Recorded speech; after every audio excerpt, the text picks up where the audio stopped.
This year at Evo Sports, we're getting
Weir and Ed Slade. Table 6, Paul Shirley and Brian Rosen.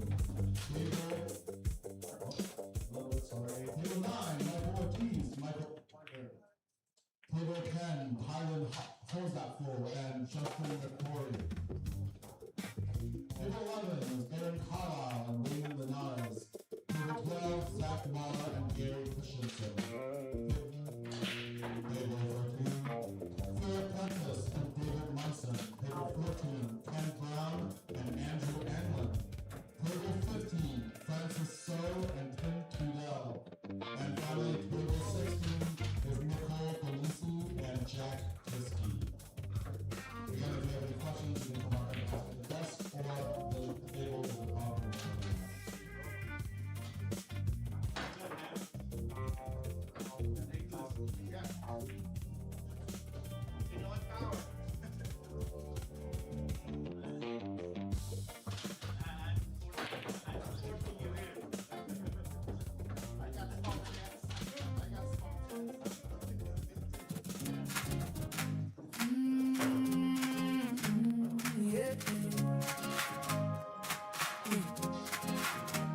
You walked in smiling with your chalk in hand.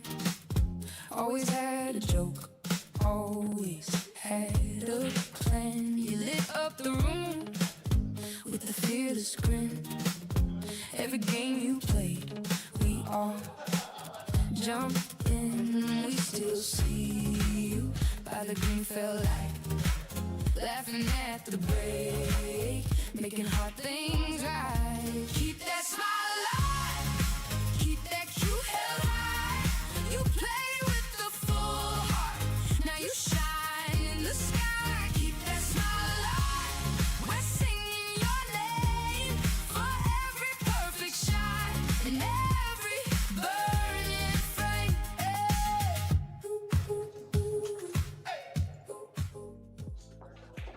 All right, welcome everybody.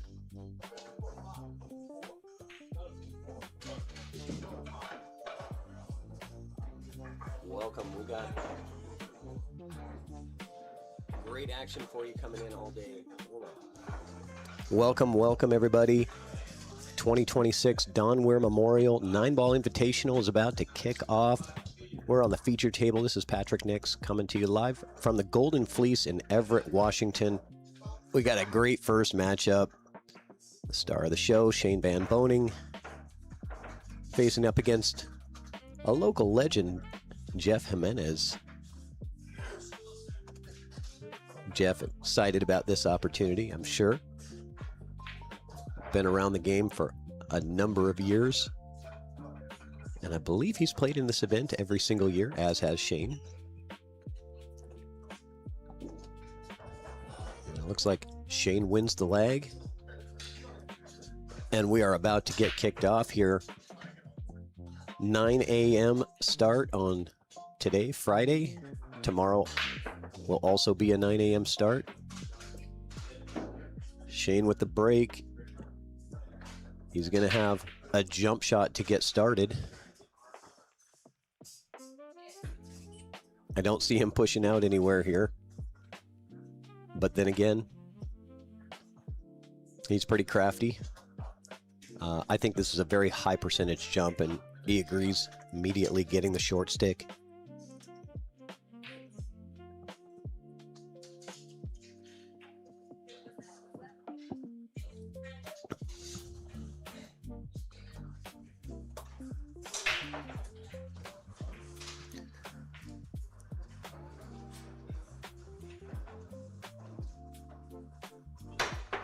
And already starting off with a jump shot to get this event kicked off.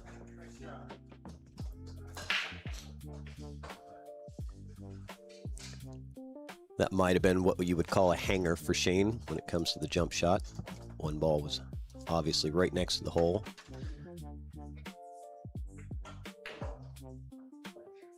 The first shot of the event, of course.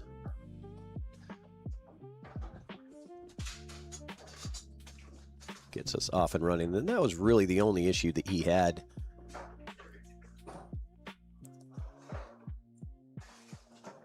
Going to draw above the 7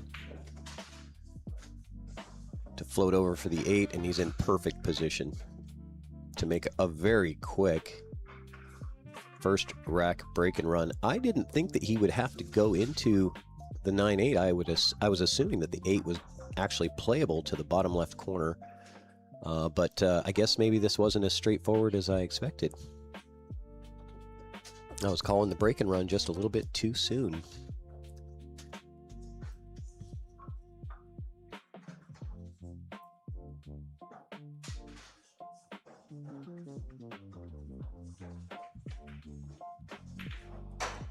Maybe not. And where are we going to get on the 9? Let's take a look. He's all right. Just got to draw away from the side pocket a little bit. Should be no problem.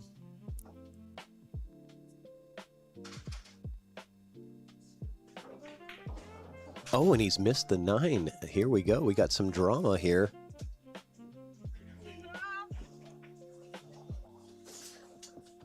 Wow. I was not expecting that, but it is 9 a.m. and he's just getting started. You won't see that from him later in the event. And Jeff gets an easy first win out of the gate. We'll check out that jump shot from Shane to start the rack.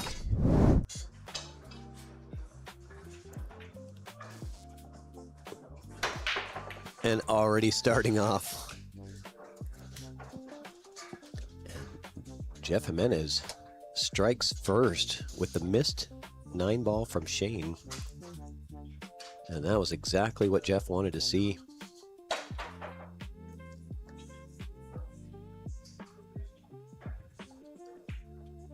We are playing 14 tables here at the Golden Fleece. 8 of them have live streaming cameras on them. All of them are on this channel, this playlist, Evo Sports YouTube channel. The feature table is this one. You can also find that stream on Facebook.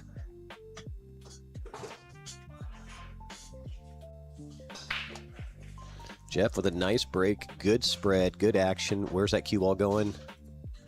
Where's it going to finish? I don't think he's got the window. Let's see if Jeff wants to start off with a jump shot. He's thinking about it. It's a bit harder than the jump shot that Shane had to start his rack, but I think in most cases you're pushing out here. But I think because it's Shane and you're not likely to win the moving battle. He might decide to, yes, he is. Going to try to jump the 2, land on the 1, and almost holds up. Great attempt from Jeff.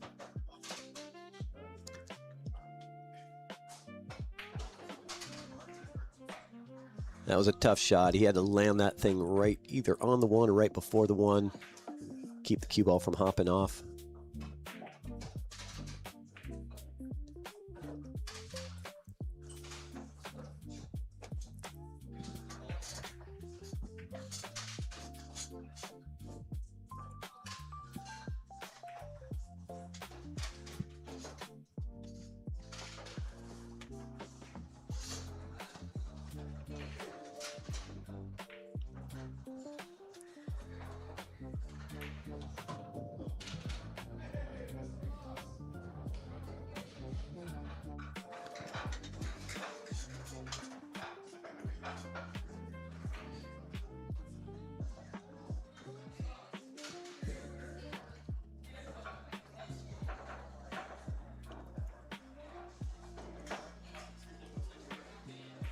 Side pocket for the 8 ball.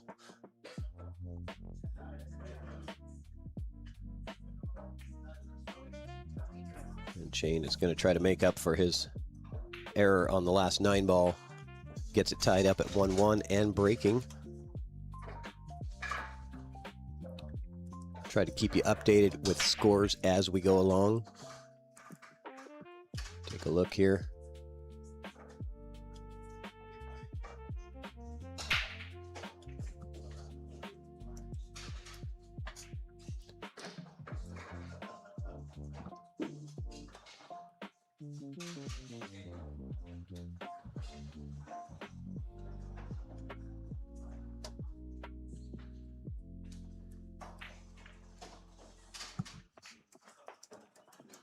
All right, Shane to break.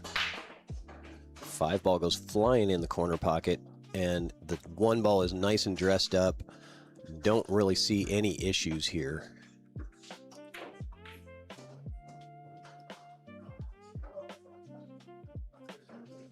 Good spread, couple balls in, or 1 ball in, and some good separation between all the balls here.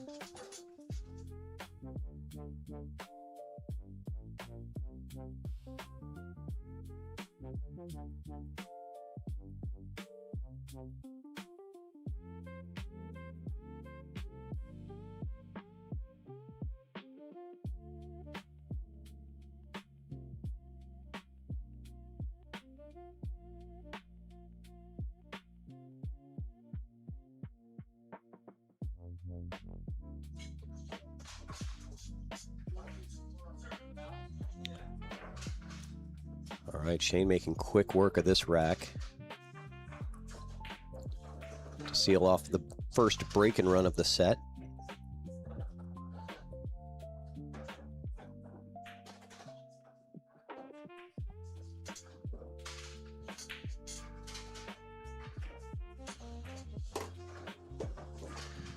Down it goes, and SVB just like that, up 2-1. And let's hear from SVB's newest sponsor, Dr. V's Custom Shop with the Titleist chalk.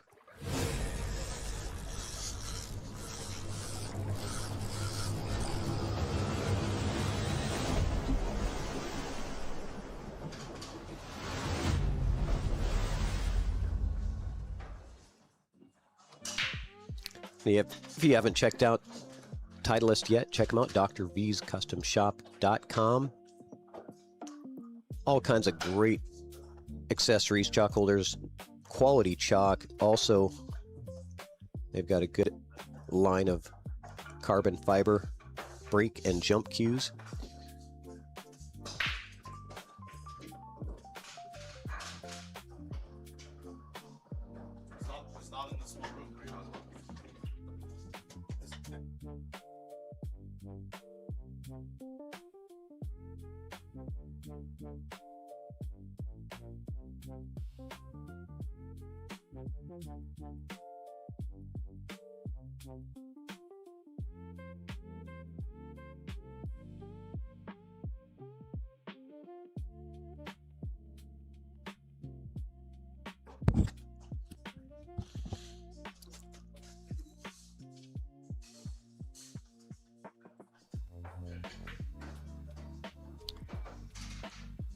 See if Shane has enough of this 2 to put it in the corner. He does not, maybe. I'm not sure if he was playing that as a safe. I don't think he was, getting it that close to the pocket, but it ended up safe. Maybe playing it as a 2-way, knowing that that cue ball is going to come back to the 8 ball. And Jeff, it kind of in a tricky spot here because you really don't have a great, yeah, he's going to have to kick at it with some spin, I think.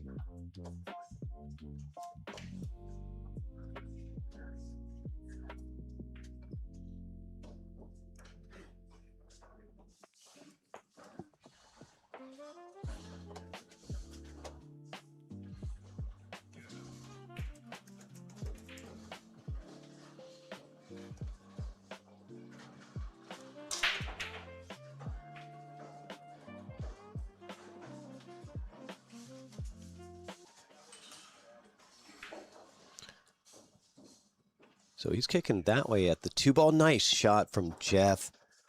Well done. That's the way to get it done. You got to make those shots.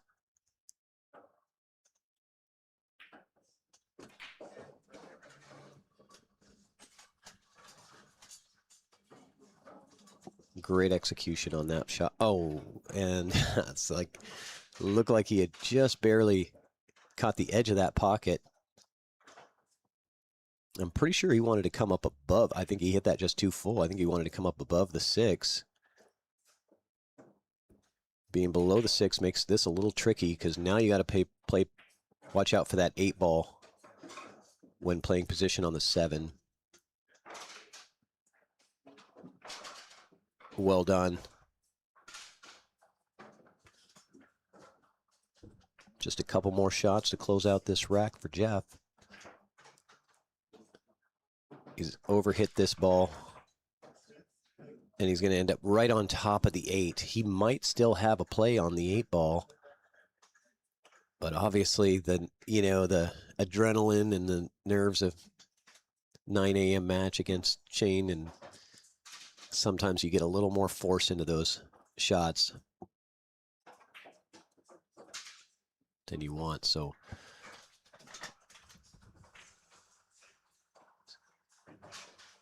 he's got his break cue out. I'm wondering what he's doing. It's not his regular shooting cue. He's using his break cue for this shot. Yeah, that didn't work out. So I'm wondering maybe he wanted the harder tip for make that work. So an unfortunate ending to this rack for Jeff. Had a really good opportunity, made some great shots. The kick shot on the 2 to get started, but it ended this way.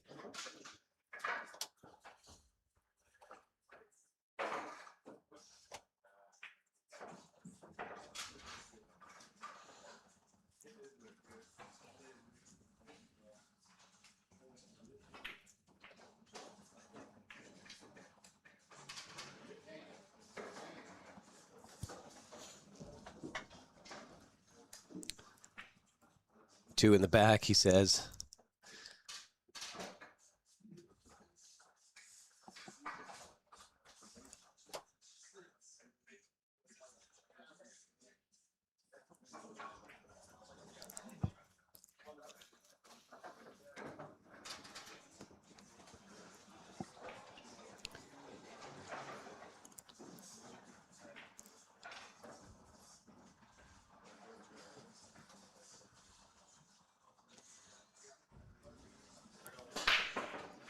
Shane rifles that break.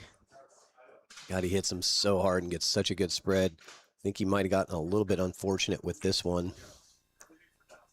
Maybe he can catch the edge of the one. I don't think so. I don't think it's enough to pocket it, but we're going to find out.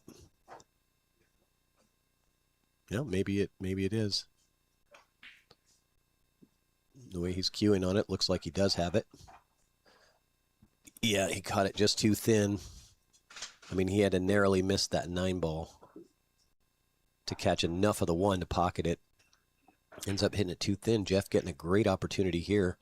Ball in hand, 7-ball out. The 6-ball is the only one that you really have to be concerned with. You got to get to from the 4 to the other side of the 6, which shouldn't be a problem for Jeff.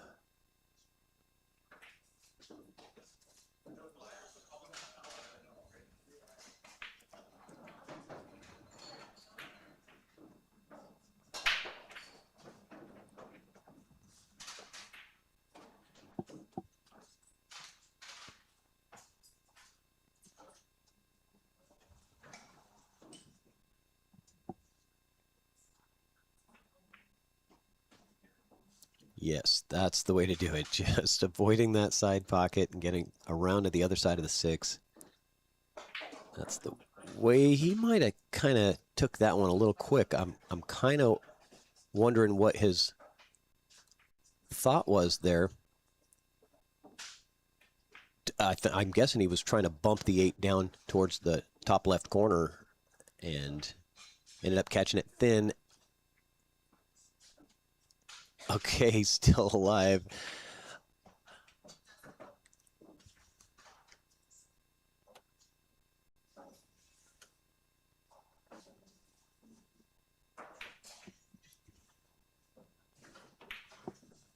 And Jeff gets it done in rack number 5. And thank you again to all of the sponsors. We're going to hear from local guy John Curtis with his business. Tackling a home remodel, roof tear-off, or garage clean-out? Simplify your project with a dumpster rental from True Grit Junk Removal. Serving Tacoma to Seattle and everywhere in between, we deliver driveway-friendly dumpsters with fast, same-day service. Plus, 5% of all profits are donated directly to Veterans Foundations. Reserve your dumpster online in minutes at truegrit-junkremoval.com. Thank you to all of the sponsors that help make this event so successful. Really appreciate all of your support. This is always a highlight event for us here in the Pacific Northwest. Getting to see lots of great players and also getting to see our local heroes battle against some of the world's best players. And a good break from Jeff. What's he have on the 1? This is going to be a little tricky, and the rack is not super easy. The 4-ball doesn't seem to have a pocket, so I believe the 4 needs to be broken out.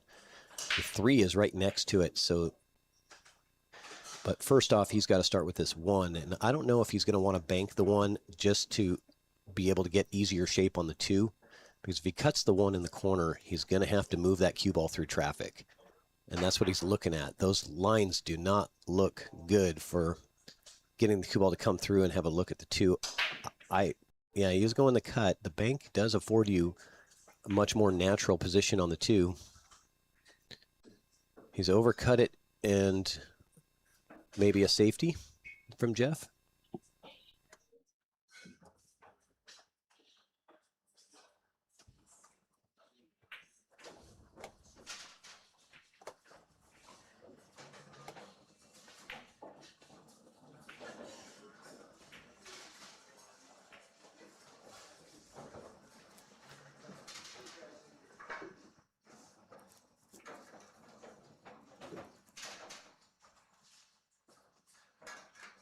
Yeah.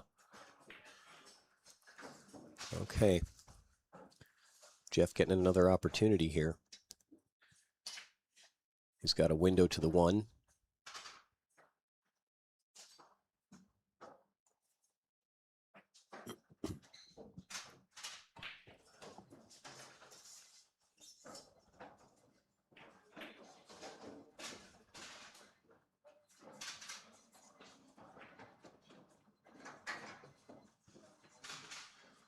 Bumps the 2. That came out real nice. Great shot from Jeff. I like it. He's got to be happy with that. Still lots of work left to do. I'm not sure if the 4 got nudged at all and if it's playable or not. Take a look here. I believe the 4 might be playable to the bottom corner. And the way he's playing this, it looks like it is. Wanting to get fairly straight on this 3 makes me think the 4's got room. Otherwise, he would have wanted to try to get an angle on that 3 and come into the 6-4, but being how he played that ball, that tells me that the 4 most likely does play to that bottom left corner.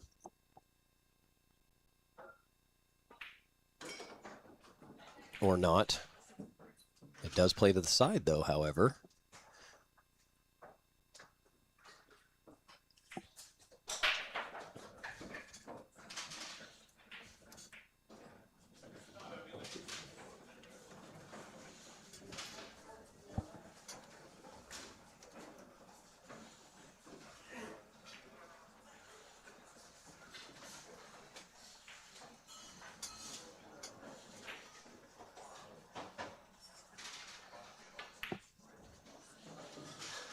Okay. It's got a little funny on this 6.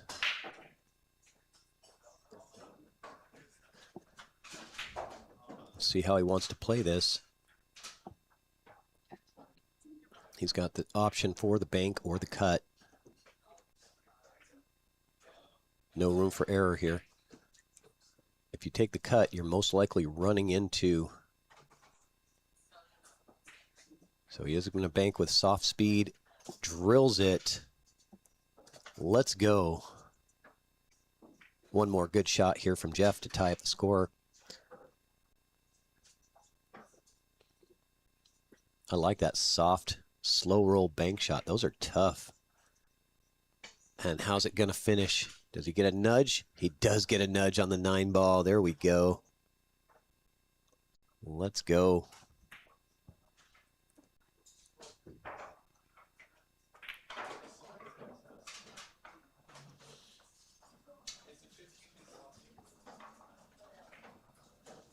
And Jeff tying up the score just like that, 3-3. Let's take a look at that slow roll bank with soft speed. Slow roll bank shot. I love it. Getting it done. Jeff Jimenez giving Shane a run for his money.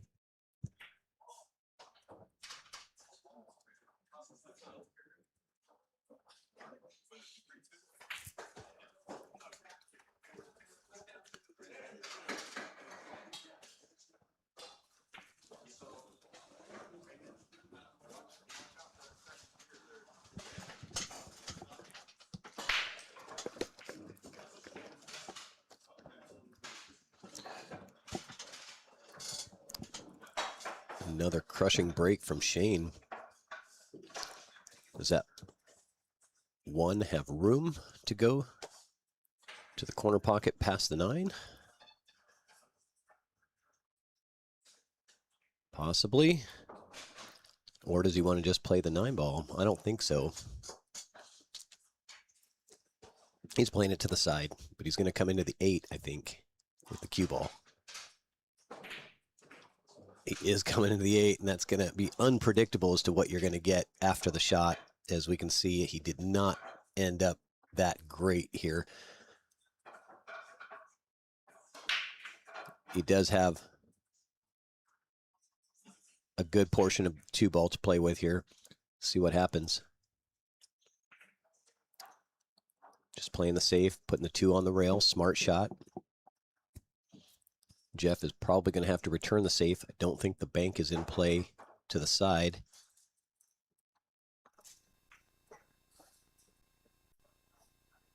Yeah, Ruben, I agree. That was a good out from Jeff. Maybe the bank is in play to the side now that I look at this, but Jeff says no. Getting the cue ball down to the rail.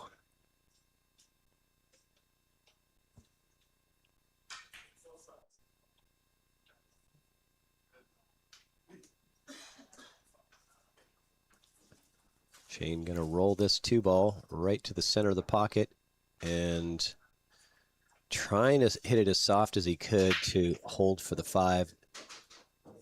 Wasn't able to. Let's see if Shane wants to. No. He's going to play a safe behind the 6. And Jeff's going to go get his jump cue.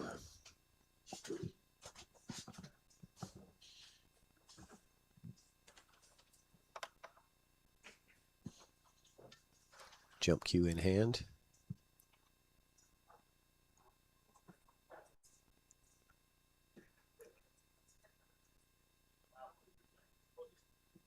Here we go.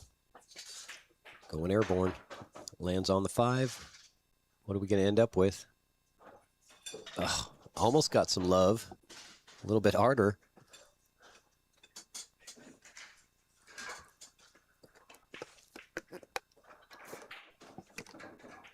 So Shane gets rewarded for the safety. But Jeff was just happy to have an opportunity at taking a chance at that jump shot. You never know. As difficult as those are, they do go sometimes, and there was a nice reward for him if he would have made that shot.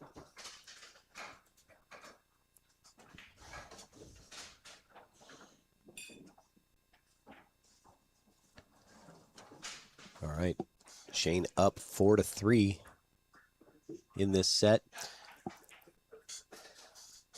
So if you guys are new to the stream here, this is the feature table. If you go to our YouTube channel, there is a Don Weir Memorial playlist on the Evo Sports streaming channel where all 8 tables will be streamed. They're all live right now, so you can go there and pick which one you want to watch.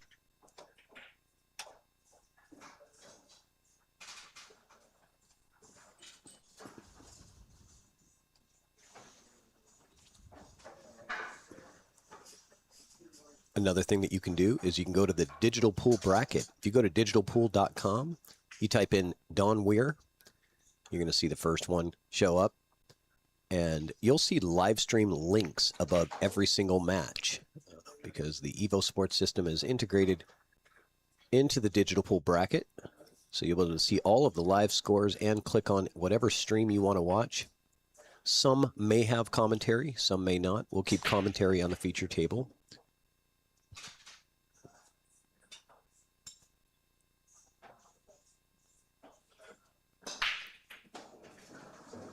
All right, Jeff, a nice break. No real love on that 2-ball, but I believe he's got some good options for a starting safety. I like bringing the cue ball down into this path. If he can spin it down there, you got the 3, the 6, get past the 3, don't scratch, and yeah, you had so many things that could... You know, if that cue ball rolls a little further, it gets tucked behind the 6, you end up with a really nice save. But this is good enough in most cases to get you back to the table. But we are talking about Shane.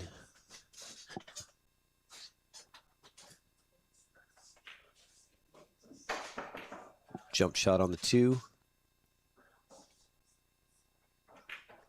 And we have seen quite a few jump shots already in this match in just the first few racks.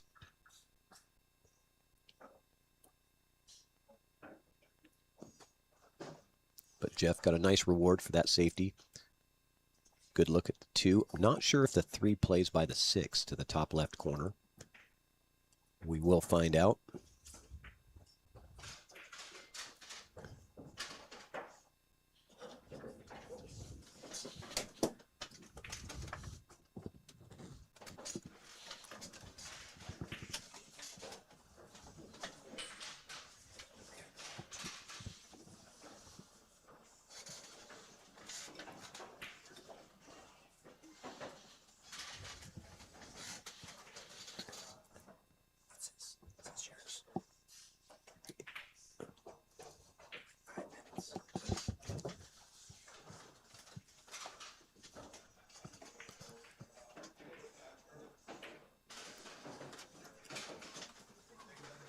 All right, so Shane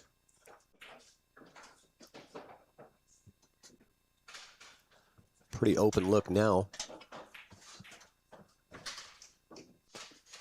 Don't see anything going wrong here.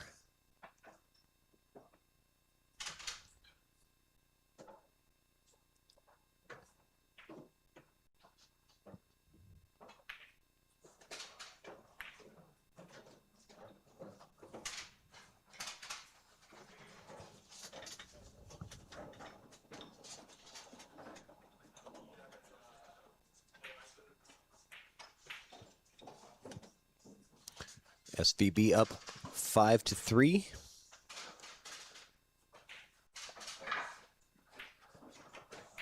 And shout out to one of our sponsors, the Lucky Loser, Todd Shirley, certified PBIA instructor. Reach out to him, luckyloserbilliards.com. Again, thank you to all of the sponsors that supported this event. Supporting this event is supporting pool in the Pacific Northwest, and that's what we all need to do. So thank you very much. All right, here we go, SVB with another break.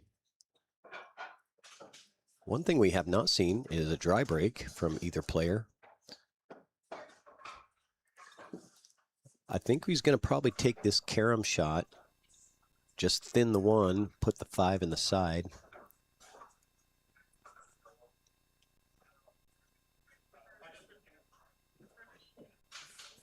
And now he's in a good spot to draw back for the 2. He does have a slight angle, and I wonder if he's going to draw to the other side of the 2 and play the 2-9 combo next. No, he can do it. Wasn't sure if the angle was too steep for him to get to that side.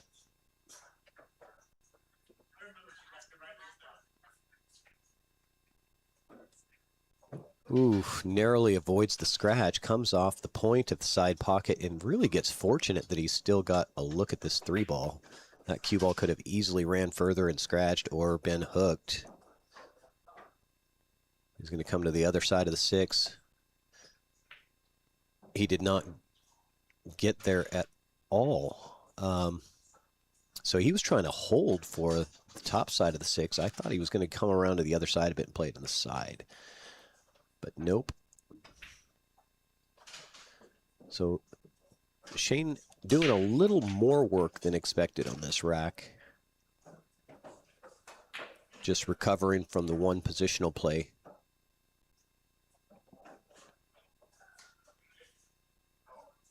That got him out of position a little bit a couple of shots ago. Sometimes it takes a few shots to recover. You don't get all the way back into position in just one turn. Takes you a few different turns. Look outside pocket. Oh. Jeff is riding the roller coaster of emotions watching this going, you know, there was like 2 different times when that cue ball looked like it was going to scratch in the side. And Shane, although not looking super sharp with his position, gets it done. Oh, sorry. Hit the wrong button. Shane is on the hill 6-3, and you are watching Evo Sports Streaming.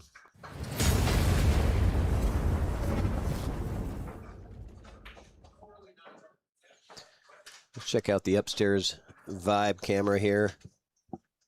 Got all kinds of great action going on in the room.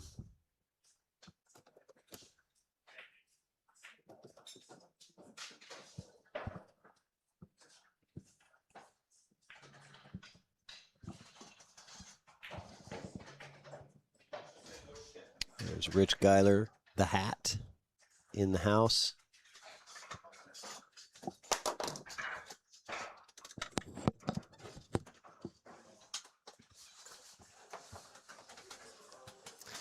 Okay, Jeff needs to win 4 straight racks against a multiple-time world champion, and it's not that break. That was the only real error that we saw on the break.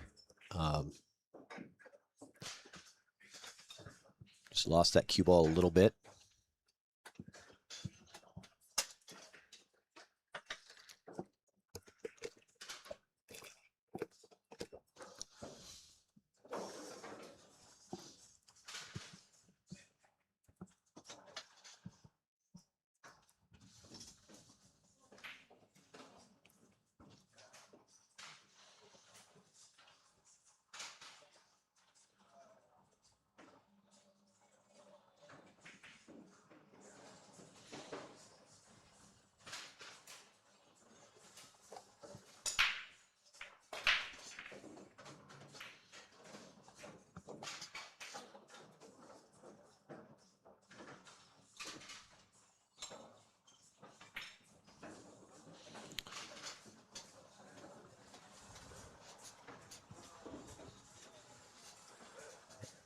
Shane with this 9-ball, going to try to take down his first match of the tournament, and he does. Great job, Shane. Kit takes down Jeff Jimenez by a score of 7-3. We're going to see if we can get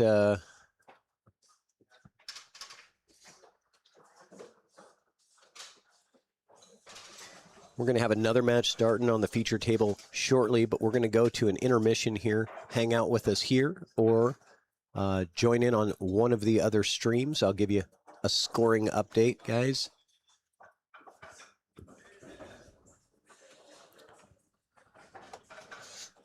In just a second.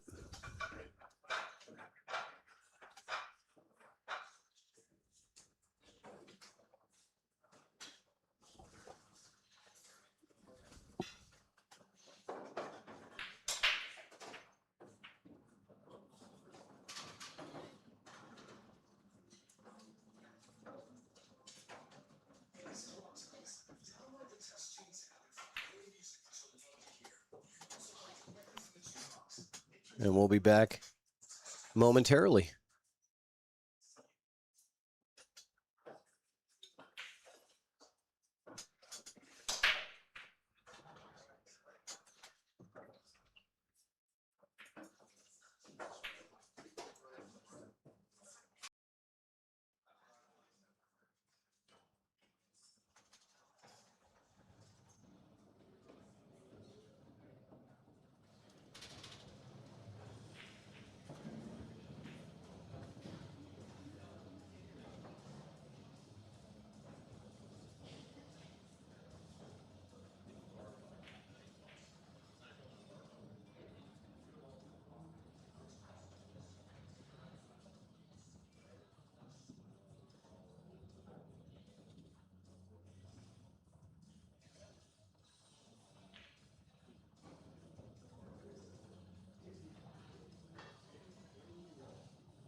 All right, looks like we're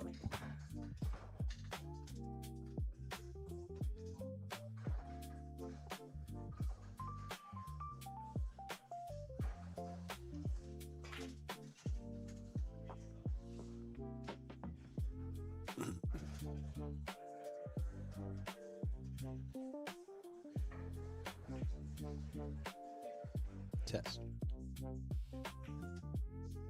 All right, looks like we're ready to go here.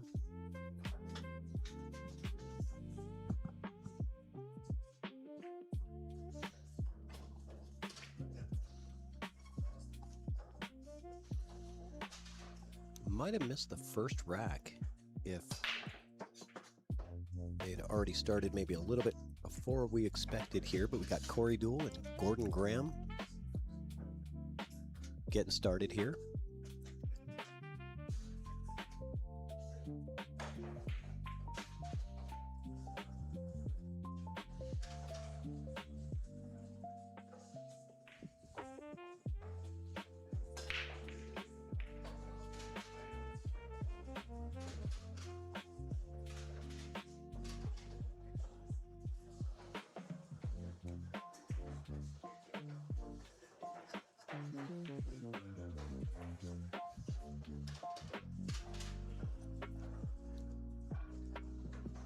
Gordon with nice shape on the 2.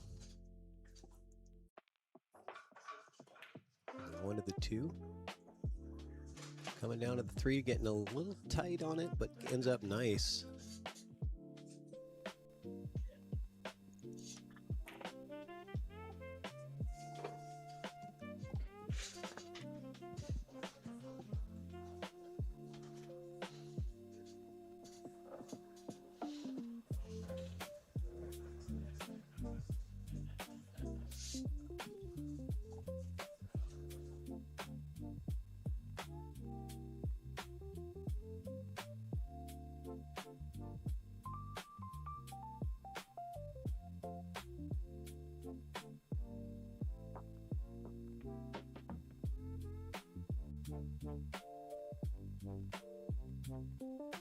All right. Missed the first rack. Gordon got an early 9 in the first rack, so he is up 1-0 in his set. Sorry for coming to you a little bit late into this one. All good, though. Corey Duell, also known as the Prince of Pool. Been in this game for so many years.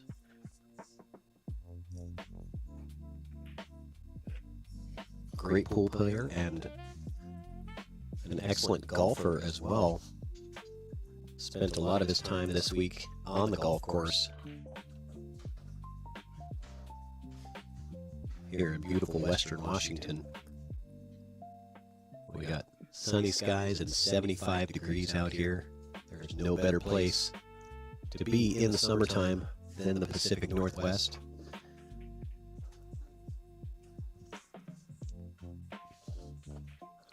Gordon banking the 4-ball. Look at this. What a move there. Getting it done. I like it. Aggressiveness. He didn't get a whole lot of love with the lead on the 6-ball. I wonder if he's going to fire another bank at the 6. It could be a 2-way here. He's slow rolling the bank. It's not going to get there. It was on target. Either a little softer would have been a good safety, or a little harder would have been a great shot to pocket that 6. But either way, did not sell out anything for Corey. Corey's going to play a safe back, or bank the 6 back. He's playing that cue ball back towards the 8. The 6-ball finishes in a difficult spot, but definitely playable.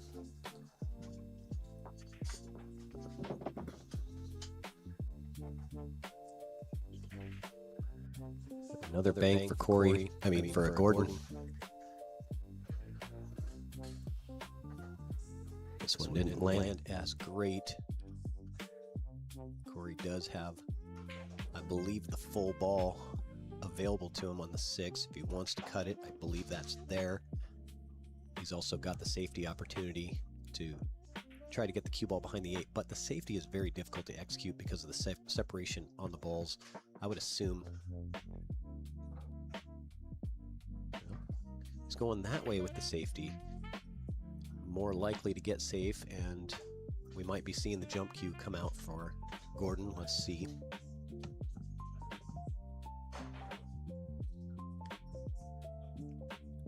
I believe it. The jump is in play if he just gets over the edge of the 9, and there is room by the 8-ball to pocket the 6, but he's going to go rail first. So he's kicking at this. The 6 is pretty far out from the rail. This is going to be a very thin cut. Nice. Good job.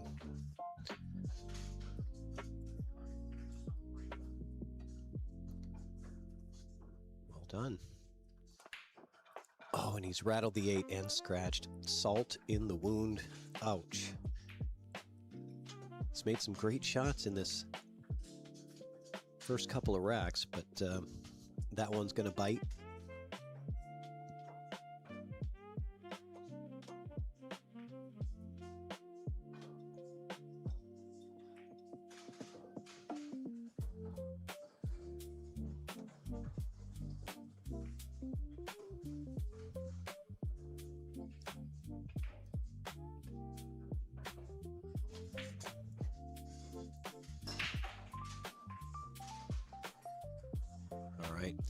And let's say a little shout out to our friends Jesse Johnson and Stephanie Shirtliff from the PNW Pool Thing, making things happen. Make sure to subscribe to their YouTube channel. Check them out. Let's get this party started. Wow, look how hardcore he did that. Oh yeah, cut to the bottom. Wow. Boom. Nice shot. Come around. That was a wizard shot. 13, 15. 15 back at him. Oh, look at that. And it is solid.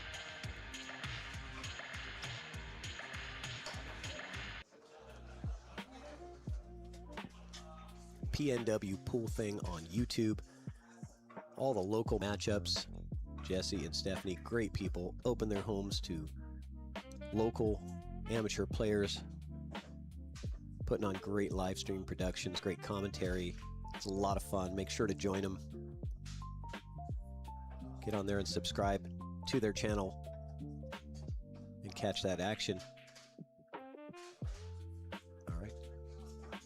Let's see how Corey's break looks here.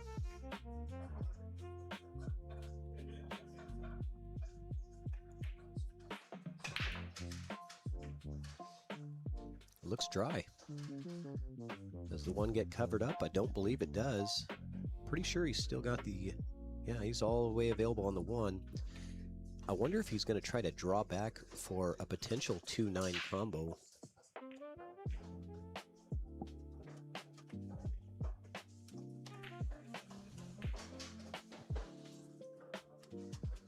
He did not get there. He might have tried for that.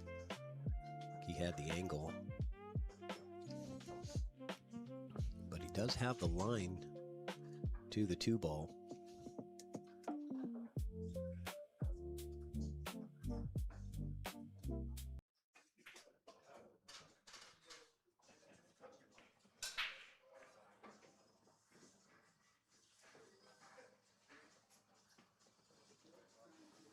Yeah, post up. That's a good idea. Most of our matches do have the player names in the titles.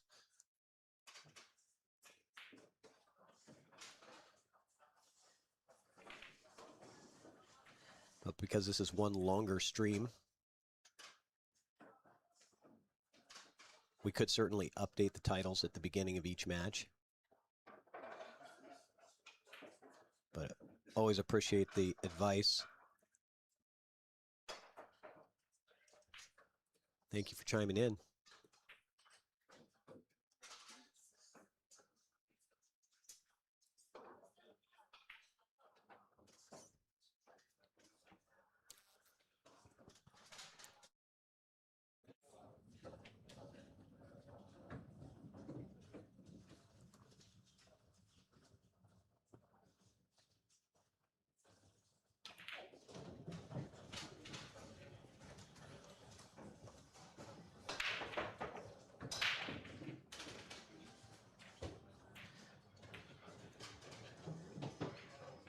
Heather Sutherland, I see your chat. Yes, you can find the bracket on Digital Pool. Just type in Don Weir, W-E-I-R. You will find it there.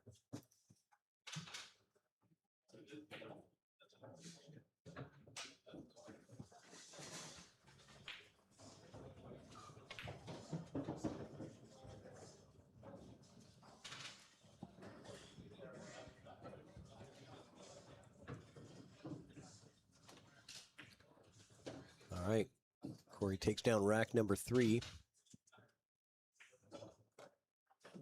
let me follow Collins Newey's advice and go into my YouTube studio and update the title.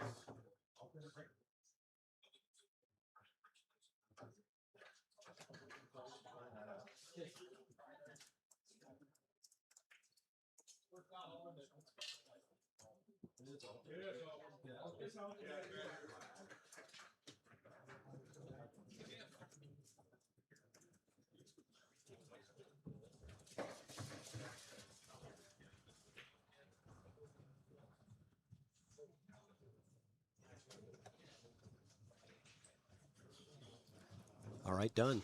Thank you, Collins. Appreciate the pro tip.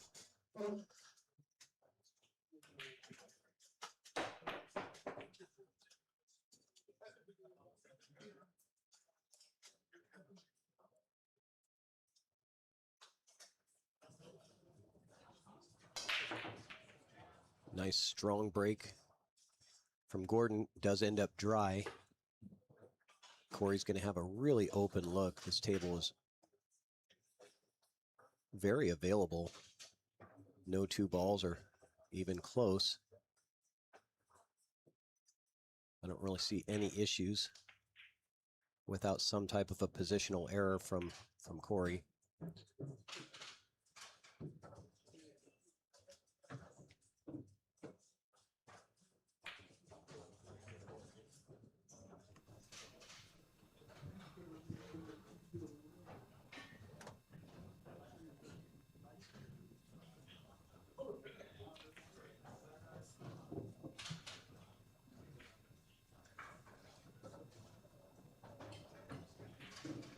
Nice job getting a little angle on the 3 there.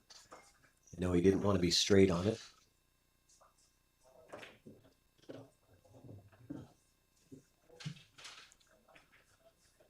Let's pretty much connect the dots here. Corey.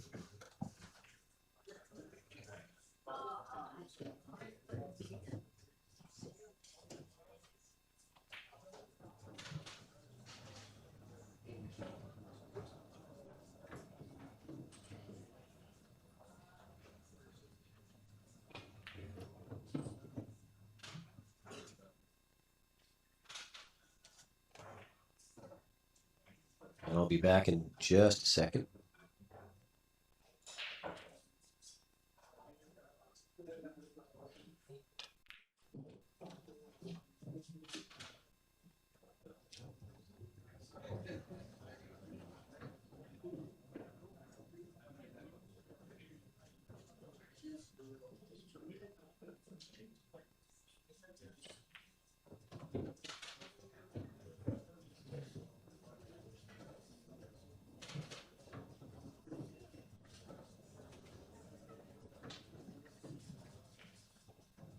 I was doing other business and missed something there, but looks like a scratch from Corey Deuel. I expected that to be a pretty textbook out for Corey, but Gordon getting a freebie here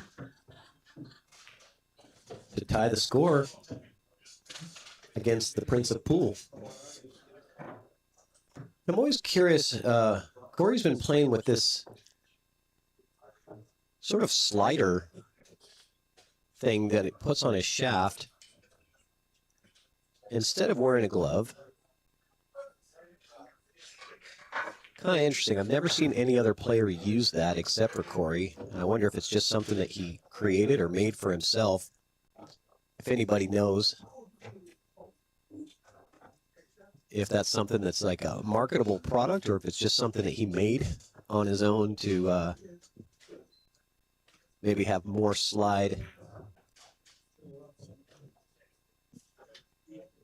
Am I? Okay. Let's see. Is anybody else having a hard time hearing my audio? Pool Dog says I'm pretty quiet.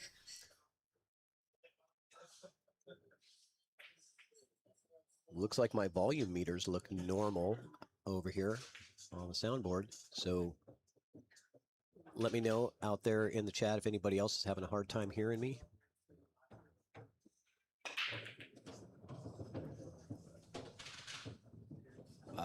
nice break from Corey, and he's probably going to start with the 2-9 combo, I would assume.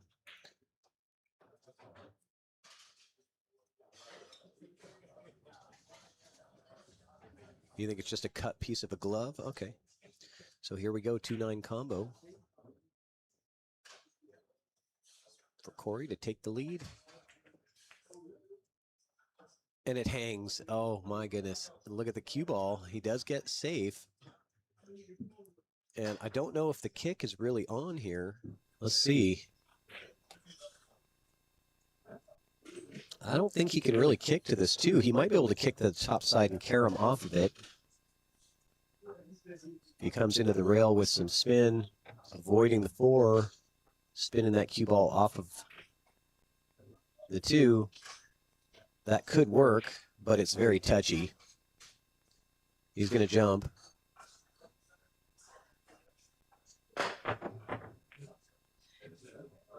All right, thank you, Scott.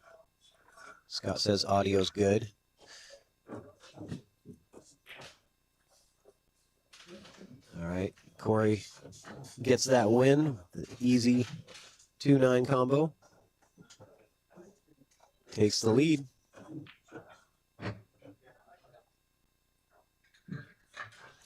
Yeah, I kind of favored the kick shot there. The jump didn't really have a big upside to it on that shot for Gordon. You weren't going to win the rack with a jump shot in that spot.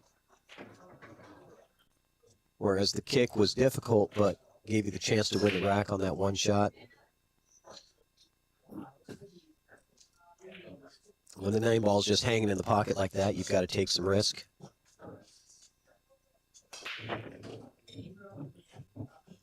He's got some power to his break, that's for sure. One gets nice and tight to the cue ball here. We'll see if Gordon can play a little safety and duck under the 2. He does. What's up, Terry? Welcome from Yakima. Thanks for joining us.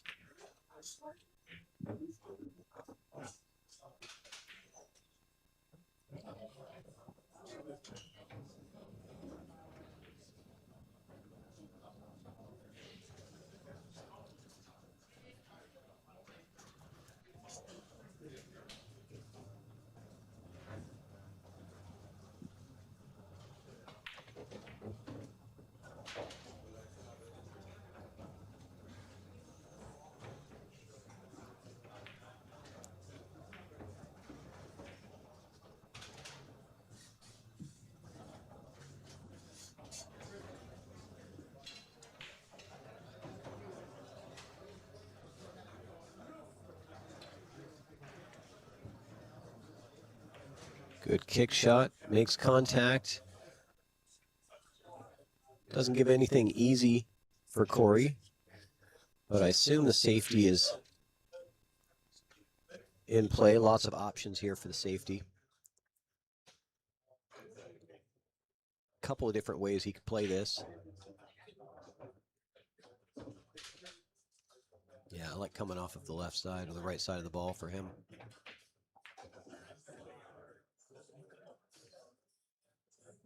Yeah, I'm not sure if that was a two-way. I think it kind of was.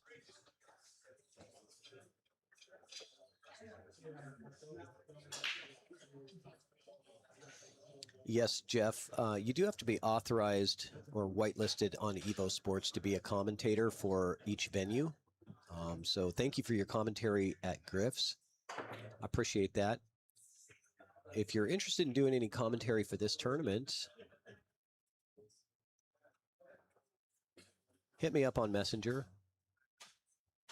I'll get you access since you're already a commentator with us.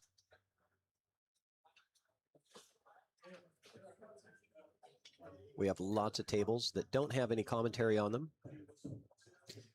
And to be honest, nice shot. Got a good bump into the cluster to loosen everything up. That's going to really help make this rack a little bit easier for Corey.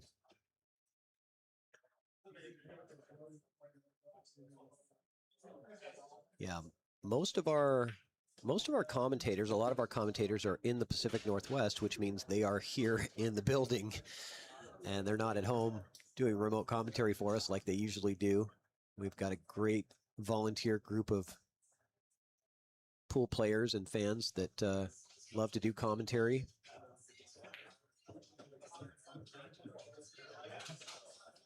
With Evo Sports, as long as you're whitelisted at the venue,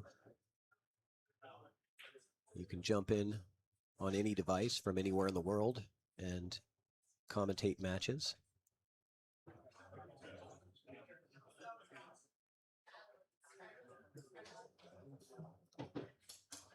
And the best part is you don't really need to know how to use any kind of software. It's pretty simple.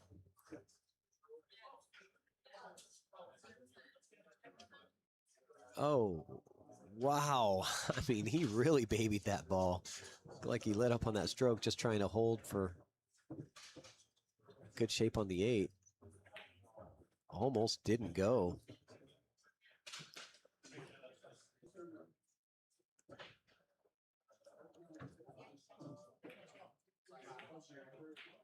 All right, Corey up 4-2 in the set. Let's hear a quick word from one of our sponsors, Dr. V's Custom Shop.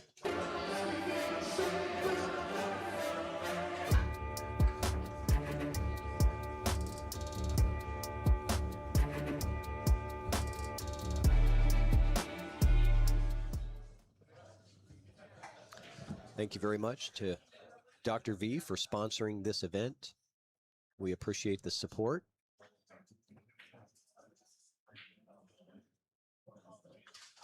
Just a reminder, we are live at the Golden Fleece in Everett, Washington.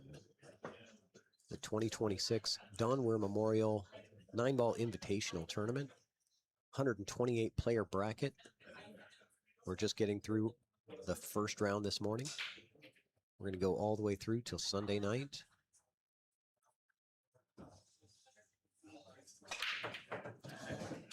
It's the 1 in the side. And the 2-8, I'm not sure the 2 passes the 8. Nope, it does not.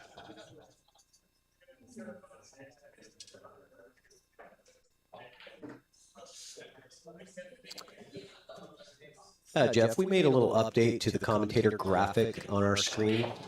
Oh, nice combo on the 2-8 there. And you see my name just slid out, so you can see my name there.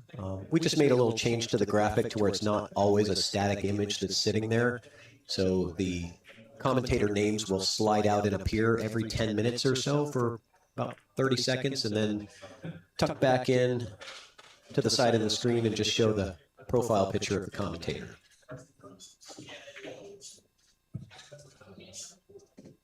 You don't need to see my name all the entire match. Just a little update that we did recently.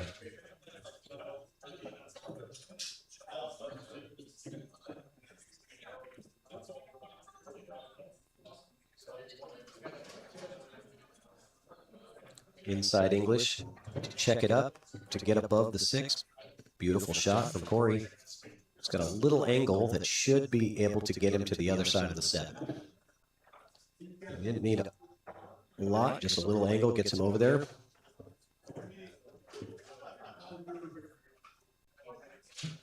And he's in perfect position to close out this rack with a break and run.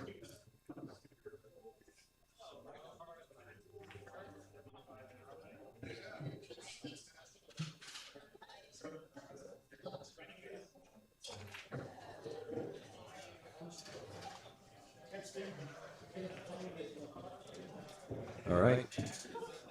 Corey up 5-2 in the set.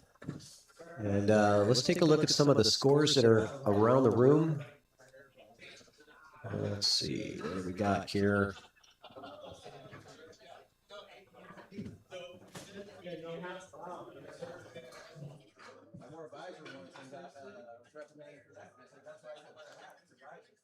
There's all the live scores from the event this morning.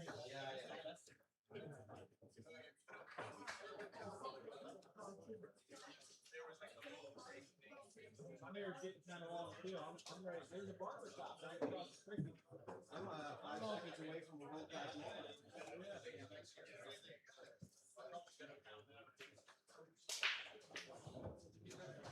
I appreciate that, Jeff. Thank you very much. I'll respond to your message after this match is over.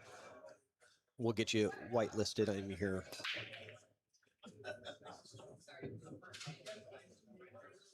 All right, so good break from Jeff. Good opportunity on the one. We'll see if he can navigate really back to where the cue ball is now would be ideal. He might have come too far. Nope, he's good.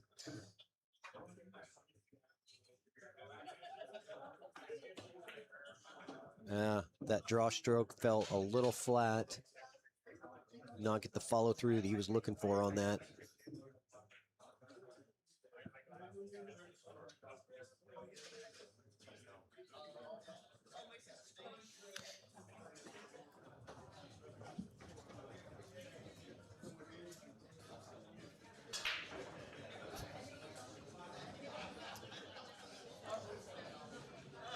Yeah, distinguished billiards. Thank you for that, Greg. The feature table, I have, Corey with an air ball on the kick for the 3. He was trying to catch that 3 real thin. Ends up missing it, giving Gordon an opportunity with ball in hand here.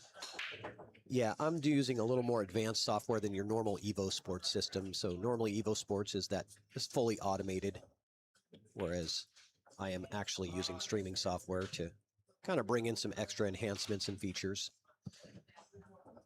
For the feature table, the other 7 stream tables are more your standard Evo Sports.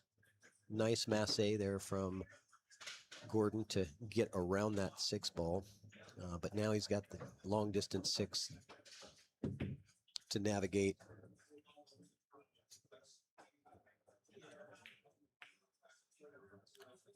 And it looks like he's gonna end up laying this up on the rail.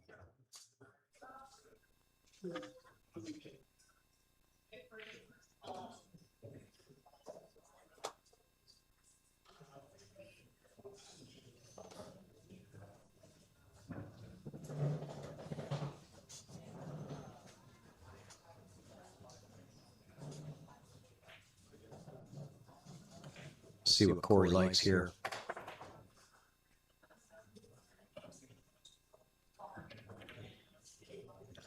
I didn't think he'd be taking on that bank, but it was there if he wanted it.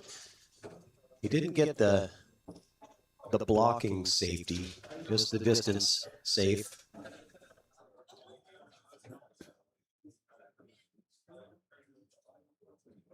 Oh, what's up, Lee Baldwin? Welcome, Mr. Friday Night Lights. All right, so Corey now with a chance to go on the hill with these last 4 balls.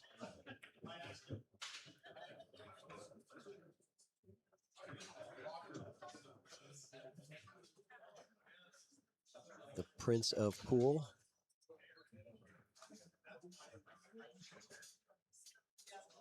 Trying to get done with this match so he can go have his breakfast.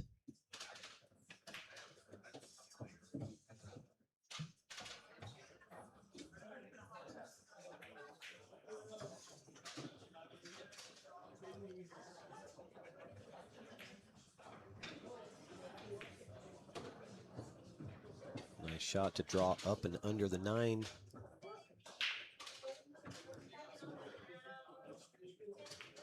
Corey is on the hill. All right, so some scoring updates. Todd Shirley, the lucky loser, one of our sponsors, is in a hill battle with Ryan Rosen on table 6.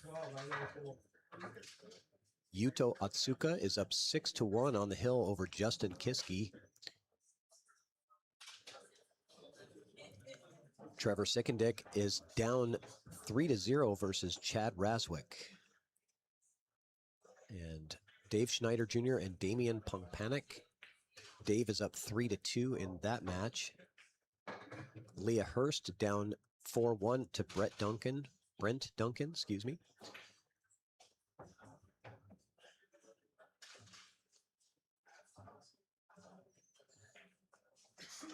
Corey Duel to break on the hill.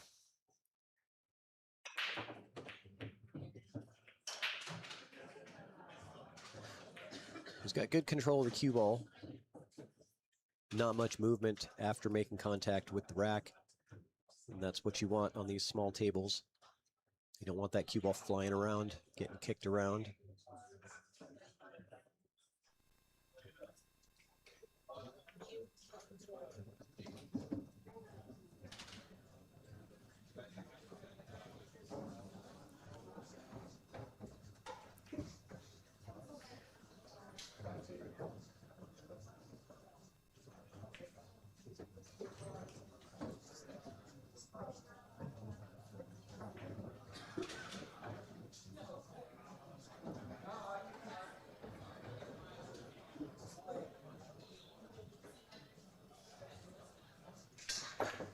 Oh, he miscued. Ended up jumping, popping the cue ball up, still getting a legal hit off of it. Definitely a miscue. I was wondering if he was trying to draw into the carom shot, but that would have required a pretty good stroke, and I think that's what he was trying for. That's why the miscue happened. And, oh, Gordon trying to cheat that pocket and hit the one a little fuller so that he could kill the cue ball and have shape for the two still. And that caused the error there. And Corey getting straight on this two ball. Doesn't look like much angle at all, so might be taking the three from a little bit of distance. Probably draw back off the side rail. With a little spin to get it out. No problem.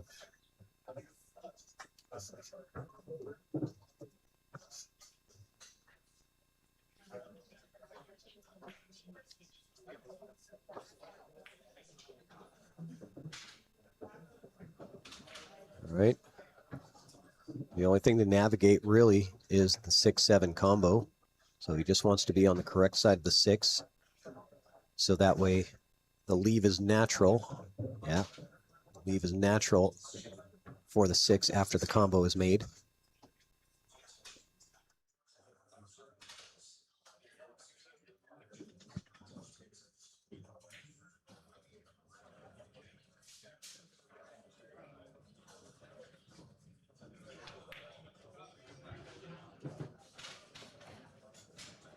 I didn't expect him to hit it to where the 6 goes around the table, but that worked out really well.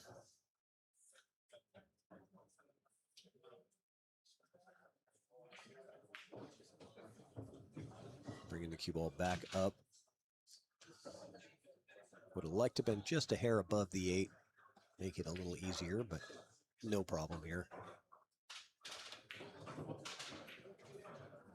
He was able to cheat the pocket enough. And with this 9 ball, Corey Duel takes down Gordon Graham 7-2. And we're going to have another match coming up. They're just going to come nonstop, one after the other. But we're probably going to have about a 10-minute break or so. So I'm just going to put up my sponsor screen.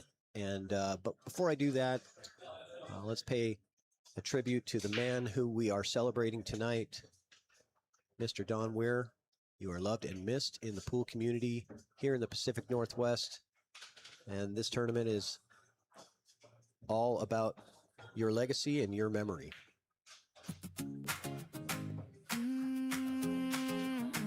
Yeah. You walked in smiling with your chalk in hand. Always had a joke, always had a plan. You lit up the room with the fearless grin. Every game you played, we all jumped in. We still see you by the green felt light, laughing at the break, making hard things right. Keep that smile alive, keep that cue held high.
All right, just got an announcement that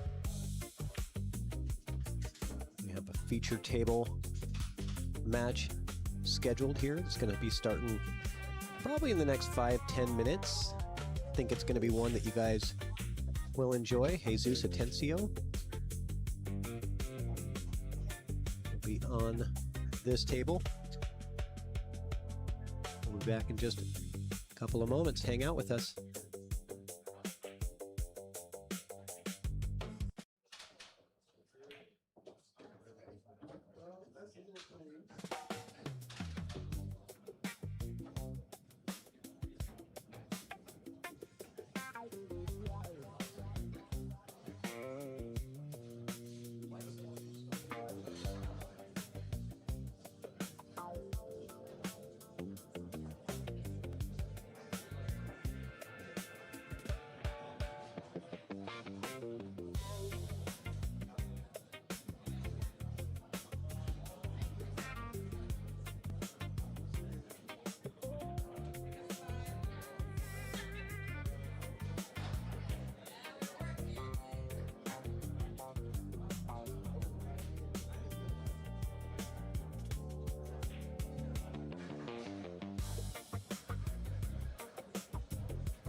All right, we're just about ready to get going here on the third match of the morning.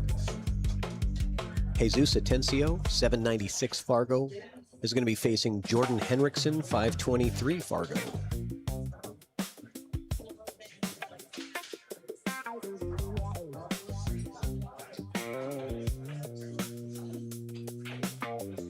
Hang out with us. We'll be back shortly.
Give you guys a little view of the bracket area at the Don Weir. Do things a little old school and new school.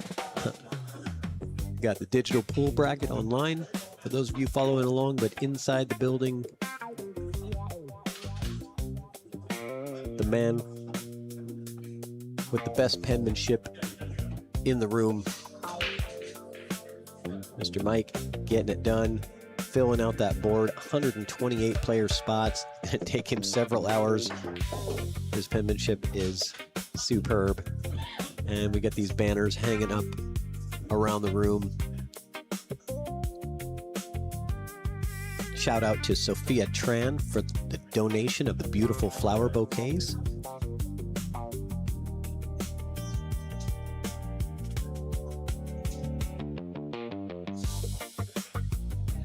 Give you guys a little bit of a wider view of the room.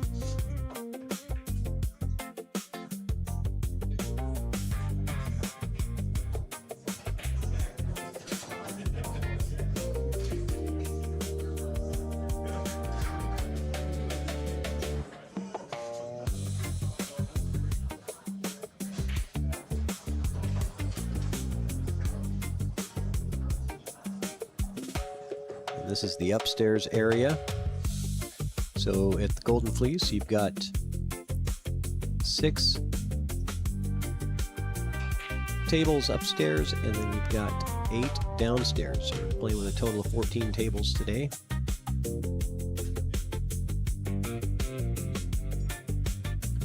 There's your feature table. We're still waiting for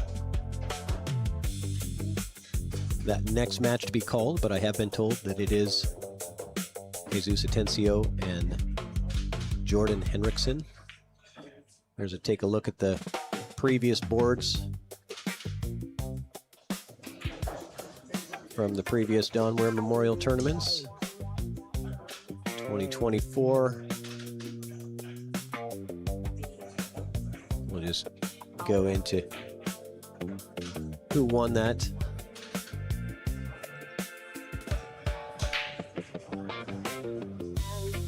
Shane Van Boning and John Mora in the finals in 2024.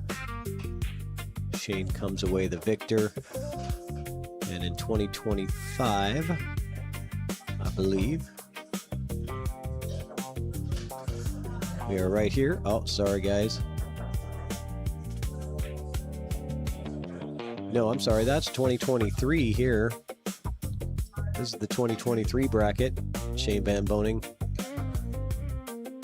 defeating Spencer Ladden.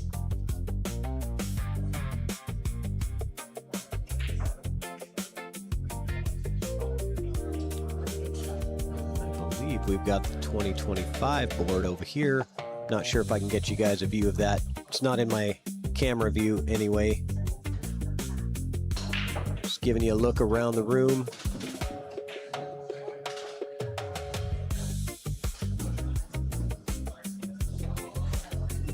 This is my commentary area.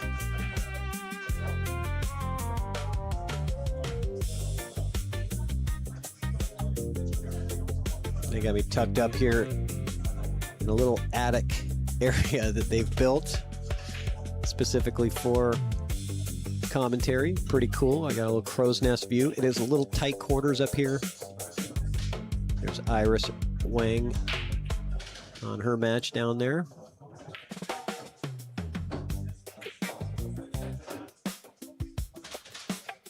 Getting warmed up.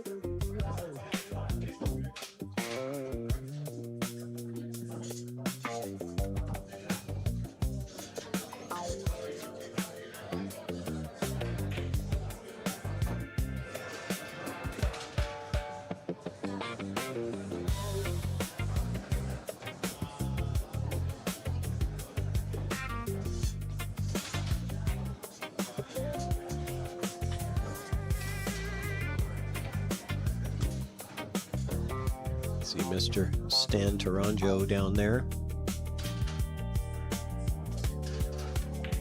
Legend in the Pacific Northwest pool community.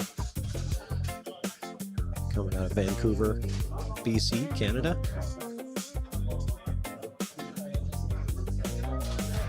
Stan's been at it for quite a few years.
All right. Looks like Jesus is just getting to the table. Just got called over.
So we're just waiting for Jordan Henriksen to show up. Jesus going to get warmed up. And you will notice he does not have his signature hair bun that so many people loved. He's decided to cut it off. And his hair is now about a ½ inch long. Looks good though. New look.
All right, so Jordan's going to get his warm-up rack,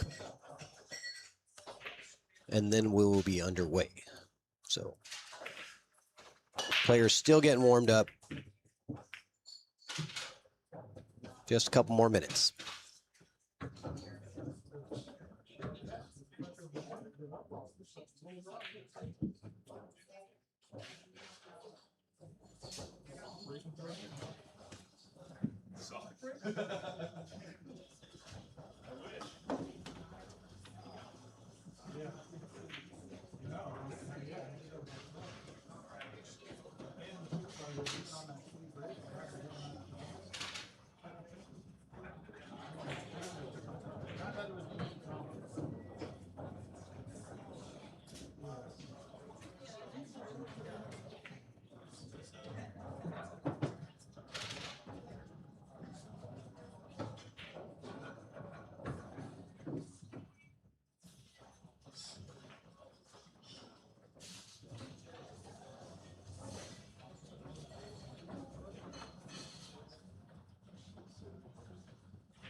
Okay, here we go. We are underway.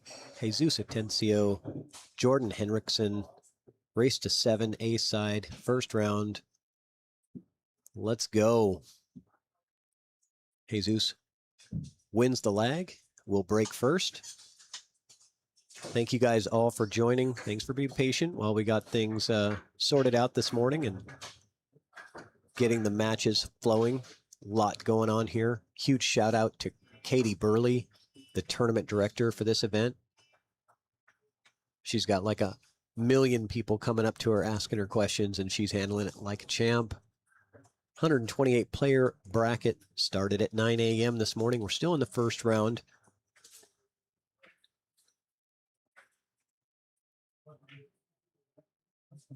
Don't think we've seen any significant upsets yet.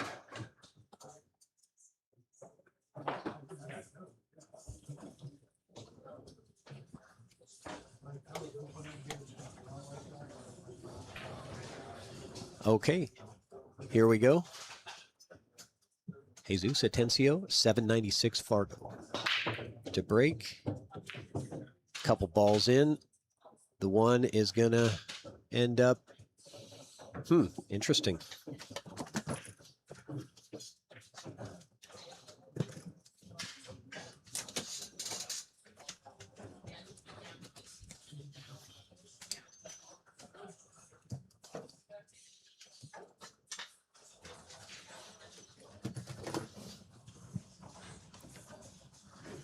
I don't think he can hit it thin enough to carom the cue ball into the 9. It would have to be paper thin. So it looks like he's going to play a safety.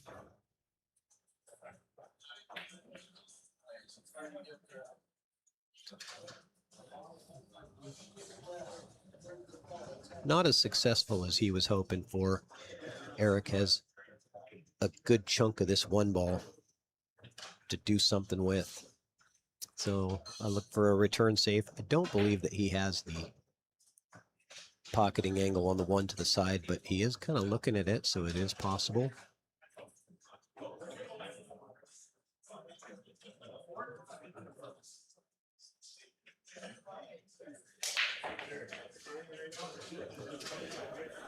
Give you another view.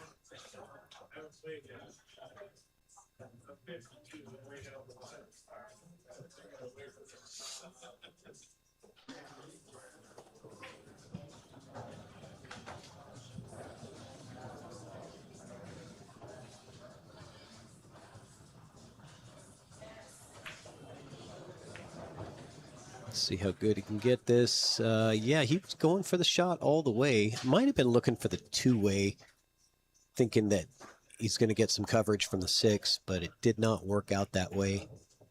He's left a pretty straight shot on the 1 for Jesus. And he's going to be off to the races here.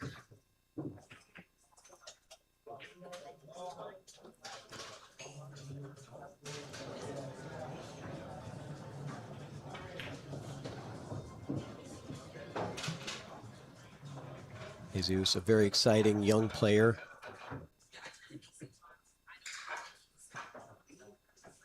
Really showing a lot of talent and a lot of improvement. A dedication to the game. Being a professional. And such a nice guy. Every time I see Jesus, he's got a big smile on his face. He's not smiling now, though. That, an unforced error, and he got away with it, though. I would assume you could probably masse this, and it's not too bad. Or you could just do the one rail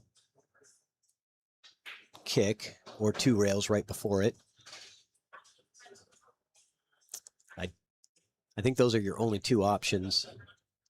It isn't much of a masse if he does. Just a little swerve around. I kind of like that shot because of the way that the 6 ball is kind of in that perfect spot to just swerve around a little bit, but there's nothing wrong with the kick shot either here.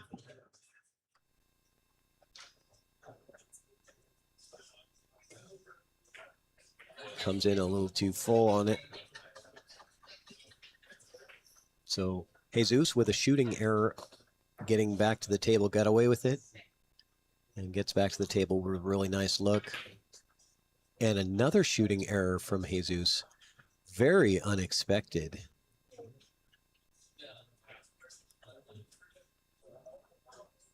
So not sure what's going on.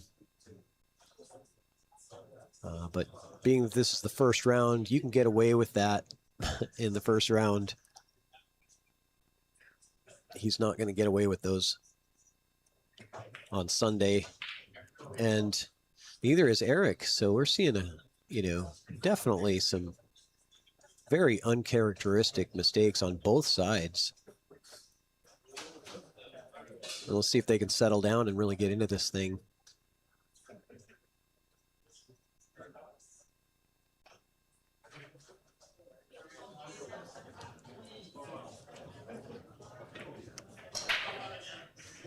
And another miss on the 5. So this 5 ball has just been bounced around off the rails several times, back and forth. I think Jordan has got to be thinking, I can't believe I'm still in this game. How am I still here? You would expect an 800 Fargo that would be, it should already be 3-0 right now or something, but you never know. You might get extra chances.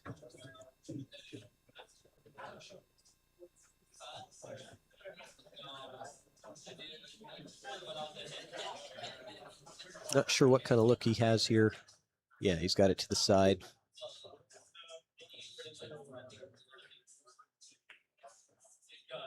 And he's rattled the 6 to the side. Ugh.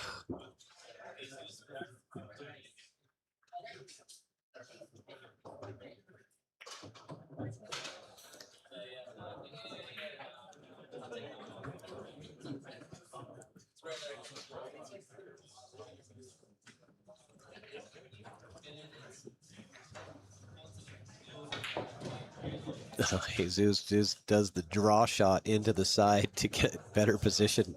He only got about 6 inches better on the 9. All right. Finally, we're done with that business in the first rack. And Jordan to break. Let's see what happens in rack number 2. A lot of surprises there in the first rack. See if they get settled in.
Okay, here we go. Rack number 2.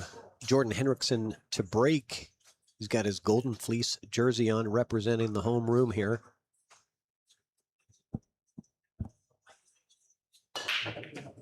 Five ball fires into this corner pocket. And he's going to go for the 1-9 combo to start it off. Here we go.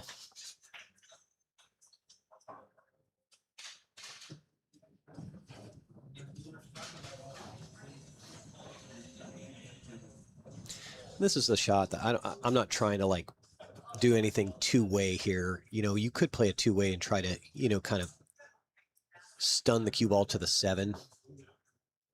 So if you don't make the 9, you're not selling anything out. But honestly, I think it's, you just go all in here. Don't worry about the cue ball. Just play this combo and try to tie up the score in this shot. But he is putting draw on it, so I'm guessing he does like that idea of potentially getting safe if he doesn't make the 9.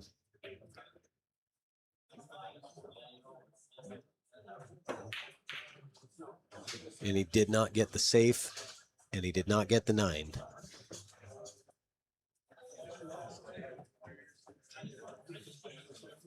Yeah, I just feel like when you're jacking up on that, and you're really trying hard to, you know, get that cue ball safe, you're not going to be as accurate.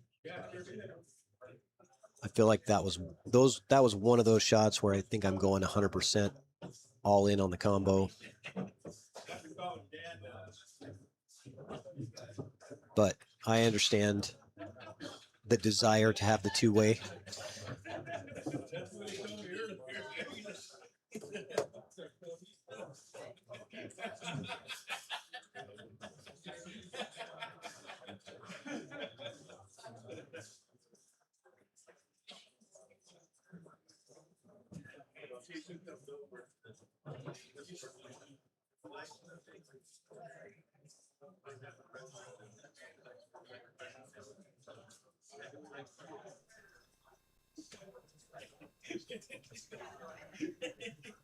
Jesus taking his time here.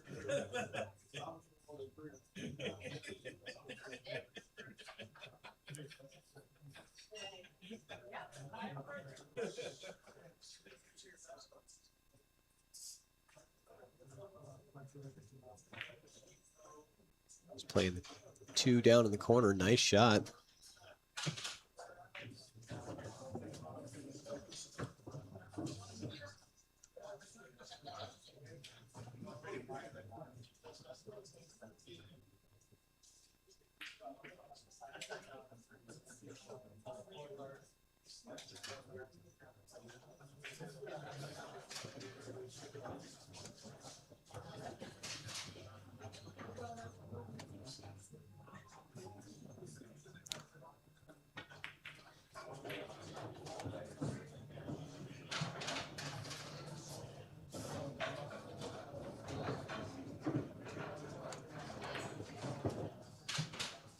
Did he draw back far enough?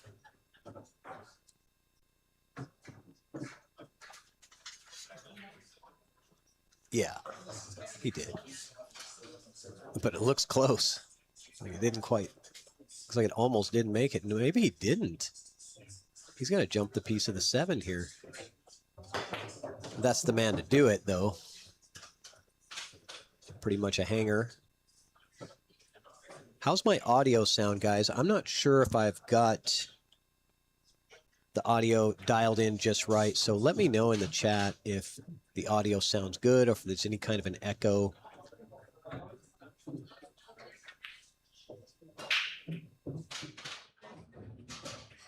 Really appreciate any feedback on that.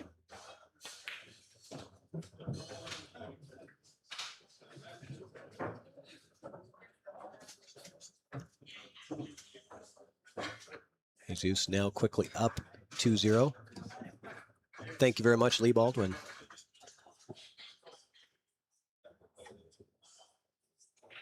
I know if Lee is listening, I will get a phone call if there's something wrong with the audio. So I always appreciate that. Nobody appreciates good audio like Mr. Baldwin.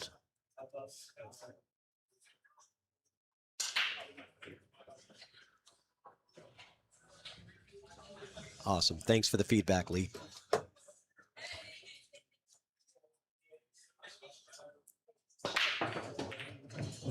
Ball's just flying in pockets everywhere. He's made 3 on the break. Bit of distance on the 2. But he's going from the 2 to the 5, which looks pretty natural.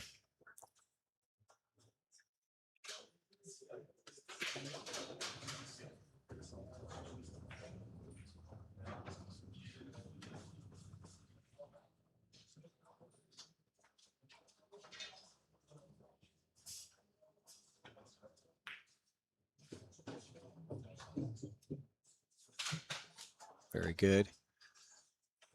Now he's got to decide, does he want to get above the 6, play the 6-9? I don't think he does. I think he'd rather be underneath it, just play it up table. It does play past the 7. I'm fairly certain of that. Yes, tons of room.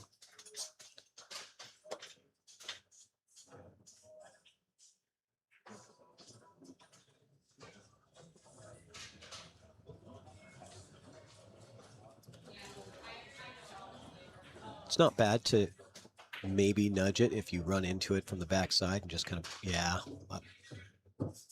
I think he kind of got away with that one. It could have gotten more funny than that. He got a good bounce there. But yeah, running into it in that spot is pretty high percentage that you're going to end up with something pretty decent. Kasplat, the table looks small because it is small. This is a bar box event, played on 7-foot diamonds.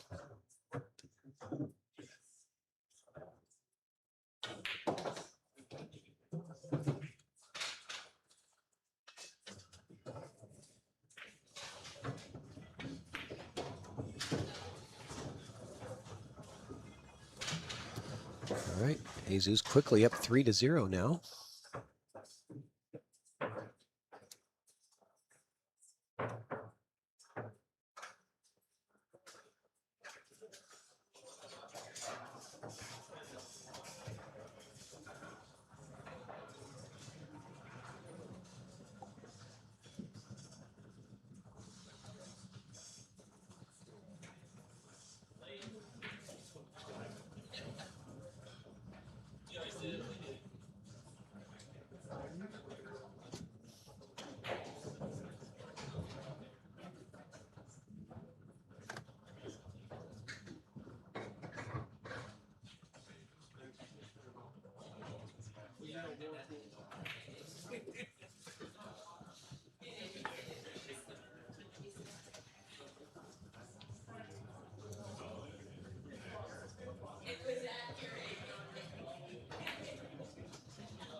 So, interesting break. Got a good cluster on the opposite side of the table going.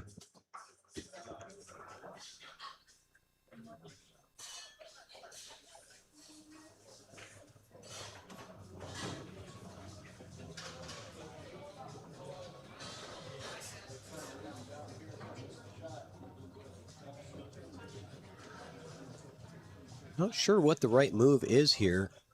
Maybe try to catch a thin piece of the left side of the 1 to spin the cue ball around the 2, but it looks like it's going to just loosen everything up and make it accessible. It's not easy to hide the cue ball in that situation. It's a difficult spot. I wonder if he's going to power into the 1 off the 8 and just try to hold the cue ball there.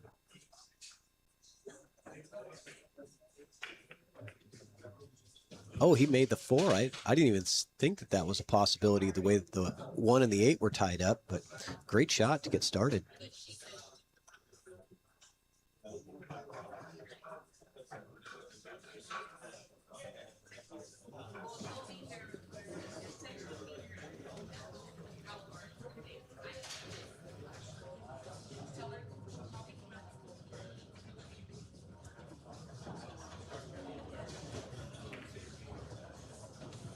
Nice carom shot. All right, he's not out of the woods yet. Let's take a look at that first shot on 1. Oh, he made the 4. I didn't catch all of it in my replay there, but excellent shot. Gets the 4 ball to drop. Then plays the carom. Gets the 8 ball to go in, and now he has to either bail out with a safety or shorten this bank by a lot. He's going to have to hit it hard with draw. Looks like he is. He's trying to fire at this bank. It's hard to shorten this up enough. Oh, he did. He shortened it up plenty. Oh, I guess it was more angle than I thought.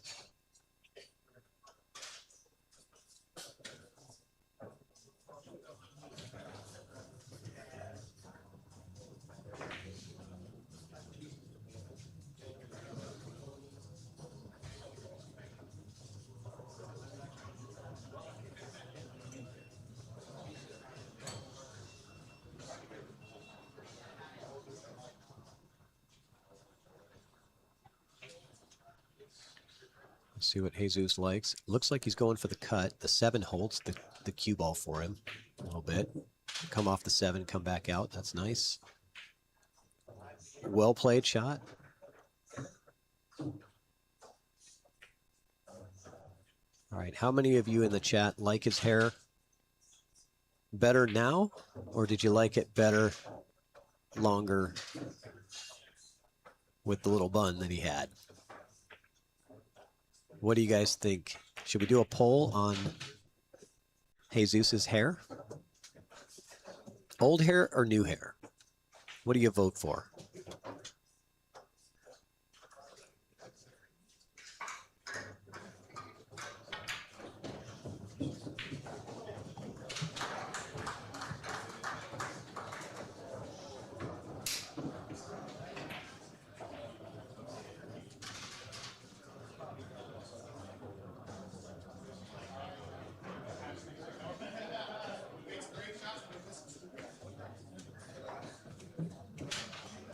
Perfect shape on the 9.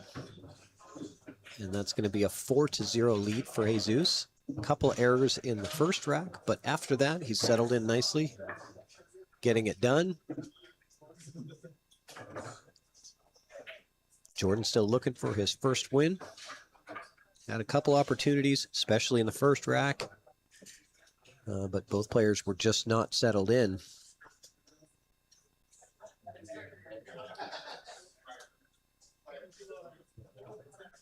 What are we naming here? Sports where the playing area sizes are variable? Yeah, golf, auto racing, soccer, really? I thought soccer was always played on a regulation-sized field, but I don't know that much about soccer. He was giving you a headache from how tight he had that bun. maybe he just needed to get the hair follicles to relax for a little while.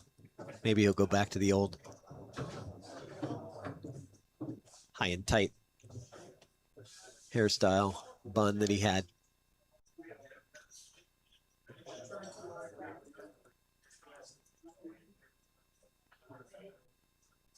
All right. Scratch on break from Jesus, giving Jordan ball in hand with 7 ball out. Good chance to try to get something going on the feature table. Get yourself a win on the board. Get yourself in stroke. This is what you need when you're down 4-0. You need a ball in hand with a good layout. Get that arm warmed up. Get the tension loose.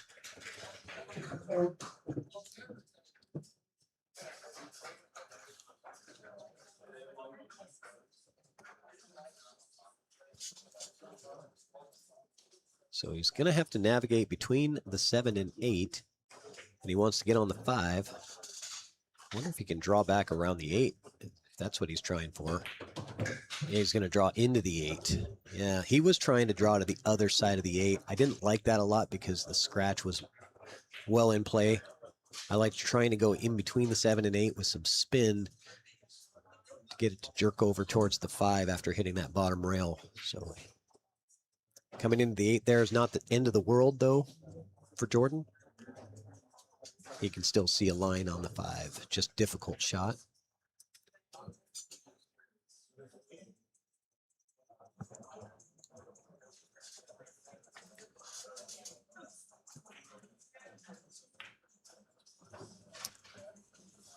Almost. Just overcut it by a hair. Yeah. Pool can be a frustrating game sometimes.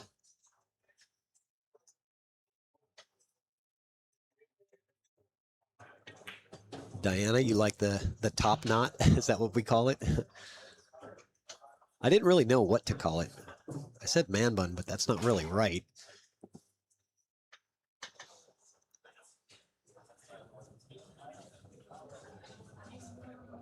When I think of man bun, I think of Mickey Krause.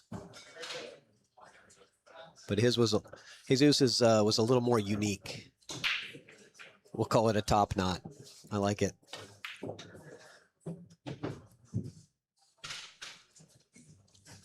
Pool Dog says no on the top knot. You like it better now? Okay.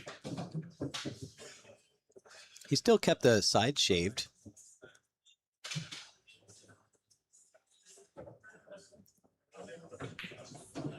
And Jesus now up 5-0. Jordan had a good opportunity there. Had ball in hand with a 7-ball run out. Just couldn't get it done.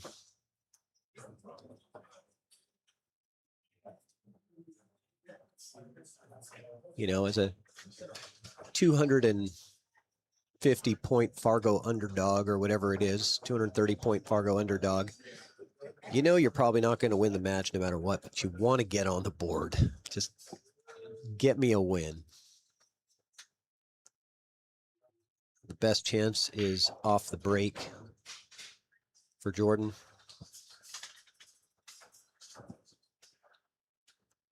See if he can get it done.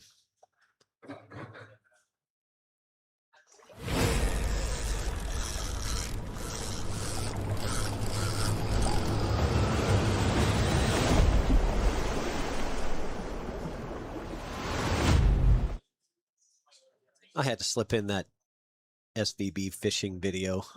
Kind of like that one. He's catching more than lake trout. He's got himself some Titleist chalk. Break is dry. There is a cut on the 1. Jesus is eyeing it up. See if he likes the angle.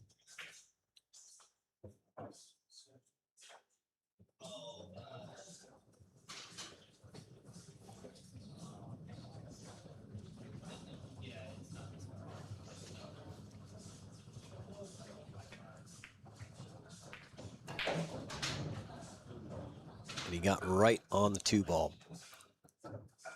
Nose to nose with it. It's not frozen. It's not wired. It does have a slight angle to it.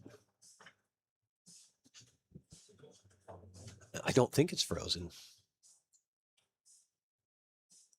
But it's definitely not wired, as you can see.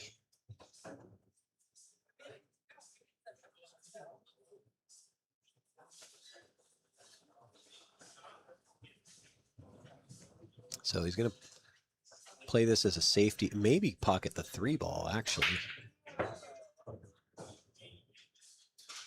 So he just played it as a safety.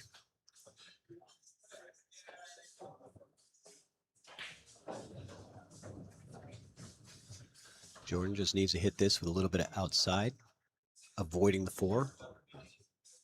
Coming into this area for the 3. Touchy shot because you have to control the speed here, and you're hitting with spin. So you're going to get some little bit of deflection, a little bit of swerve. And you have to land in a specific wedged area for the 3-ball. So nothing easy with this one, especially when you're down 5-0 in the set.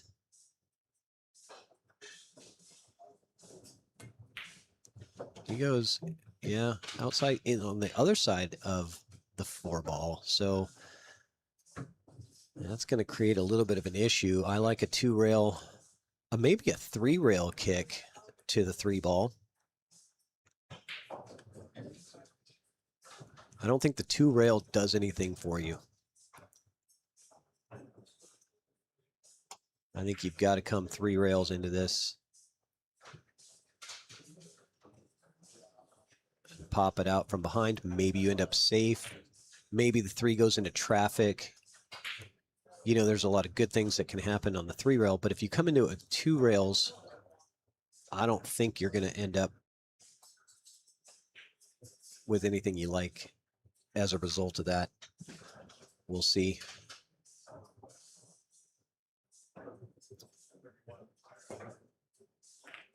He did go 2 rails into it, and he did get a good result.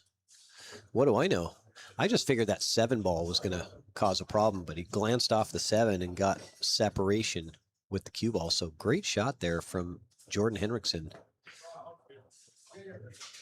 to get out of the jam. Now we get to see a little of the kicking skills of Mr. Atencio.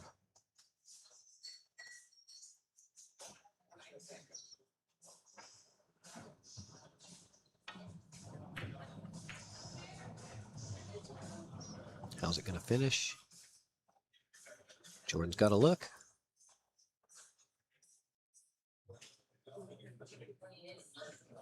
Should be okay to cut this in. 4 balls in a good spot.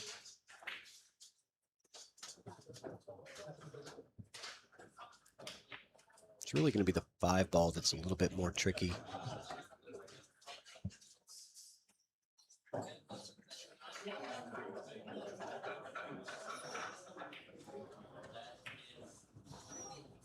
So he went with the safety. And not bad. He's left the 1-rail kick, though, for Jesus. I don't like my odds if I'm Jordan. Although, he is going to be jacked up over the 8. It is the first match of the morning.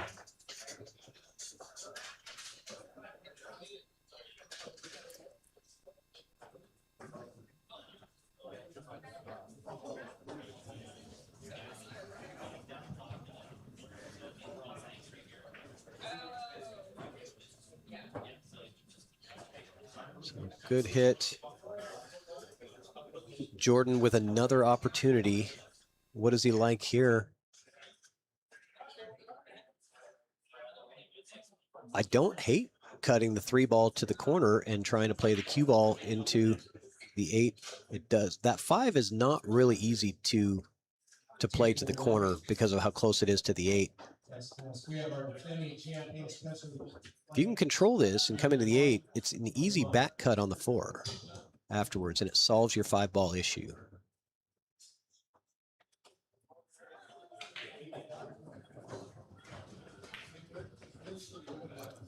like it. I like it. He's gotten a little separation with the 8 and 5. He is going to have to avoid the side pocket scratch with this angle. It's going to be a come in to the other side rail and back out for the 5. You got to watch the scratch here.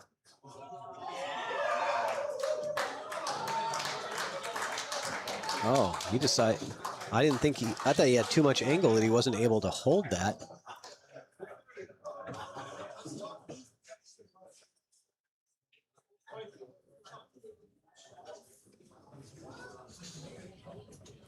Excellent shot from Jordan. He's playing a very good rack here.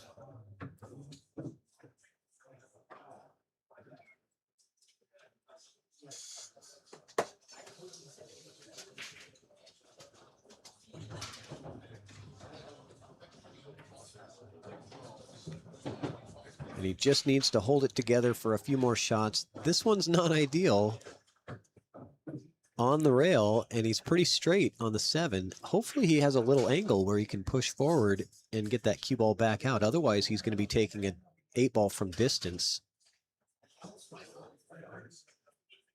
It looks like it has a slight angle, but these are ones that you can miss when you're trying to get more with the cue ball. You try to cheat the pocket too much, and yeah, it happens a lot when you're really straight, but you know you could cheat the pocket and you know you could get it. But you're so focused on that cue ball and that follow through and all of those things that a lot of times. Oh, and there's an error from Jesus to let Jordan back into it again.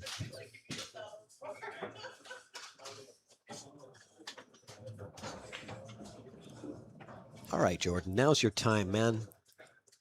Here's your rack against a top-level player. You're going to get, you got to get this one done.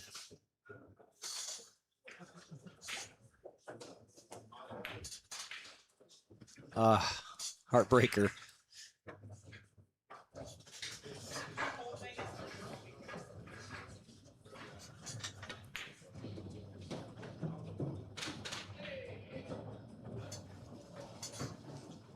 Jesus says, yeah, okay, I've given you enough chances. I'm gonna have to just put it away now. Jesus Atencio on the hill, 6-0. And a quick word from one of our sponsors. Sooner or later, it's gotta be a Meucci. Meucci Cues are engineered to give you a power advantage you can feel. Our Ultraflex technology creates a spring-like energy transfer throughout the cue, giving you more power with less effort. Our exclusive power piston technology can reduce deflection while also delivering even more power. The Meucci shaft is loaded with low deflection technology from end to end. Upgrade your Pro shaft to Q wood or carbon fiber to fit your playing style. We meticulously select the finest materials for our cues, whether it's the classic beauty of maple wood or the high-tech performance of carbon fiber. Unlock your full potential with the Meucci Cue. It's a difference you can feel, but it's also a difference you can see. Meucci is famous for its iconic designs that'll turn heads in the pool hall, like the glass rose, the Mike Massey 5, the stunning diamond Cocobolo. And we're back. Jesus on the hill and breaking. Couple balls in. Where's the 2 ball going to land? Is it playable?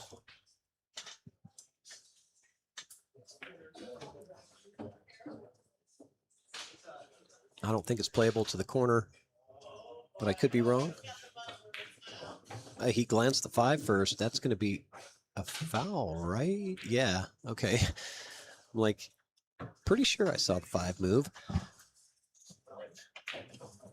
So here we go. Jordan again, ball in hand. This time 6 balls on the table. Nothing is touching. Don't tell me you're looking at the 4-9.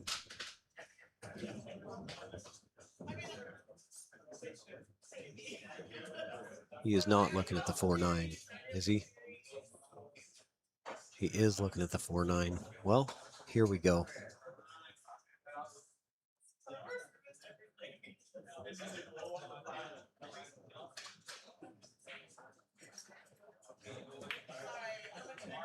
Oh, so maybe the 4 passed the 9 and he was just trying to play that pocket.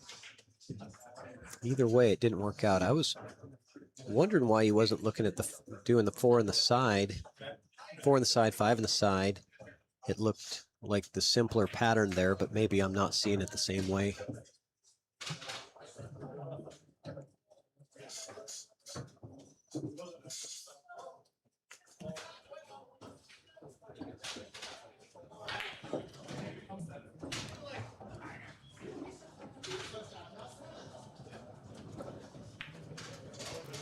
Yeah, I don't know if he was going for the 4-9 combo, guys. There was room to play the 4 in the corner, but it wasn't a full pocket. So that's why I'm kind of curious why he would have chosen, if he was going for the 4, why he would have chosen the corner pocket instead of just putting it in the side, because it looked to me like he could get great shape on the 5 and then get to the 6 without any issues, being that he had ball in hand. It's possible he was going for the 4-9 combo. That seemed a little bit aggressive with that layout. But who knows? We'll never know. Jesus Atencio gets it done 7-0 over Jordan Henriksen. And did we get the score wrong, or is he? Yeah, no, they shook hands. I think Jesus is just going to get some practice reps in. So I'll leave the camera on for you guys and put my little graphic up there that says we're waiting for the next match. It looks like I do have one scheduled. It looks like Spencer Ladden, the former champion of this event, is going to be facing Sean Damani from the Bay Area in California. Oh, I believe that they're already playing. Never mind. They are on table 1. Spencer and Sean.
All right, I'm just going to leave this graphic up there until we get another match scheduled for table 2.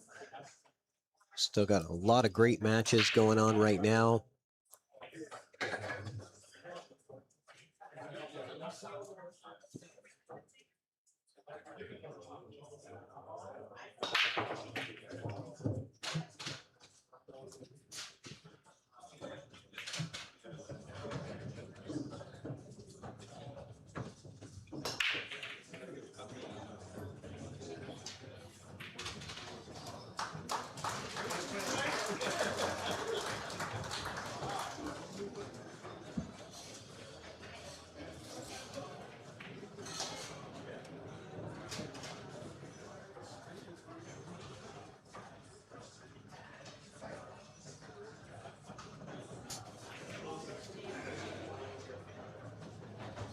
Looks like Stan Taranjo and Shane Bapping were locked up 6-6 hill.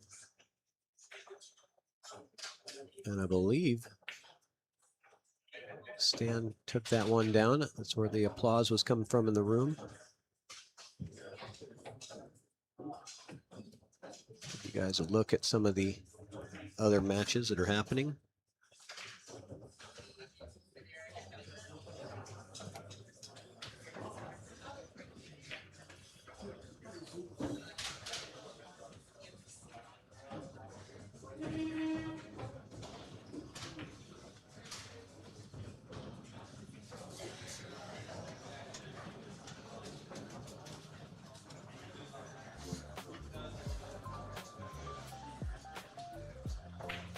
Yeah, it looks like Stan did win that hill.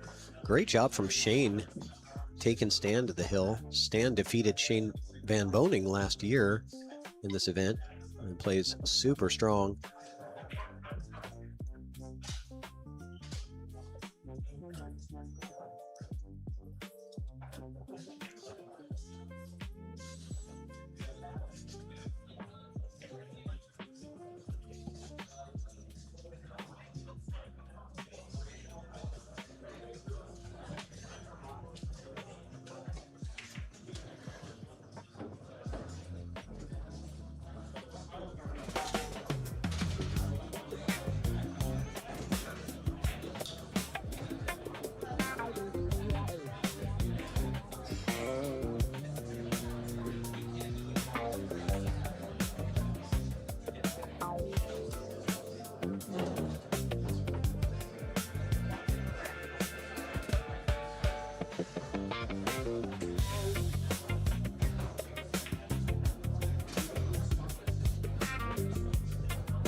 the 9-footer.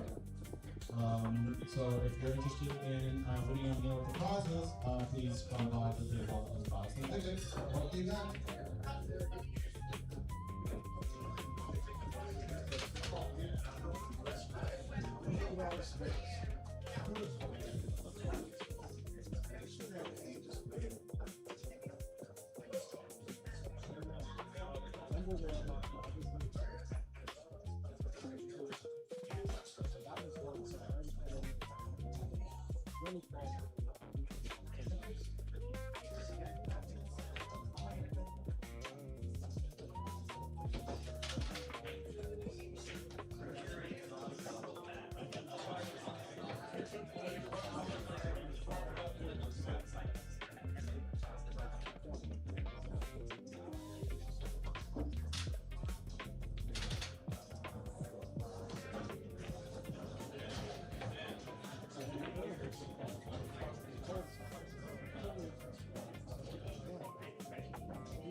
What do you say? You like it? Don't shoot the wrong ball.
All right, we're about ready to get started with our next match on the feature table here.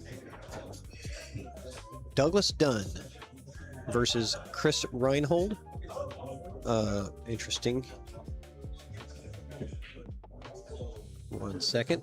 Be right back. Not sure why the scoreboard says race to 174. We're going to figure that out. It is a race to 7. Hang on a sec.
All right, just a few more minutes, guys. Just hang out with us.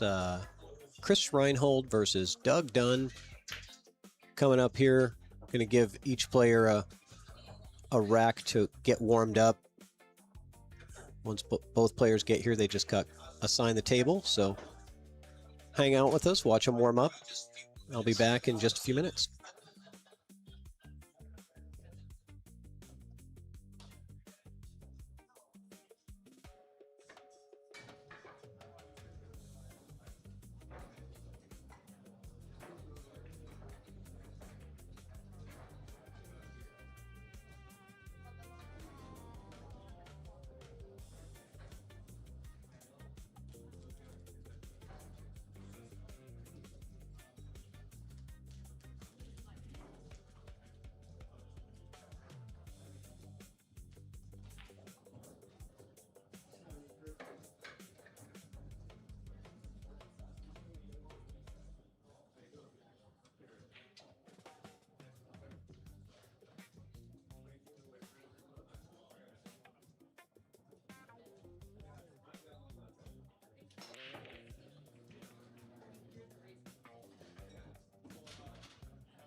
All right, looks like we're getting ready to go.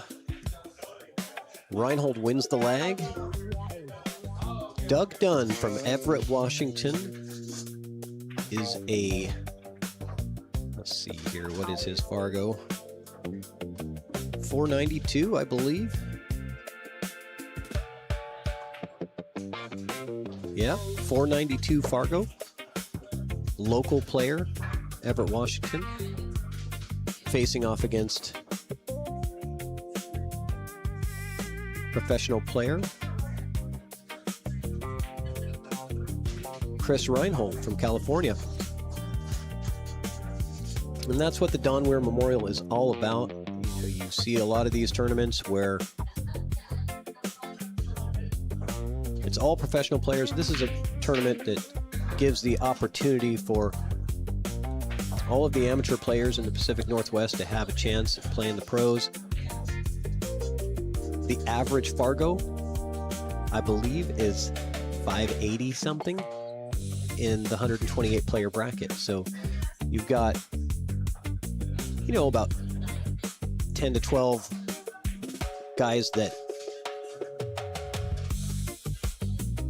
are in the 750, or at least the 730 plus range.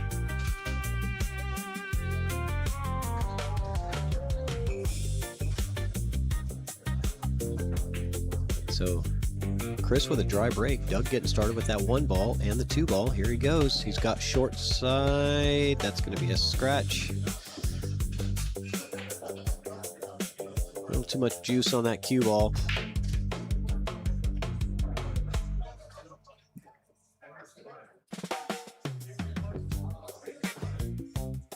Chris most likely looking for position over here, looks like, with his cue ball. See if he gets to the center of my circle. Close enough.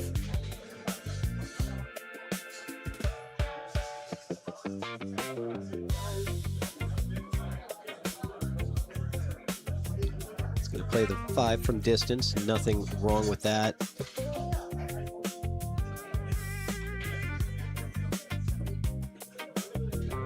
Wants it to come just past the side pocket with this cue ball.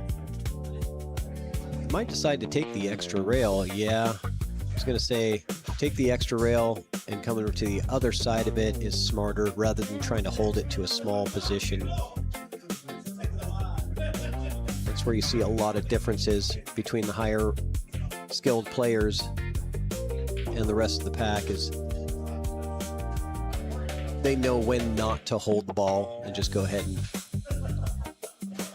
they're comfortable with taking the 1 or 2 extra rails to make it easier to get position.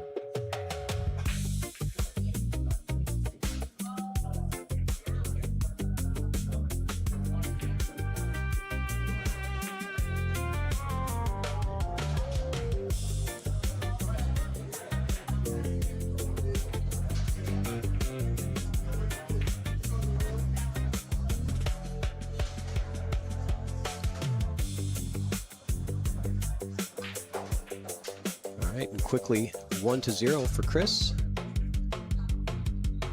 Sorry about that.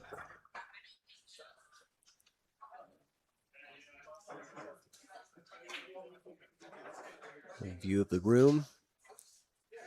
You can find all of the matches on Digital Pool. Just type in Don Weir. Should be the first one you get. The 5th annual Don Weir Memorial Invitational.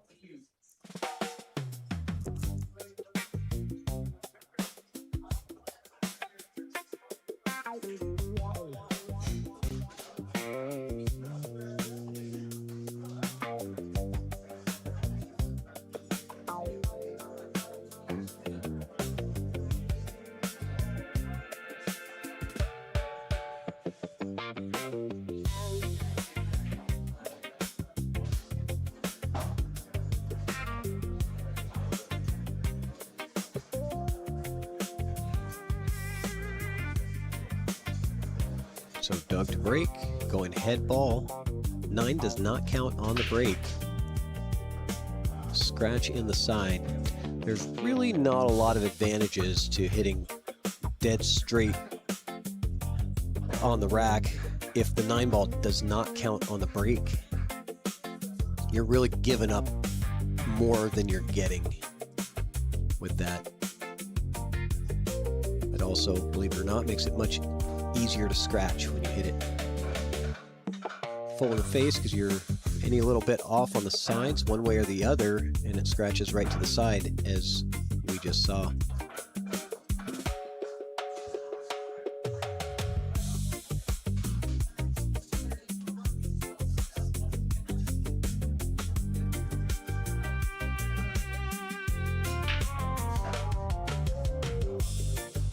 Combo on the 6, nicely played. I like the nudge that he gave on the 7-ball, but doesn't get the 7 out of trouble. So he's still going to have to figure that out.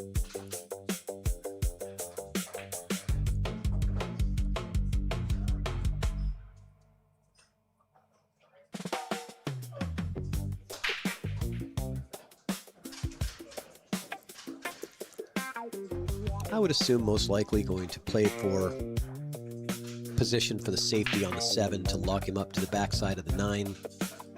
That's normally what you're going to see here. I mean, if he wants to just feel a little more aggressive, he could run into him. It's just unpredictable what you're going to get. He is going to run into him. And he came out okay. Yeah, those can end up funny on you.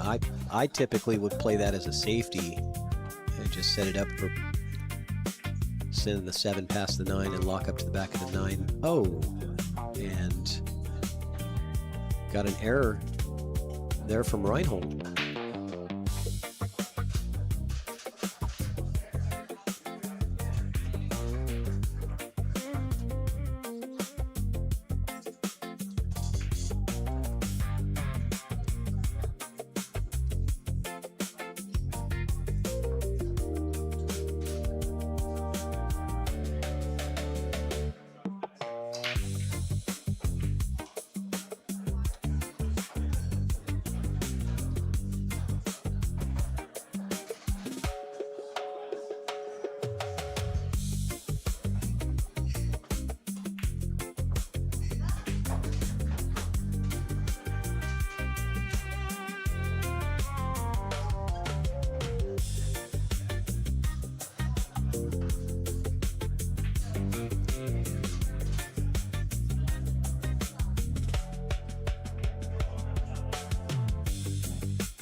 Chris going up 2-0 there.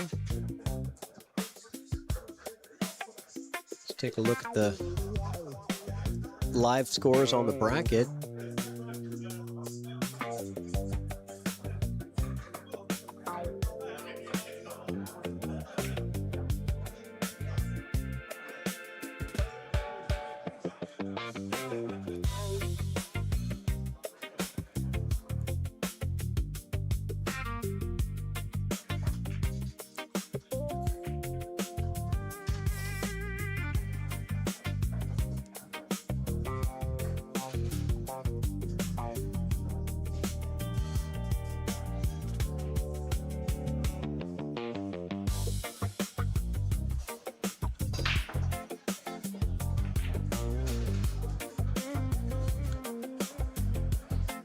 Is he going to have a look at the 1?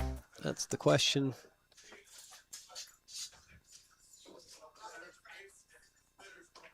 It's close, but I think it's there.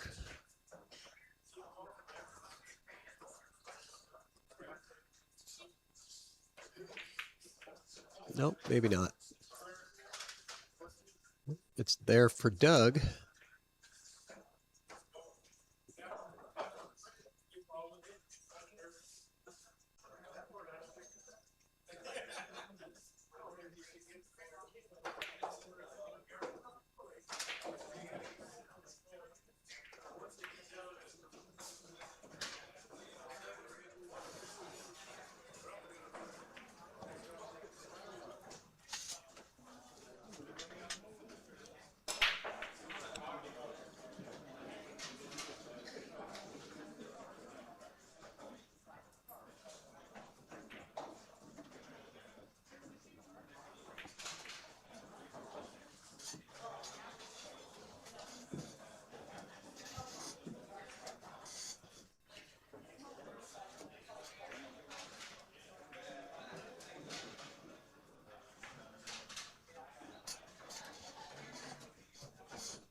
And Chris making quick work of this rack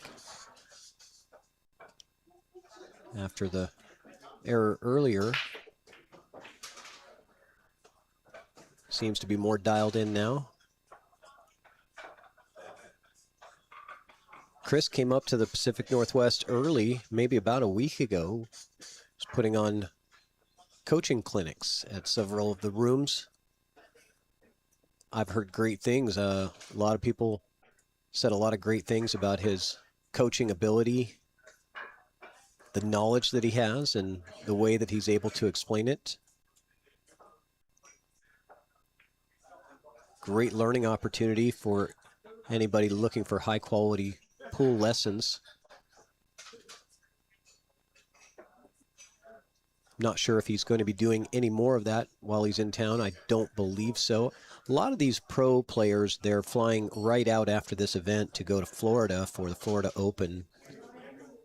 And then right after that, they're going to Yuma, Arizona for the Arizona Open.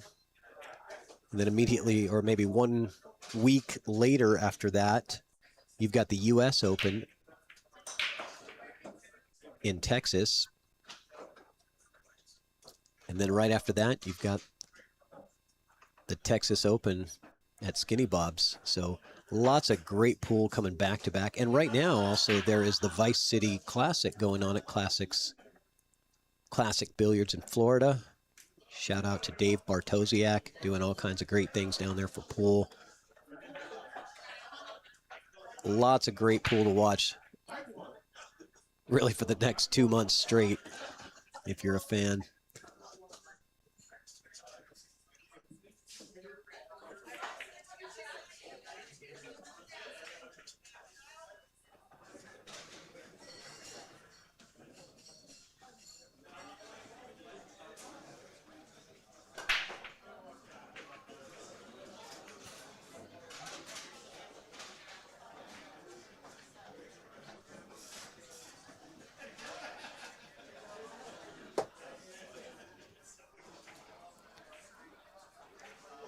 All right, Doug's got an opportunity.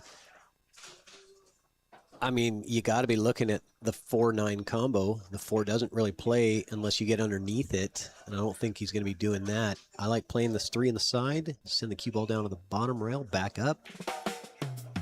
Too hard. That's going to scratch. Yeah. I mean, half that speed was a great opportunity because the 4-9 is just dead wired. I mean, it's not dead wired because it's got some space in between, but if you draw a line, it's pretty straight. But Chris not going to take that. He's going to run these out. That was Doug's best chance at winning the rack right there. Was he just got into that a little bit more excitedly than he wanted to. Understandable.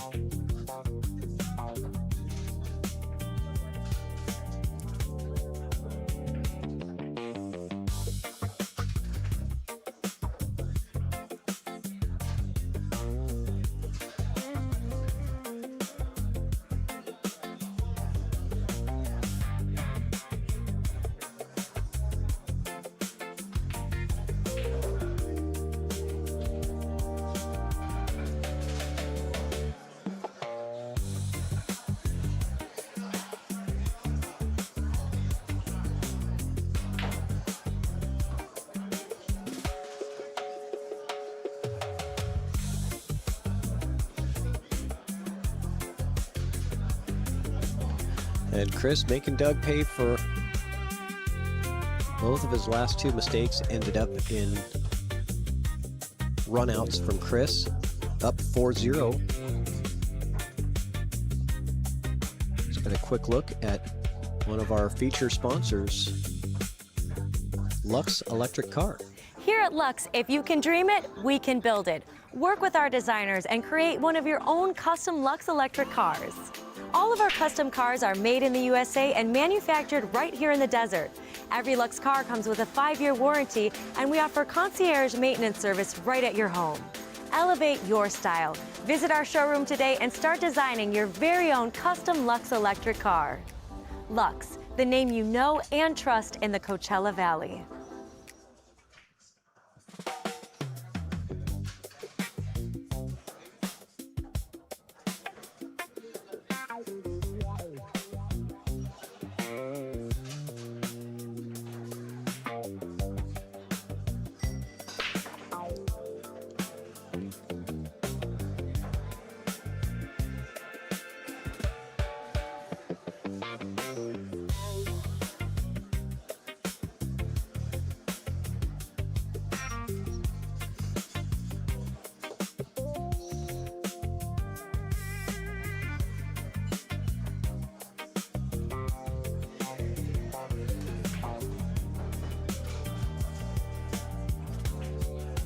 So another dry break from Chris.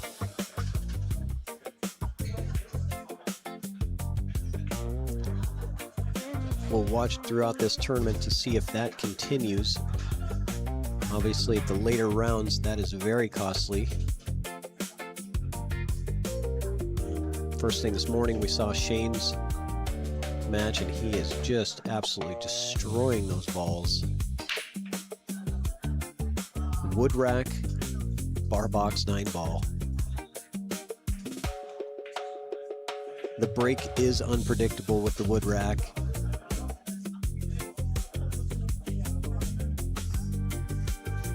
But we're seeing a lot of the players hitting it sweet, getting that one ball to go to the side and a wing ball to go in the corner, and pocketing multiple balls on each break. Let's see if Doug has a jump cue in his... Oh no, this is Chris. Chris is digging for his jump cue right now. He did not pull it out before the match. He's got the Air Rush from Predator.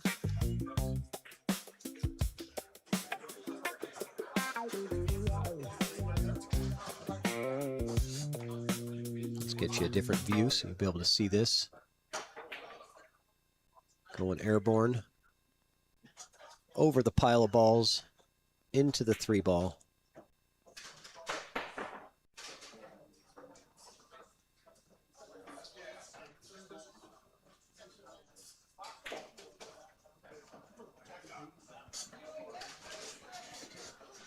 All right.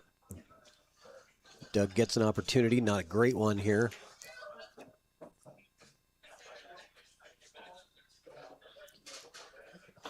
I think I like the safety here. I'm not sure if he's going to see it or not, but I think there's an opportunity for him to thin off the 3, bringing the cue ball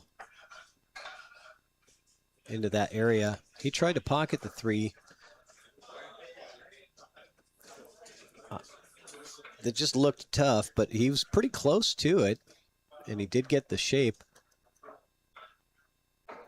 on the 4, and he's making Chris jump again.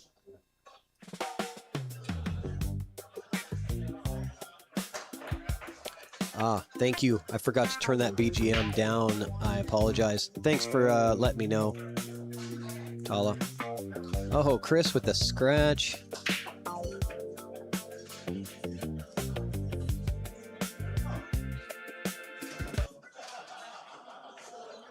Sorry, I had that background music on during the break, and I didn't realize that it was still playing, so I didn't have my monitor on for it. So, appreciate you guys letting me know.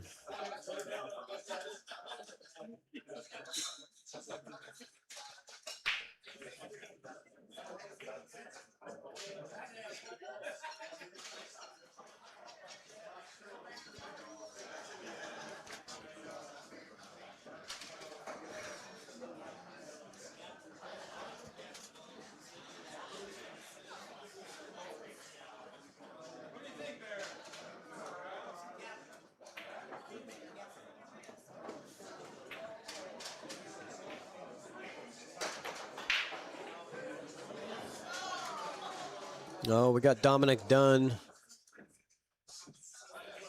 Welcome, Dunsky. Didn't expect that we'd be seeing you here. Figured you'd be all up in everybody's action down there at Classic Billiards in Florida. How's that Vice City Classic going down there?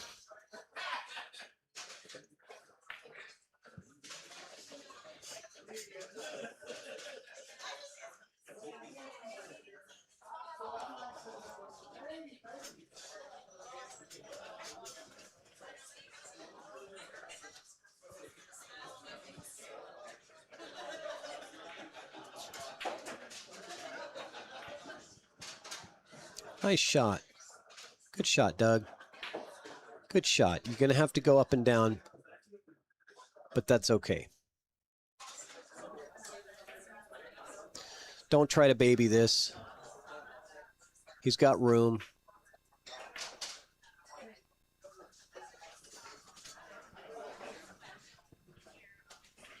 Oh, he played the carom on the 9. Maybe there wasn't room. We'll give him the benefit of the doubt. I don't think that the carom was the shot if he had enough room to pocket that 8 by the 9.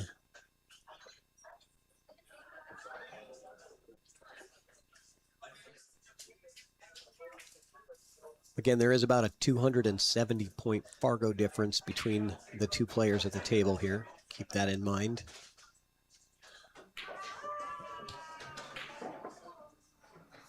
Good stroke from Chris, being able to move that cue ball.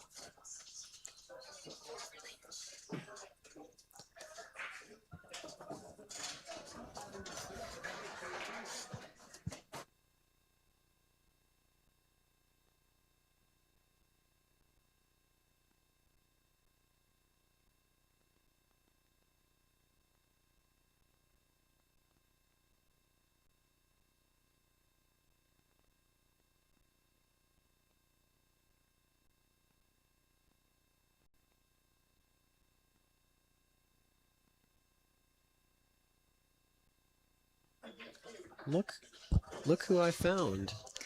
Just meandering about. I found Sophia Tran, wandered around. Sophia, thank you so much. You are so amazing. She brought me bottles of water. She's getting me food. She's coming in to help with the commentary. Oh, man. You're a lifesaver. Thank you. You are welcome. I was thinking, somebody is going to text me one of these hours that I'm here and say, hey, do you need anything? Can we bring you up anything? Because it's kind of hard to get through the venue to get over there to get anything. And you are basically literally holed up in here. I am holed up in here, yeah. So thanks for recognizing that. I need to stay hydrated. Bottles of water is what I need. Yes. And I figured electronics, you don't want to have glasses everywhere. Yes, lids are important up here. Okay, so just to get you caught up to speed, Doug Dunn is a 492. Okay. Your local player out of Everett. So there's about a 300-point difference between the two players here. Just a little. Yeah. So, but he's trying his best. He's had a couple of opportunities. Wasn't able to cash in on any of them. It's a rough break here. I wonder what he plans to do. Going for the combo here just seems like not ideal. Okay. Oh, was he trying to play the combo on the 6? Or he wanted the corner shot. Oh, put it in the corner? Mm-hmm. Yeah, okay. Yeah, that makes more sense. Reinhold is no stranger to the PNW area. Yeah, he's always coming down here. Chris, just a great guy, great coach. We're talking about his coaching. He's been putting on clinics in the area. Also, a really good photographer. Yes. Some of his photos are just amazing. His portrait work. Yeah. He's got great camera skills. And great cueing skills as well. I mean, you have to be on the Moscone Cup, right? That's right. You don't get there by accident.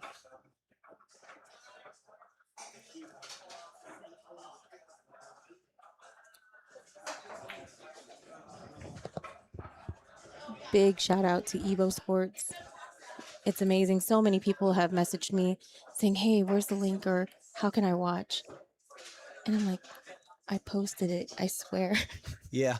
Well, the easiest way that I tell people is, go to Digital Pool, type in Don Weir. You got the full bracket there, and every single stream match has a link above it that says recording or live streaming. If it says live streaming, it's live right now. If it says recording, it just takes you back to when that match started. So you can just catch all the action there. You can go direct to YouTube, go to Evo Sports Streaming on YouTube. You'll see it live there. But I think the easiest thing is that Digital Pool bracket link. It just makes it so much simpler. The integration is top notch. I love it. Yeah, and we've had a really good relationship with Digital Pool, and it's been awesome. This guy is so smooth. Look at this. Perfect. Yeah. Speaking of smooth,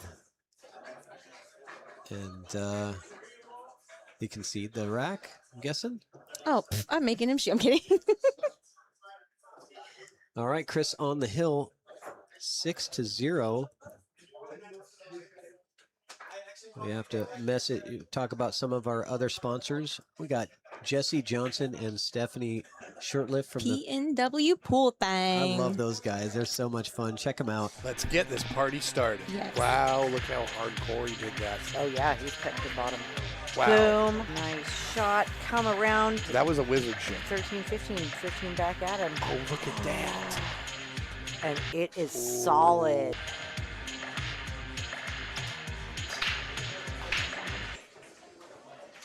Sorry about that. I just missed the break. I thought it was going to end in time, but man, he racks fast. Sometimes they spend a couple minutes racking because it's, wood rack and they're trying to get them all tight. Perfect. Apparently he got them right the first time. All right, let me go back to this. Easier to see. Sending the cue ball all the way around, trying to get all the way through that traffic.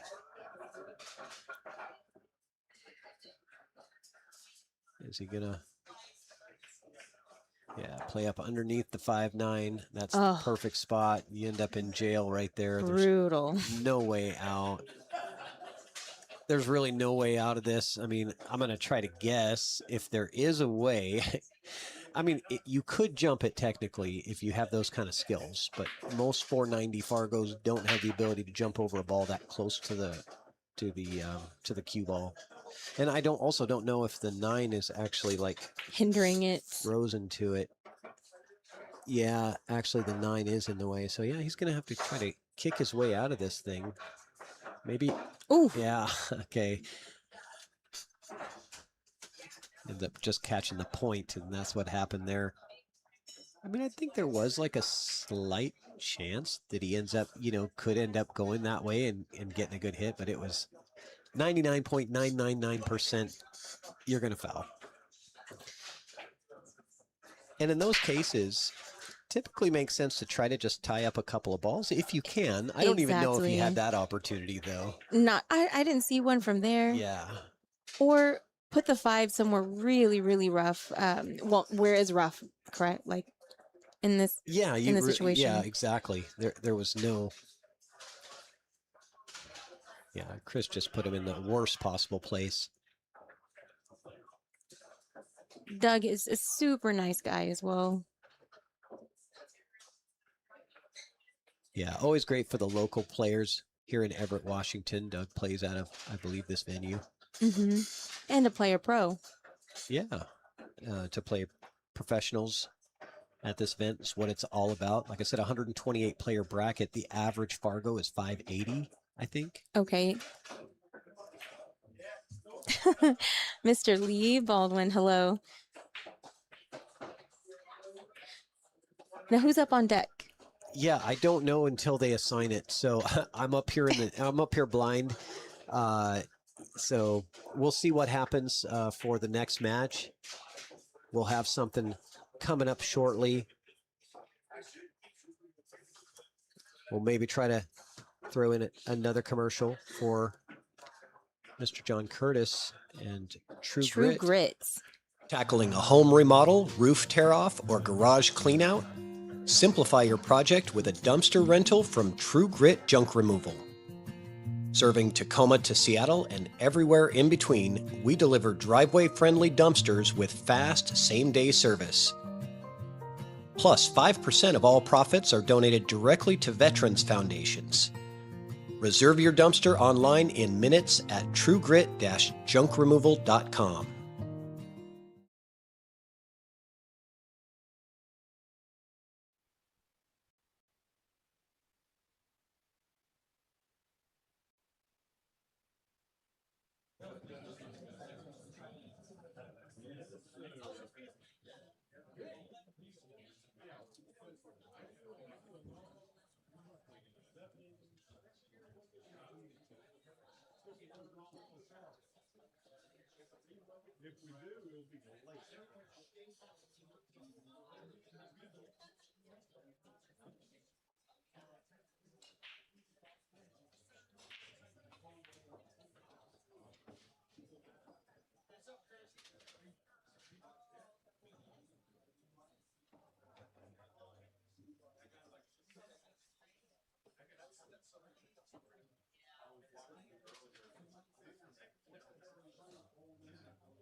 Table 2, Sky Woodward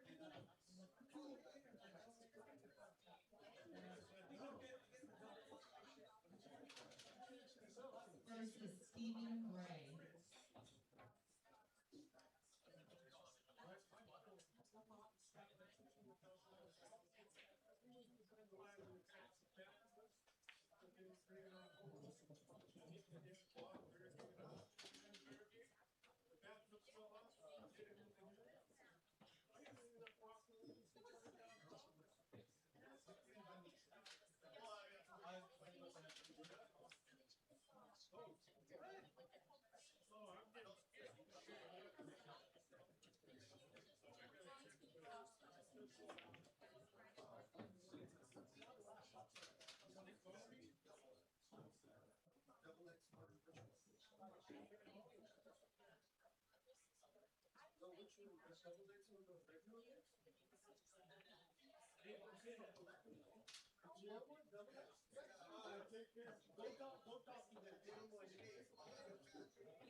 No, actually, this is why I came up. You know, I don't know if he's like, a local guy played 100 minutes. Right. What's that good?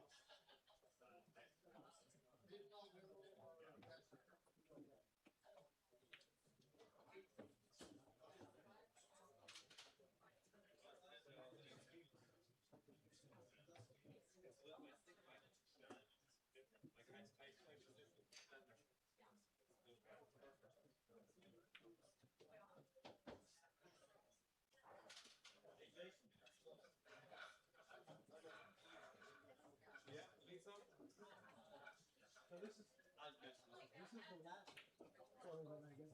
So 2 years ago, here, I don't know if you put me up here. This right here, and I gave it like,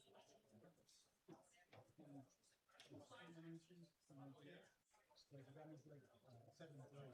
Every 3 days I wanted, but I wasn't stupid. Like, six shots.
All right, guys, just give us a couple more minutes. We got Stephen Gray and Skylar Woodward are going to be coming up next on this table. They're just getting warmed up now. Be back in just a couple minutes.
All right, guys, I guess they already started.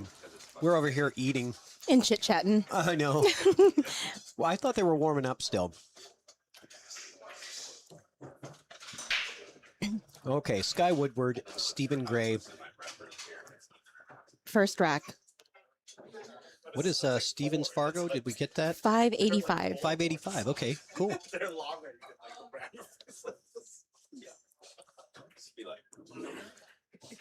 You know, it's still a 200-point difference. But yes. But you know what? Any 580 can run racks on a 7-foot bar box in 9-ball, right?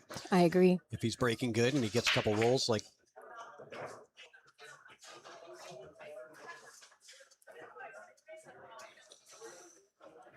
Like to see him put some pressure on Skylar.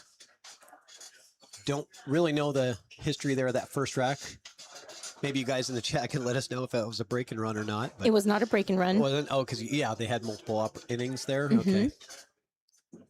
All right. So we just ordered the Georgian curry.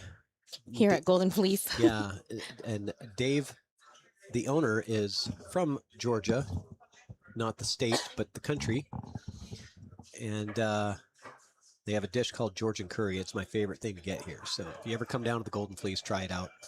You won't be disappointed. If you like curry, you like just a little bit spicy, a lot of flavor. Anyways, And it I got comes food with on my mind because it's delicious bread. Yeah. Thank you. Huge shout out to Sophia Tran getting me food and water and coming into the booth to do commentary with me. Which, by the way, we have to refresh that. I'll be right back to this. So dry break from Steven.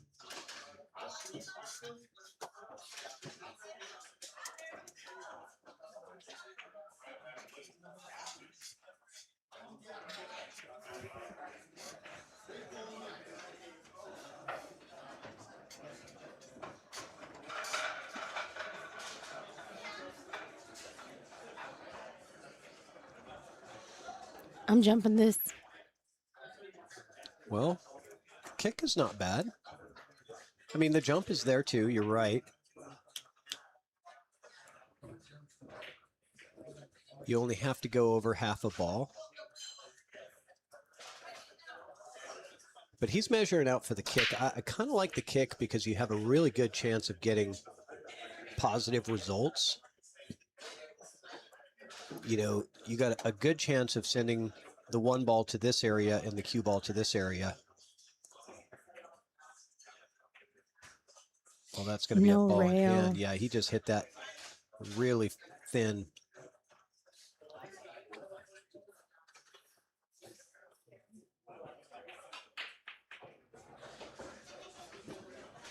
Not really any oomph there.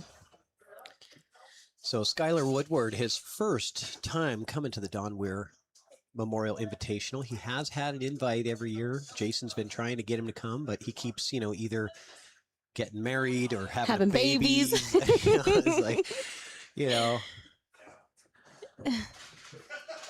No, I got to talk to Sky a little bit at the dinner the other night, and he's just really enjoying Life. Yeah. Shout out to Ashley. Holding it down. Yeah. Takes, you know, behind every professional player that has a family, it takes a very strong partner to hold things together at home. And there's just a lot of travel, and it's a difficult life.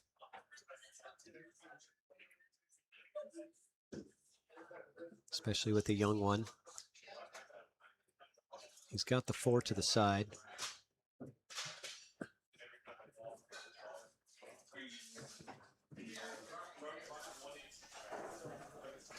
He's pretty clear here. Yeah, I like his odds.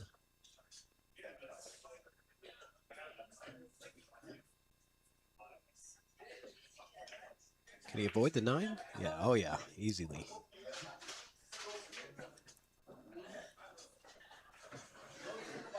This guy just going right to work. Not wasting any time. Sky was one of the no, he was the highest Calcutta, or I'm sorry, highest player auction. Yeah, Wasn't even in the blind bid, which was so bizarre. I know, yeah. So the auction, the blind bids, pick of the litter, if you will, those went to Shane Van Boning and Jesus Atencio. And Jesus Atencio. And what was it, like 4,030 No. and 25, or It was 3,000, 2,500? 3,000 and 2,500. And then Sky goes towards the bottom because they did it alphabetically. So Mhm. Woodward ends up at the bottom, Mhm. and his bids got jacked up all the way to 4,000. 4,000. And it blew my mind. I was thinking, wait, what? Well, maybe people know something He is known to be an incredible bar box champ, right? Yeah, yeah. So, He knows his way around a bar box, but then no doubt. why wouldn't he have been one of the pick of the litters? Yeah, I mean, that's interesting, right? If you were going to spend, if you were willing to spend $4,000 on a player, why wouldn't you have, Done it then. why didn't you have put a bid in during the pick of the litter? That is interesting. Anyway, It happens. I think because he went towards the bottom of the list, that people that maybe didn't get the players that they wanted, they said, "This is my last chance to get a good horse." You know what I mean? And so it was like, I think that happens sometimes during the auction. All right, Sky was just waiting for Steven to get back. he's such a class act. They both are. Steve and his wife are here. Watch out, cue ball. Oh, the 8-ball eight came came in in and saved the day. Look at this, though. Yeah, he's got a piece of the 2, but not much to really work with. Could he be audacious and stun that over and just get the 9? And he's going to play a safety. It's not possible. He'll play a safety. I really don't think it's possible to do what you're saying unless he has more of the 2-ball. But maybe he's got enough of it to do that. I don't. Oh, my goodness! He did go for it. He did. He had enough of the 2-ball to really make it close, but that was a tough shot because he had to come in as full as he can on that 2. Yes. And now the 9 is just hanging there. But the 2 is not in a good position. Yeah, what are you going to do? I mean, the 2 plays to the top right corner. And if you're playing just some regular Joe Schmo, oh, he nails it. Nice shot from Steven. Let's go. I don't know. I don't like it. Yeah, I don't know about this back cut. Let's look at the side pocket. Yeah, he's not back cutting that. He's going to play He's going to play safety. Oh, he's going to bank it towards the. Oh no. Good 2-way. That was a great 2-way shot. Yeah. This guy's got to know he's got to go out in space. I'm assuming that he's going to try to tuck the cue ball in here. Unless he takes a shot at the 9 here, which he's not. No. He is putting the cue ball in my circle. He didn't get it, though. He's left Steven a great opportunity.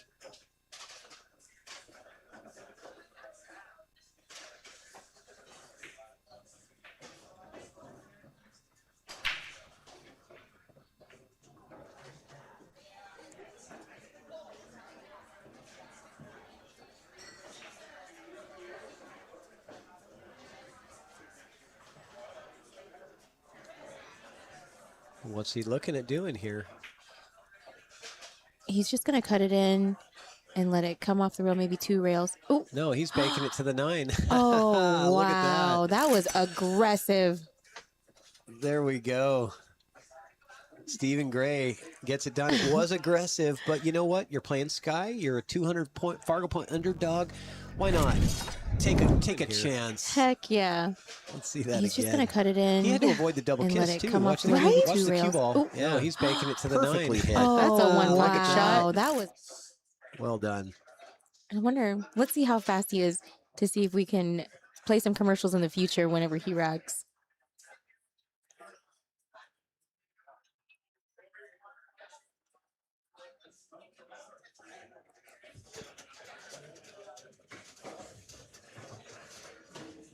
See Michaela's feet over there on table 1. Troy Warner in the chat saying Steven has played some 1-hole. Andrew, go ahead and refresh. You should be able to see it going forward. Yeah, we accidentally had table 11 as unlisted for some reason, and so we just made it public like about 20 minutes ago. Mhm. So if you refresh your YouTube, it should show up there.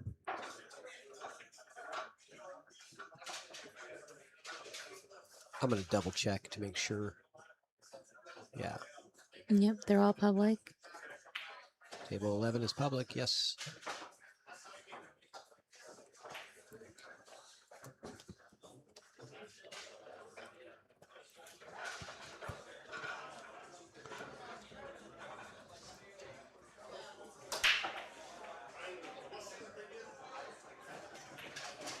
Breaking out 3 ball. Good shot there. Thin cut on the 3. It's like a little back and forth action.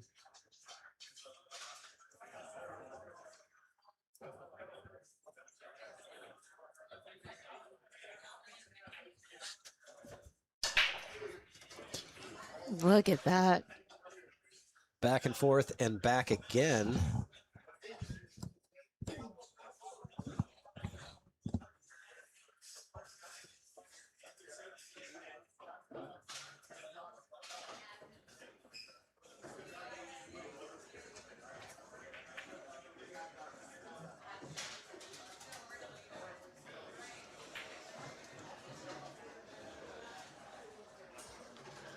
He wanted to get on the short side of the 5, I believe, but he's good here. He'll just carry him off of the 5.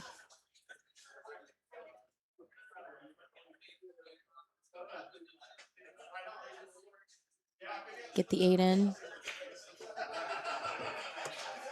And the 9. Get the 9 in. Get out of here. There we go. This guy getting the extra ball on that. Ridiculous. Get the 8 in. That Yeah. was And the Get the 9. 9 in. Get out of here. That's how you win a game.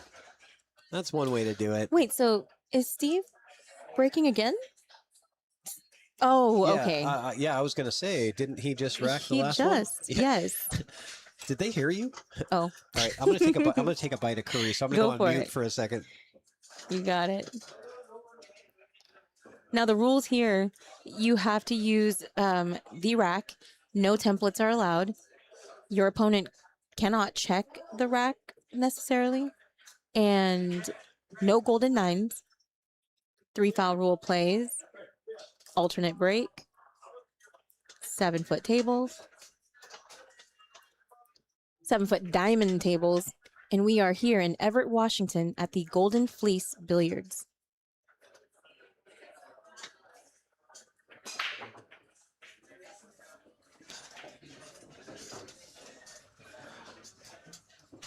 What a break, but what a rough situation on the 1. He will, I believe he'll play a safety here.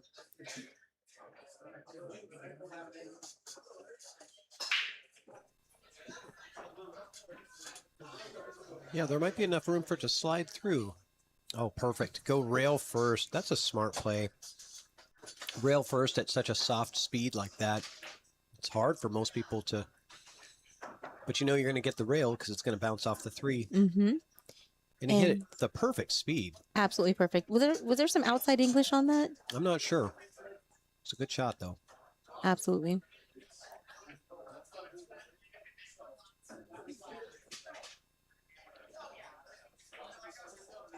And he came rail first. That's going to be a foul. Yeah, no rail contact. Yep.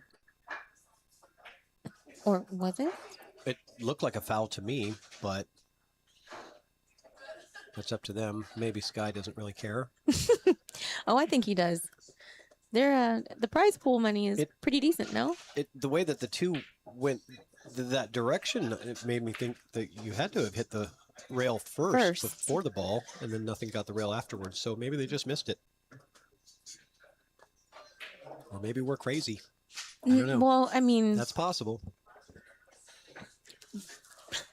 Both are not exclusively... What is that? It could be both? Yeah, so it could be both. Yeah.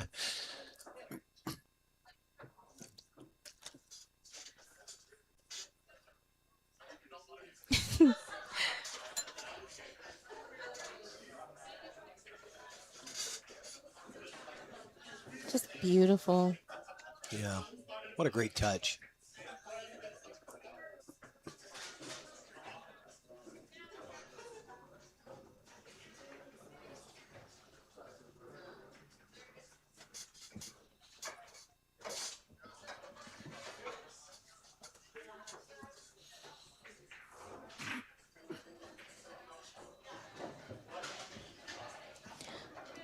Now, the 7 must go past the 9.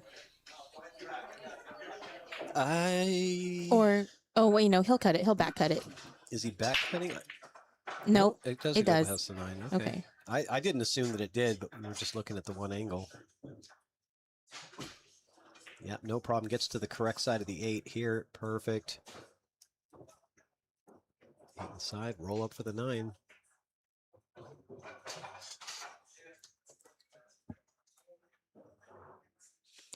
Boy, Ed Hobbs does do a fun job of that player auction, doesn't he? Yeah, I'm surprised that he even has any voice left after auctioning 128 players last night. Took 3 hours to get through that. Yes, it did. But it was actually less time than I was thinking. We had an over-under bet on 3 hours. I bet the over. It was just under. Not by much, though. Yeah, we like to bet on everything. Yes. Remember that part where you're like, "Are we crazy? Where we must be crazy?" Yeah. Yes. Yeah, a little bit. We like to have fun. Everybody here likes to gamble a little bit. I think I would say 90+% of the people in this room. I would bet that is true. I'll bet you that's true. Good one. How much? What are my odds? What are we talking about here? All right, here we go. Steven to break. Nothing on the break, it looks like. Oh, wait, nope. Yeah, we've got 2 balls in on the break, but nice. Snugged up to the 1 ball.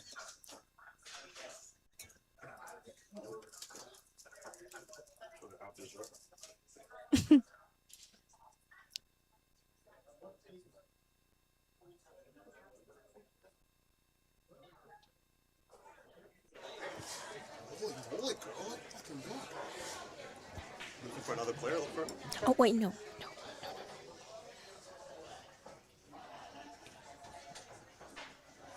Will you screenshot that and send me a picture of that? Oh.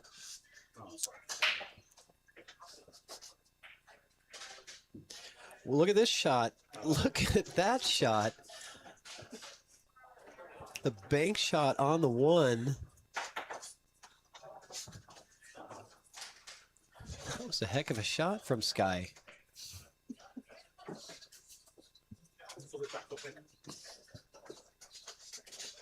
We got Justin in the booth trying to distract us, and I'd look over and I just caught that great shot from Sky. I clipped it on the highlights, so we'll watch it back. Justin's not that distracting, right? Justin is very distracting. Yes, he is. I was being 100% sarcastic. The most distracting person you can ever meet. He will make a great bottle girl someday. Bottle girl? He was doing Raz. He was doing Raz tickets earlier. Oh. And he was walking around with the sign up and Yes. sashaying across the room. Justin is the guy. If you want to sell raffle tickets, yes, Justin will sell it out faster than anybody. All right.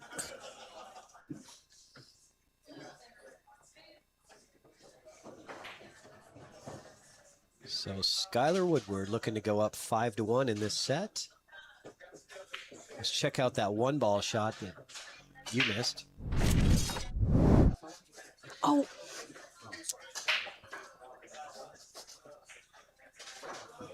Look at this shot. Ooh. Look at Narrowly. that shot. And then gets out of the rack from there. Wow. How do you beat that? Obviously you don't. You don't. Yeah, that's the problem.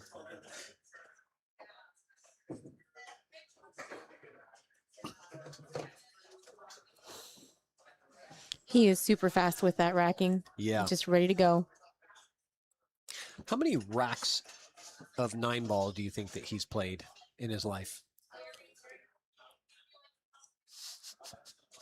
Over under. No, No. I'm in. I'm in. $5. $5. How are we going to find out the answer? Nobody has that data. No one has that data. You're right. $5. But what would you guess? If I had to guess, oh gosh. More than 100,000 racks? No, I don't think 100,000. Okay. I'm under. I'll go under 100,000.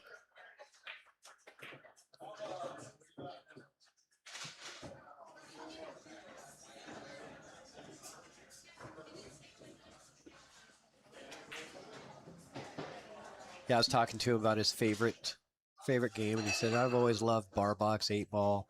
It's like it's just figuring out the puzzle and getting, the challenges. And it shows he wins those major bar box 8-ball tournaments. He's an absolute favorite. I would say we have probably in the building, we have 3 of the best, in my opinion, bar box 8-ball players: Shane Van Boning, Sky Woodward, Corey Dool. Yes. Those 3 guys, in my opinion, are really the highest level bar box 8-ball players out there. I would have to agree. And it's really a game that's only really played in the U.S. That's right? what I was just about to say. You will not find that in European countries or Asian countries. Yeah, I mean, they do play 8-ball, but it's not the bar box. Big table. It's a very different game because you have so much congestion. But bar box 9-ball, that's a different story. That's just, not as much strategy, more offense, more luck factor involved.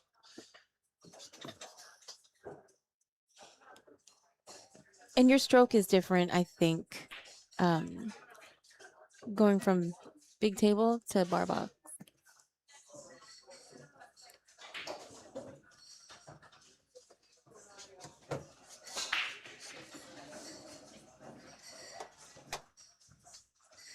Hold on 1 second.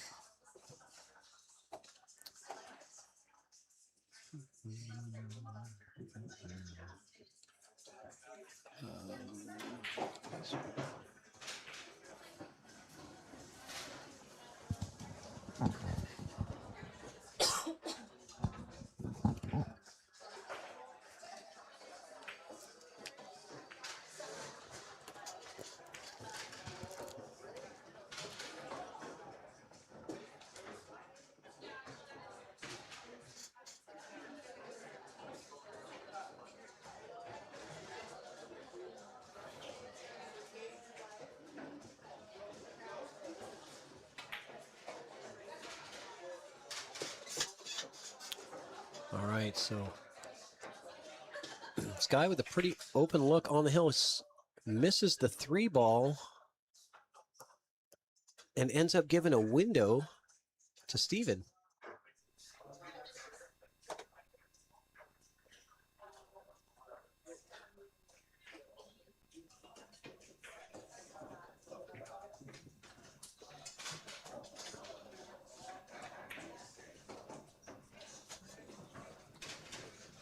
So Steven's going to see if he can.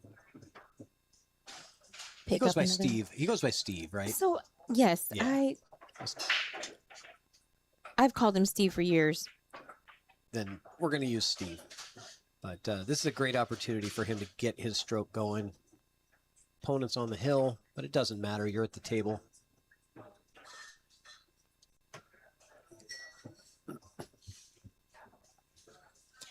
I like this. I don't believe he's completely straight on the 7.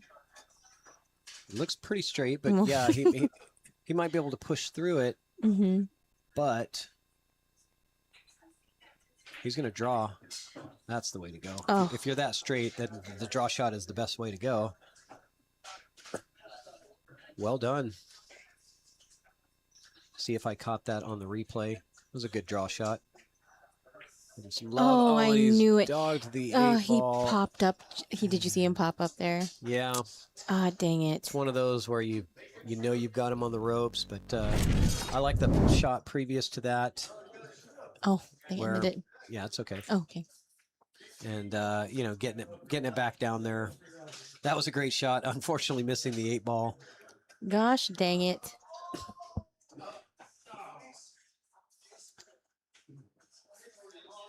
So we're going to take a break. It looks like I've got another match coming soon. Next match is going to be Shane Van Boning versus the Hat, Rich Geiler. I love like it. This matchup, guys. Yes. SVB Rich Geiler feature table coming up next. Give him about 15 minutes to get over here, get warmed up. I'm going to go to a quick sponsor break, but hang out with us. We'll be back shortly.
Well, that went way faster than I expected. I thought they were going to get some warm-up racks in, but they decided to just get going. Rich Geiler, the hat, versus Captain America, Shane Van Boning. Shane wins the leg.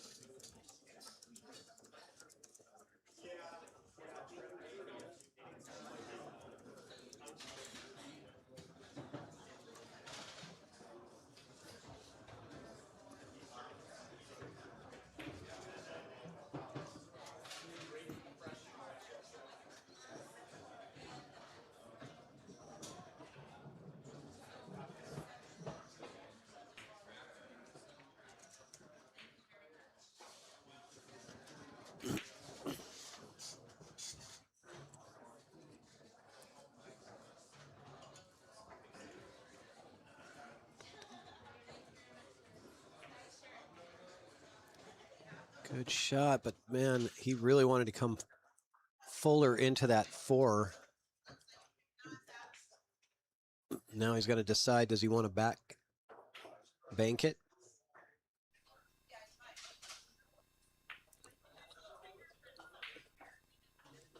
Right towards the corner that he's standing next to.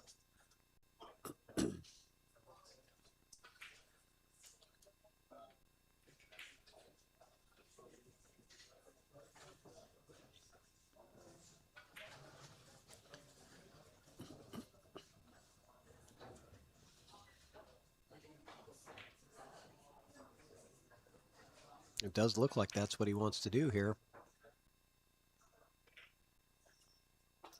Drills it.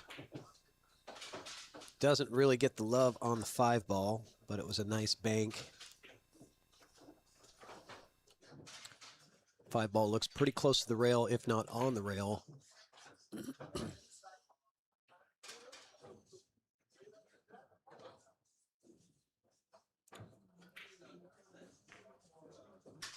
Shane decides to play safe. Turns out very well. Rich is going to have to kick at this.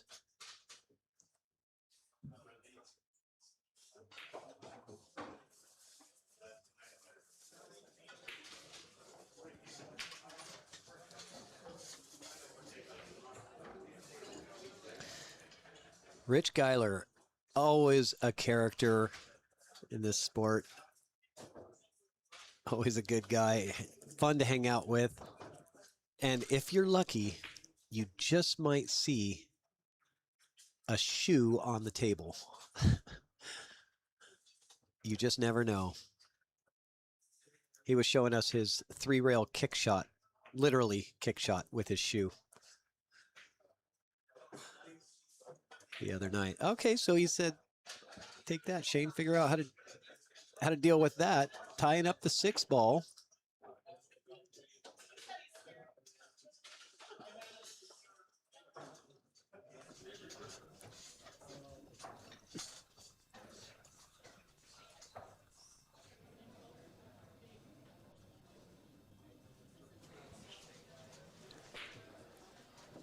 Oh, Shane decides to bank it back, trying to take it off the 6. Doesn't get the rub off the 6. That was a good idea, though. Would have definitely solved all the problems. Laying up for the safety. He doesn't like it. He knows that Rich can thin this ball. As long as he doesn't scratch in the side, it looks like a pretty easy safety to just catch a real thin piece of the 6 ball.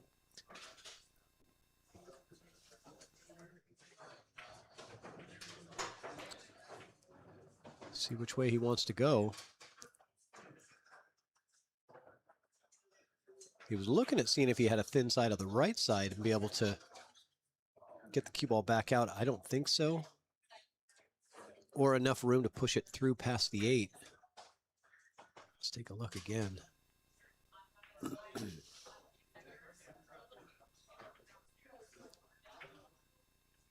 Okay, that works.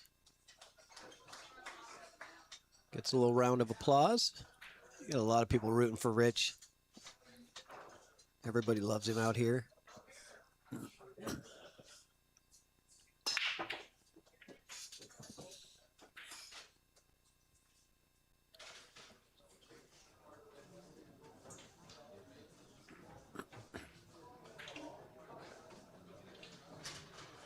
Shane completely misses the 6. Might have rolled off on him. I didn't have this camera angle. Would have probably told us a little better story if that cue ball rolled off. But normally when you're shooting a ball down the rail, a little close to the rail at that speed, you're going to get a little roll off one way or the other.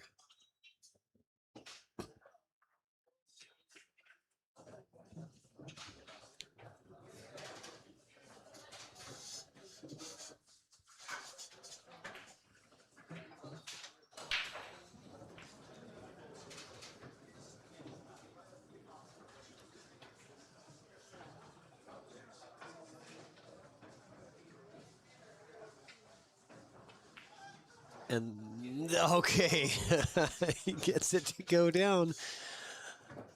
Rattles that 9-ball home. Rich Geiler takes the early lead 1-0 over Shane. Let's see that shot. I want to see this in slow motion to see it almost stop before it actually drops in the pocket. Maybe not that quite that dramatic, but very close. How old is Rich? A good question. Chalk Dust. I think I would say in his 70s. I think he's still vibrant and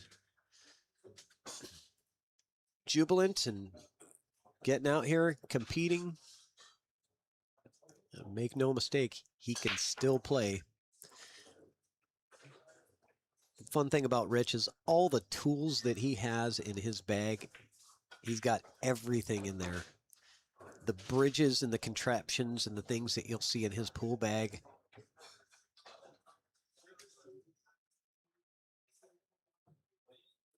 He is prepared for any possible situation on the table. He's got the tools.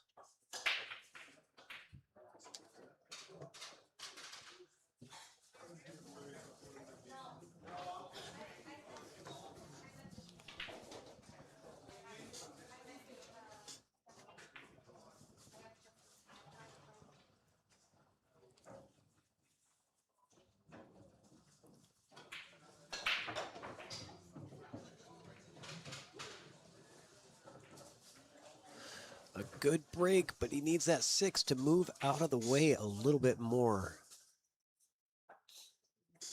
Don't think he's got it yet.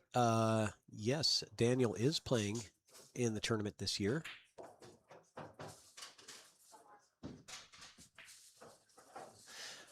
Rich Geiler is the Hat. He is known as the Hat. You will always see him playing in his hat.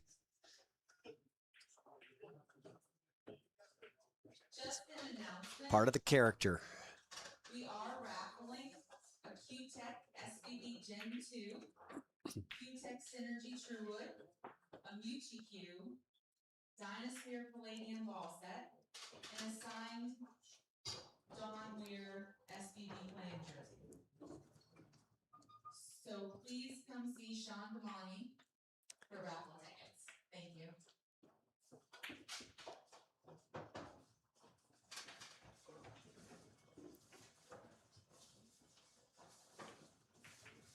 Nice cut shot on the 1. It drops. And he is good to go. That was the key to the winning this rack, was getting that 1 ball in, and cue ball coming around in a good spot.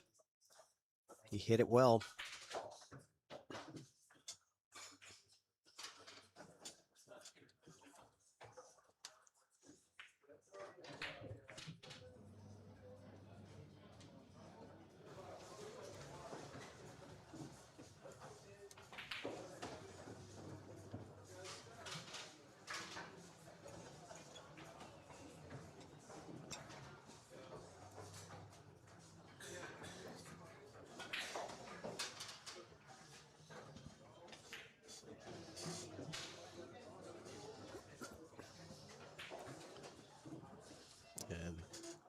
Shane Not going to let Rich off the hook on this rack.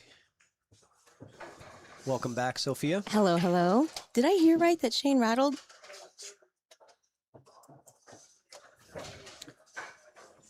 He airballed.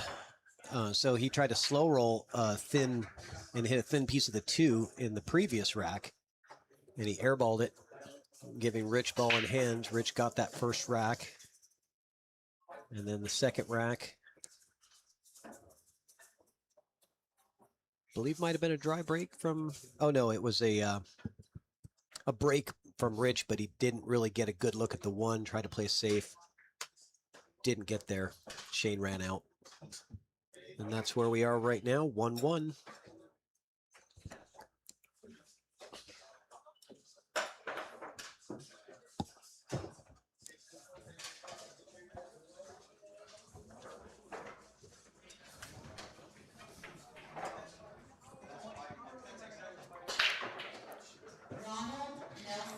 Now, how do you break like that? Well, lots of practice, but he would have liked to have a look at the 2. yeah, I was like, how do you break like that? Wow. Is he going to jump? Let's see. No way. No, he's not. Is it just a push out? So he's going to push to the bottom rail and let Rich decide. I don't think Rich is giving this back.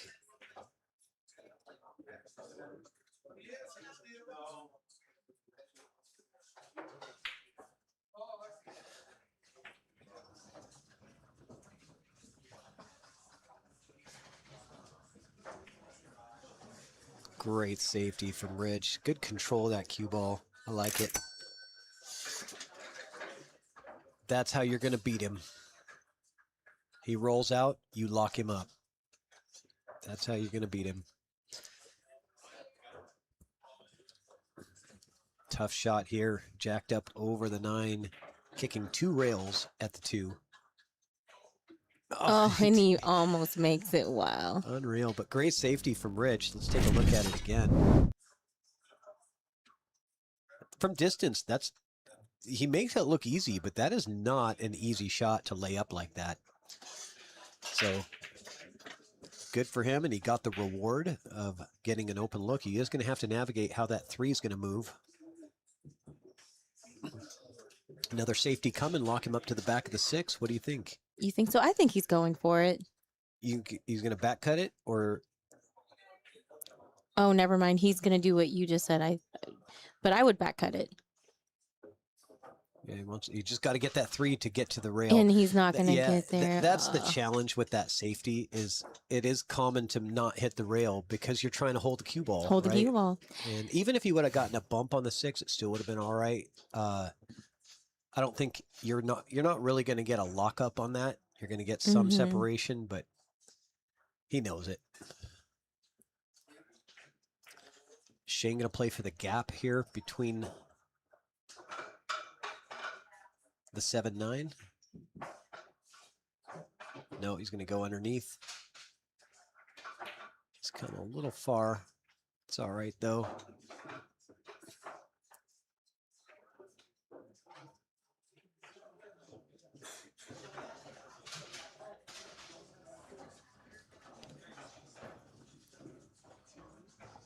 I wonder what it feels like to take candy from a baby.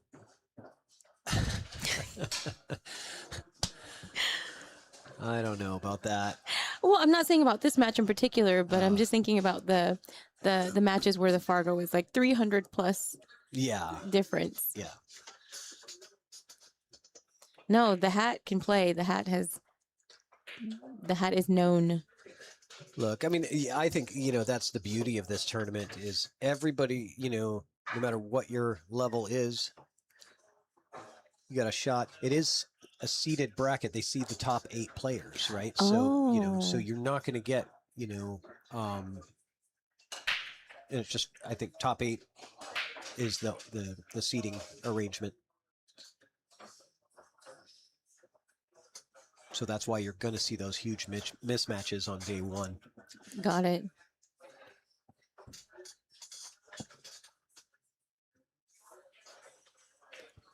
So basically, those top 8, they don't run into each other right away?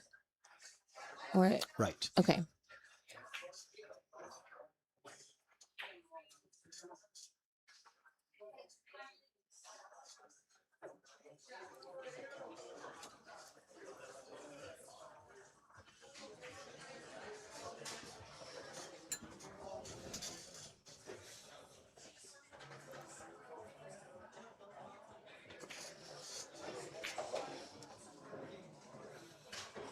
All right, note to self.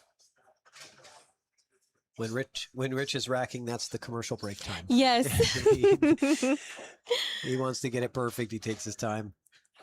Shane and Sky, man, they don't take much time racking. They just throw them up there, pinch them in, and let it go. Let's go. Yep.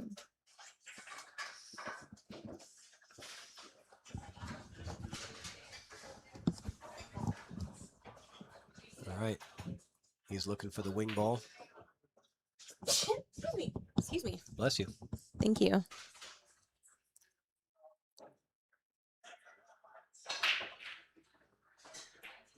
Got a lot of power into that. Got the There it 5 ball goes. to go. It doesn't get a good No. roll. Unfortunate there. He can make some stuff happen with the one rail kick.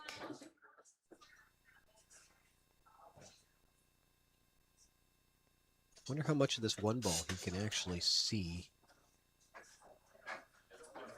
If he can see enough of it to play that like one pocket shot, play the one in the opposite corner, you could end up playing it as a 2-way.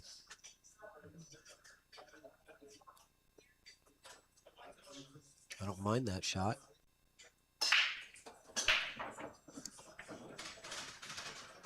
I don't really like the kick here because if you kick it to make it, you're looking at a scratch line, but he is looking for the kick. No, he's going my shot, the one pocket Yes. shot. Yeah, okay. And the 2-way worked, I think. Yeah, I mean, he had a better % chance of getting safe because the one does stay down table and the cue ball comes up. He didn't get the blockers, but... Oh, I thought he did. I thought the 7 helped. No, he just got the distance, which helped. Shane playing another save. Back. I think Rich has got the edge of this one ball. And it could make some stuff happen here. The 4 can carry him off of the 8. Potentially. Yeah, we've got a real interesting situation with the 8 and the 9. Mm-hmm.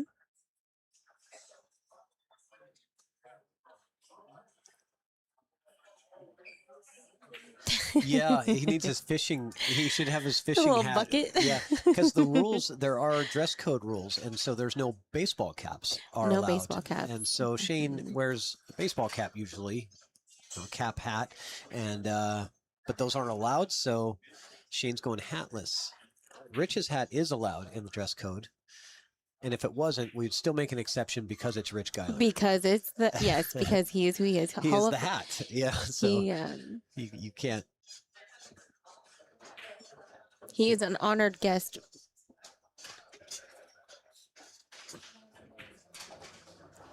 And the awards ceremony tonight for the dinner that we're going to have at 6:30. So at 5 o'clock, we take a break. All of the players that are here at the tournament are invited to come to the dinner, which is like 2 blocks away. And that's where they do the award ceremony, which is the Richard Geiler Award. Yes. Nice shot from Shane.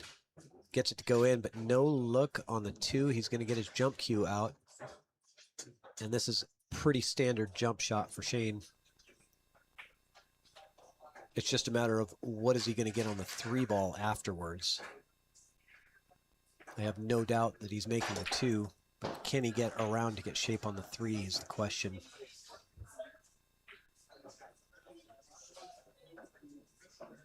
Looks like he's going to draw jump.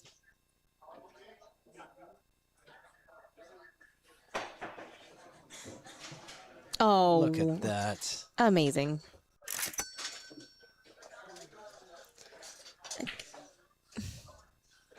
unreal. I know. You don't see any matches without like really great execution and great shots. Getting shape on the 3 was not easy, you know.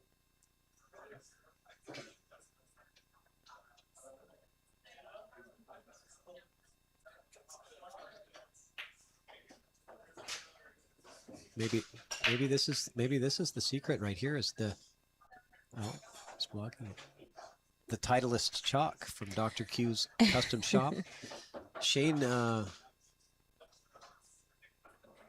he didn't get an angle on the 6 or much. He didn't get much angle on the 6. He might have a little bit. Mm-hmm.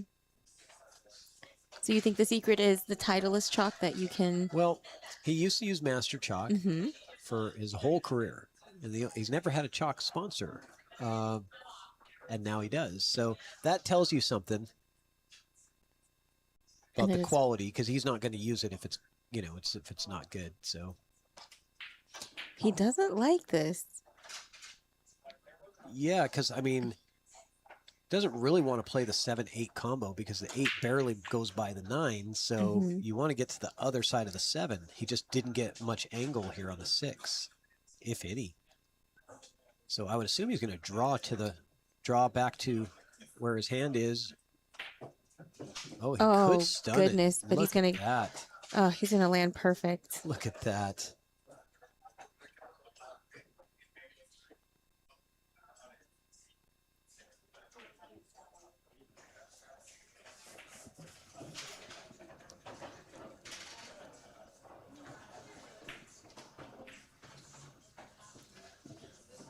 Shane getting it done with some great shots in that rack.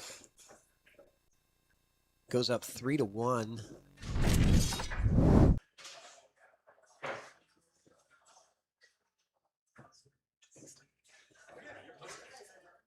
Just too good.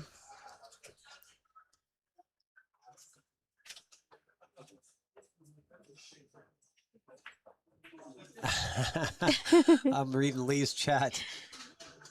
Parlor Billiards in Bellevue. Wasn't Parlor in Bellevue owned by Harry Plattis, one of the gentlemen here in this tournament? I thought it was, but I never actually went to that, so it's kind of maybe before my time. I don't know if it was Plattis. It was, oh gosh. I want to say he is a dentist or was a dentist. Oh, goodness. And if Plattis was involved, then it must have been a partnership, because I feel like the person who owned it, his name is Steve. Shane crushes that rack and gets himself a back cut on the 2.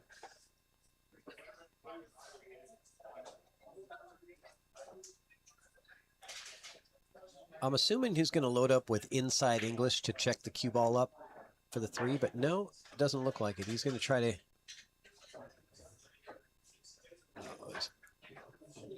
Yeah, that was tough to get through between the 9 and the 3. But now he's got a pretty straightforward bank shot.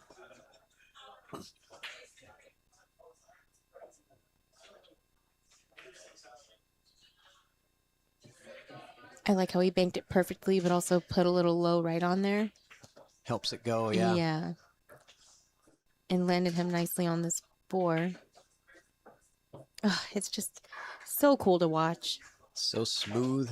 Yeah, the execution needs to draw above the 7 without rubbing it. Here he goes. A little back and forth to the 8.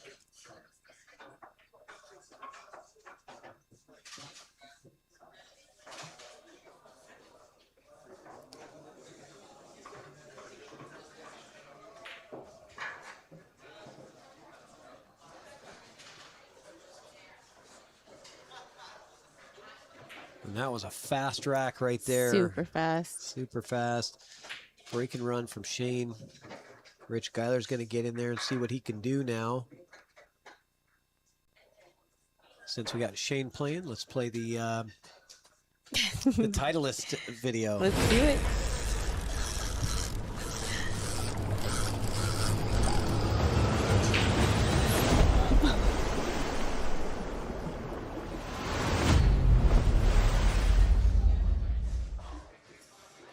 Check them out at Dr. V's customshop.com. That's DRVS customshop.com. Check out all their great products. They have some of the coolest chalk holders and different things. But they also have a great carbon fiber jump brake cue from Titleist. Vernet is the owner, and he's called Dr. V because he is a PhD in, I believe, engineering. Oh, wow. So that's what he does. He loves pool. He loves engineering. And so, of course, he's going to engineer great products, right? Again, a really solid break, just no love. Steven Olson, that's what his name is, Steve. Gosh, I cannot believe I remembered that. My memory has gone. It's just, I have a memory of a goldfish typically, but Steven Olson, the owner of, or was the owner of the parlor. Ah, okay.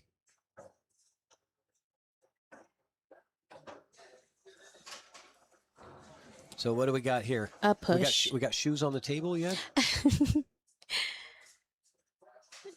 I think Shane's going to give this back to him. I am surprised at how flexible that man is. He a little spry. Yeah, he is spry. I hope, when I'm his age, I really hope that I'm doing the things that he's doing.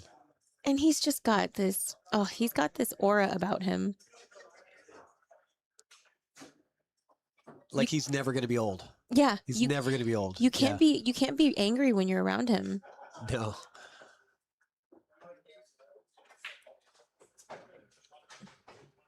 One of the great memories I do have of Geiler is he did some table work where he brought tables to the Seattle Children's Hospital. And the media posts about it were just beautiful. I was just like, man, you have to be a good person to dedicate that. Absolutely. Ryan Rosen, table 1. So this isn't looking good for the hat. He's going to have a little bit of a hole to dig out of. SVB about to be up 5-1 and breaking. Now, we haven't seen a break and run, correct? BCA Boone. Yeah, I believe Shane had one. Oh, he did? Okay. Yeah.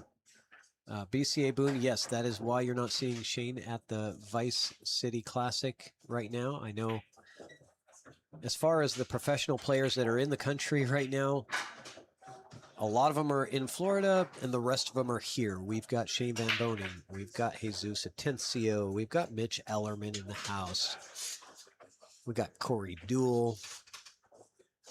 Who did I forget?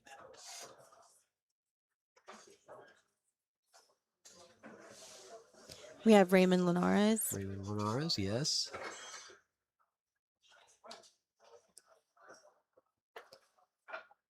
Prentice is a, I don't know. Does Prentice play any of the pro events or does he? I'm not sure. Oh. The action that he gets on the cue ball is what I was wondering. Yes, Sky Woodward. How did we? Yeah, there we go. I'm like, there's another one that I'm not remembering. We've been talking about him. Yeah, of course. And we just saw a match where he played lights out.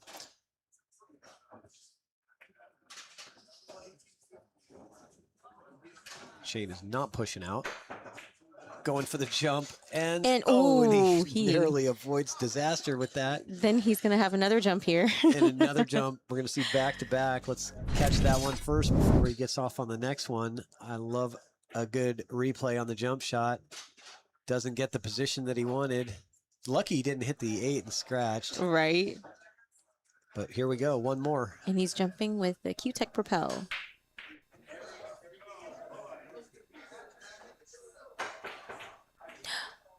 Oh, and he's going to get the 6. I knew it. He's going to I flute the 6. knew it. As soon as I saw that, I knew the 6 was going in. Of course.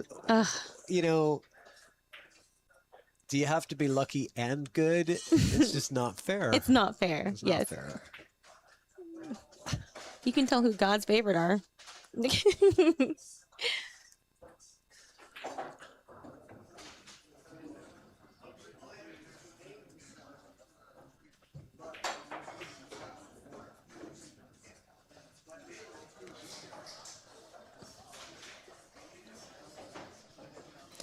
Will he go 2 rails?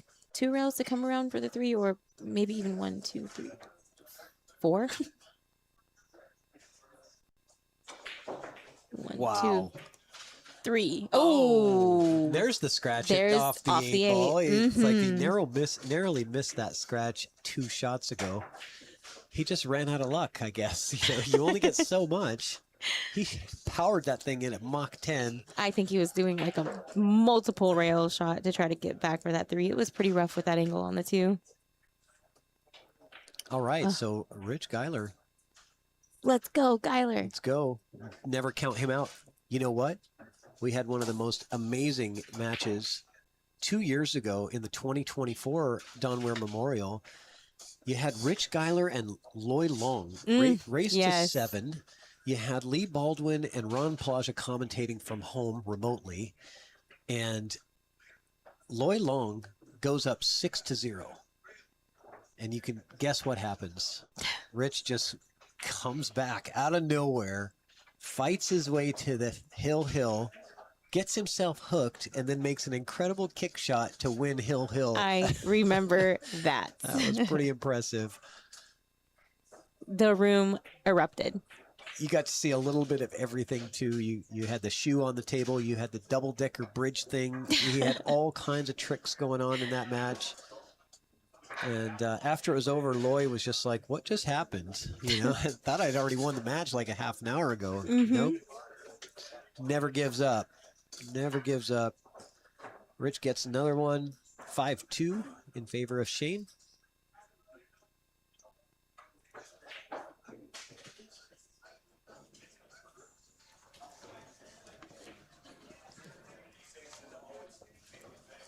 They seem to be really working through the bracket. Katie over there, Katie Burley over there, tournament director for this event, doing a fantastic job. Amazing. 128 player bracket with 14 tables for 3 days, but you got to calculate a dinner break in there where we take an hour and a half, and all the players, all the matches stop for an hour and a half. We all go 2 blocks away and have the dinner and the awards ceremony. It's the only tournament I've ever been to that has something like that. But that makes it hard for a tournament director to really schedule things and keep it on track, because you got to get people back and start matches real quick after dinner. Like, no lollygagging around.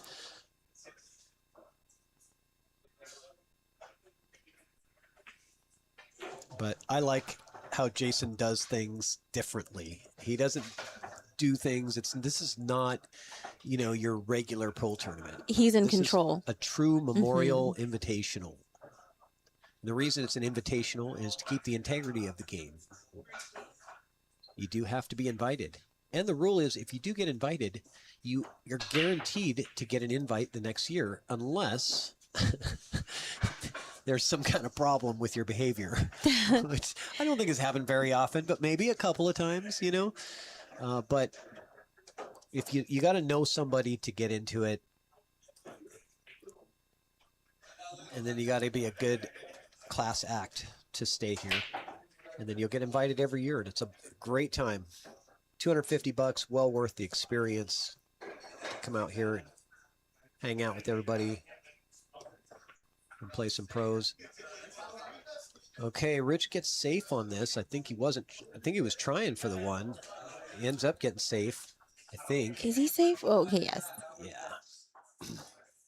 Shane eyeing out the 2 rail, I think. Or is he going to go 1 rail into it? He's using the mirror system. If you're familiar with the mirror system, you just basically take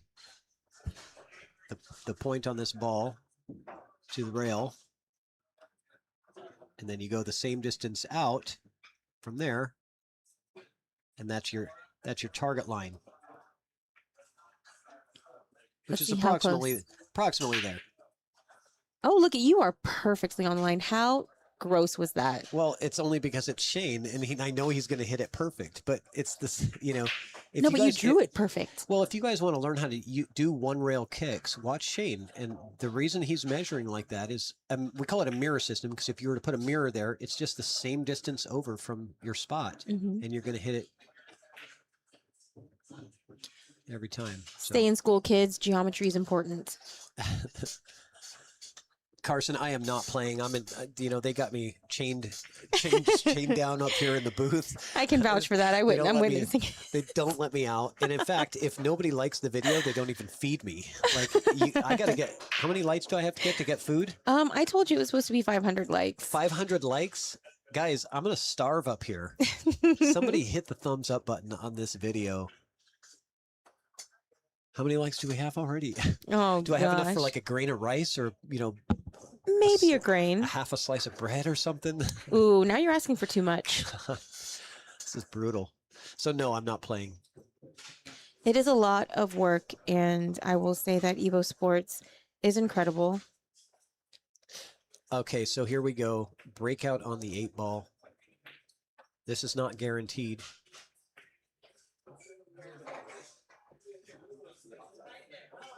He wants to stun it full into the 9 just to pop the 9 up and leave the cue ball right there. He doesn't have a ton of angle. Oh, what's up, Ra Hannah in the house? Hey. Welcome, Ra. Good to see you. Go and hit that thumbs up, folks. I am only going to be able to give Patrick 3 grains of rice. Oh, he plays it off the 8. What a genius this guy is. I'm thinking stun the cue ball into the 9. He ends up playing it, caroming it off the 8.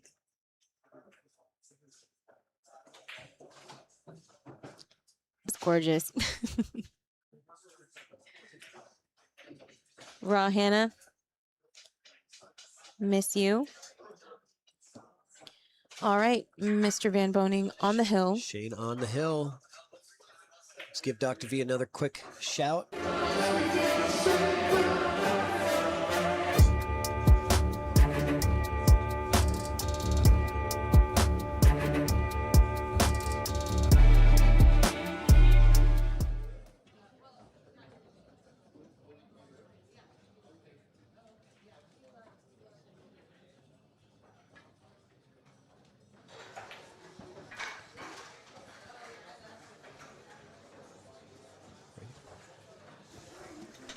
Shane working to make sure he's got that rack good.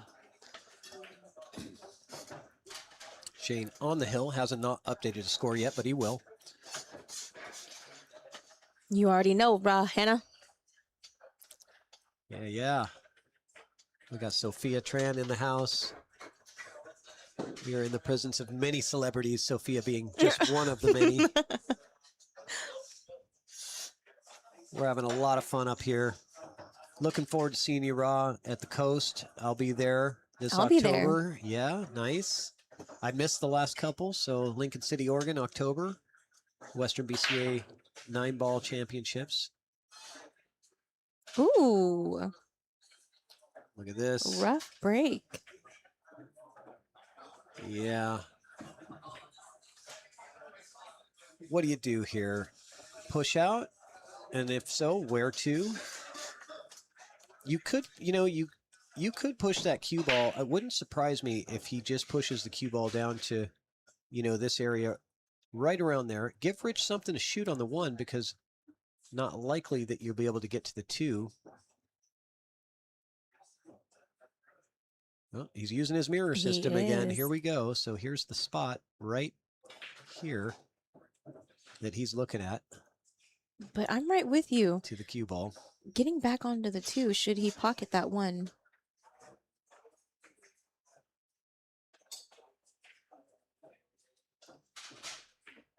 All right, kids, this is why you stay in school. Geometry.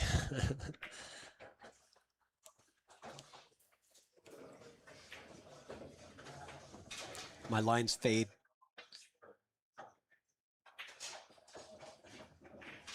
Oh. Ooh. Interesting. 9-ball could be in play here. not a great 9-ball in play. No, because the not. speed that you have to whack that with.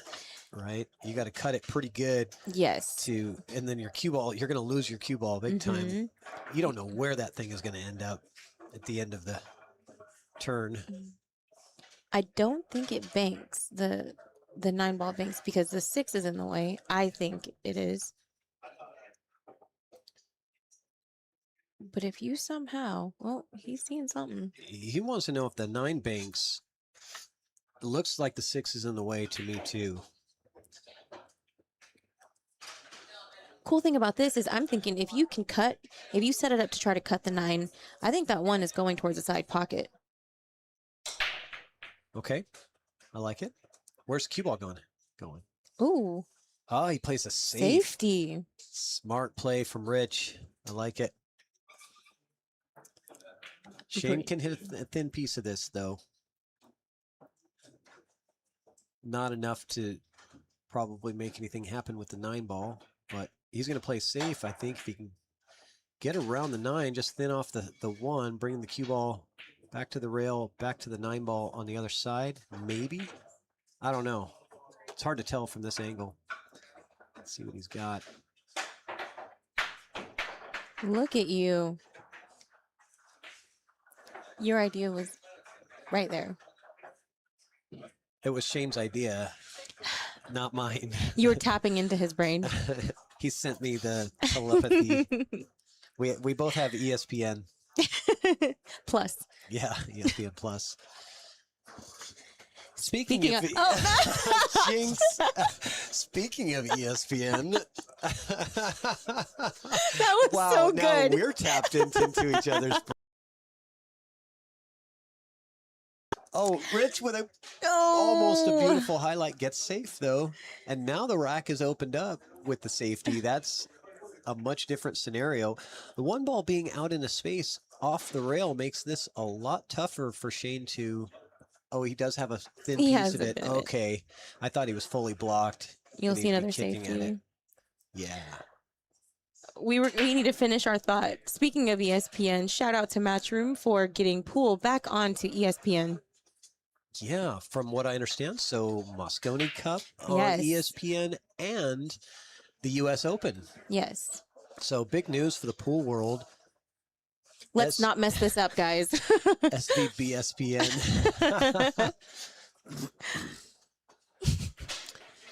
You know, with as many good try from Rich there, pocket that 1. That was a good effort. Think that might have been his last shot of the match. We're going to find out. I would agree. Unless something weird happens. But Rich put up a good fight. Not over yet, though. We'll see. Yeah, super exciting news in the pool world. For the sport to grow, we need people who are not diehard pool fans to watch pool and like pool. Yes. So that they'll become diehard pool fans. Grow the viewership beyond the pool that we already have. Yeah. And, you know, when we talk about like pay-per-view, right? And I'm not against pay-per-view. I totally understand the reason for it, you know, to put on these, you know, high-end events and need to monetize that in that way. But the real downside of pay-per-view pool events is nobody who's not already engaged in the sport and a fan of the sport is going to watch it. Right? Yes. So you're never going to get anybody new interested and excited about it. So there is a big downside to that, in my opinion. And there's a snowball effect. You know, you get more viewership, you get more advertisement dollars, you get more everything. It just can only be better for pool sports, billiard sports. Yeah, mainstream advertising, right? There it is. Pepsi or Budweiser. There we Absolutely. go. So Shane Van Boning takes down Rich Geiler 7-2. Rich put up a good fight. He showed some good heart in there. And I know he's not done yet. He's going to go to the B-side and wreck some people's weekends. And so we're going to take a little break here in the commentary booth. We're going to put on the sponsor videos for you again, just to, and then we're going to get a match started. They're moving pretty fast. So I think we only had like a 5-minute break between matches last time. So I don't really know. I'm waiting for information from Katie to find out who we've got next. But stay tuned. Hang out with us. We'll be back real soon with more action for you guys. See you guys. Thanks.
All right, guys, just getting started with the next match.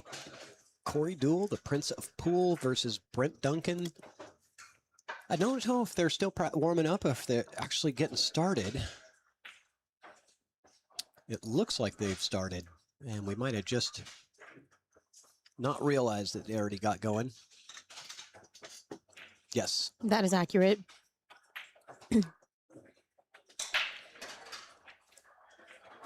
You like all these new devices that we keep seeing throughout the years of different pool players using, like the little doohickey that's on Corey's. Yeah, no, I do. I'm interested. I'm not a big gimmicky person for my, pool paraphernalia or attachments, but I am interested in, seeing what players use, especially high level players, if they're using certain things that are a crutch. I mean, it can be like kind of ridiculous after a point, like Earl Strickland and all of his goodness, waistband and arm wrap, and he's looking like he's wearing a. He's looking like he's preparing for a workout. Yeah, or like the what are the things that you wear when you're training a dog to attack, and it's like hanging and biting off your arm, and so you have these huge pads and wraps around your arms, and like how do you move your body naturally with all that stuff on? But there's got to be some science to it, whether it's sound science or mad science. And Earl has he wraps his pool cue butt with a tennis wrap. Very unique. Okay. I know another player that does that as well. Okay. Excuse me.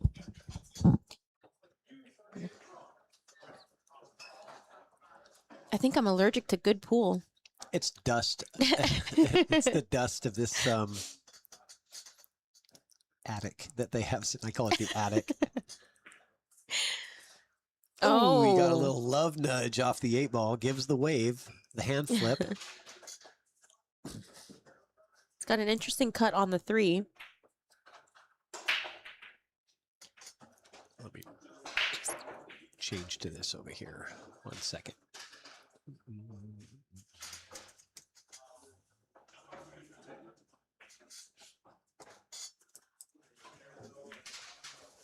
Just an announcement.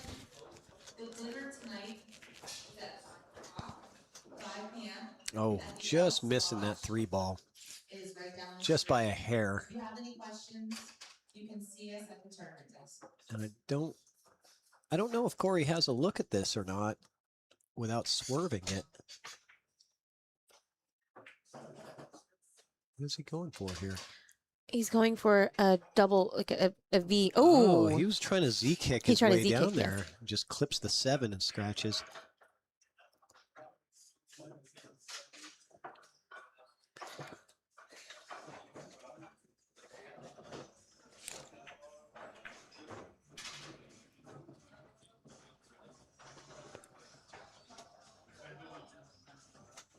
And Brent Duncan, local player out of Everett, Washington, 596 Fargo. He's no slouch. Yeah. I've played him in the past when he was about 100 points less.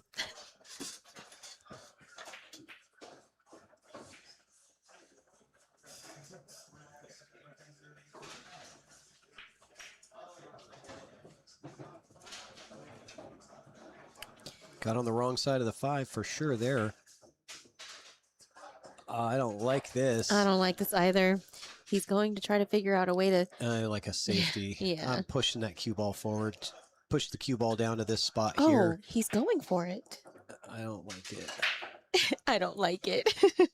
The safety's pretty easy, but good Oh, shot. nice shot. Yeah, good shot. Just because I don't like it doesn't mean it's not a good shot or a good, good way to do it. The safety looked pretty simple, but then again, you're letting Corey back to the table, where he's a highly skilled player. That scratch was very uncharacteristic for Corey's game, but, things happen.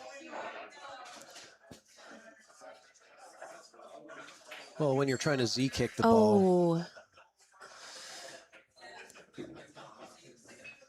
Bummer after that really pretty 5-ball shot. Kind of a bummer that he didn't make that. I understand why he missed it, trying to cheat the pocket a little bit. So he wanted to stay on that side of the 7. But did he have to? Because that 7 could have gone in either pocket. Well, I don't know. Maybe. The 9 kind of looks like it gets in the way.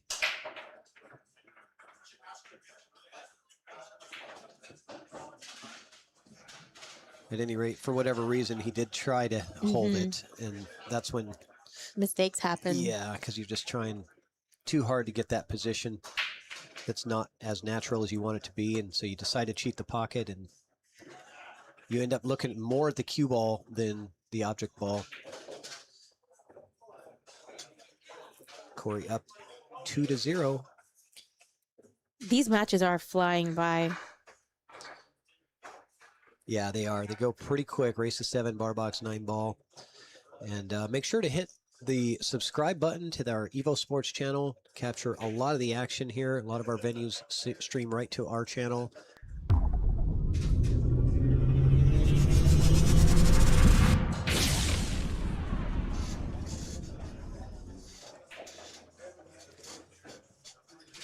How many likes did we get? Do I get food? Are we? Am I getting fed here? I think you might be able to get another bite. Oh, I spoke too soon. We only got 10 more likes. I got 54 on my screen. Oh, what do you see? 47. Well, I'm going with 54. But you said I needed 500? Yes. What am I getting for 500? Like a full buffet? Guys, help me out. Okay, fine. Sophia says I can't have food until I get 500 likes on this video. Seriously? Are you guys going to make me starve? All right, 54 gets me a bottle of water, though, so thank you for that. Appreciate that. I am gracious, if anything. Oh, this is interesting. It is. I think the one plays by the 6. It's close, actually. It looks very close. I was going to say... He's not playing it. Is he? There's no way he's going for the combo here. Safety. He's getting under this. No, he is. Maybe he is taking a swing. It seemed a little bit reckless, but... Well, I'm Brent... sure there was some calculation to that. Here's his chance to get on the board.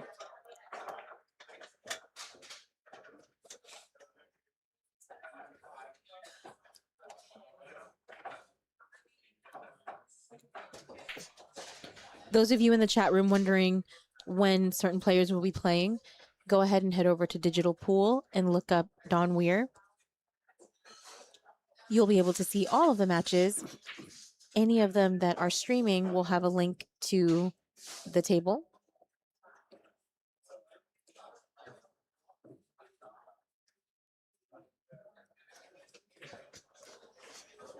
Brent with a clear path to his first rack win against Corey, if he can hold it together here.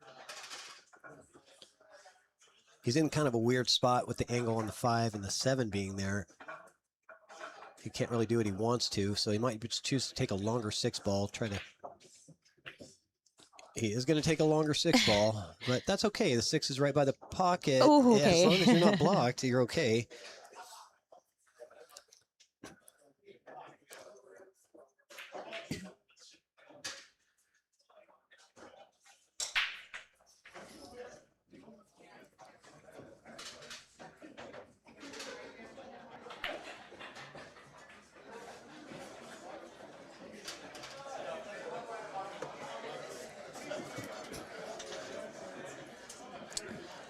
Yeah, bummer. That distance got him. So no 6 ball for Brent. It was the maximum distance you could play from on a 7-foot table.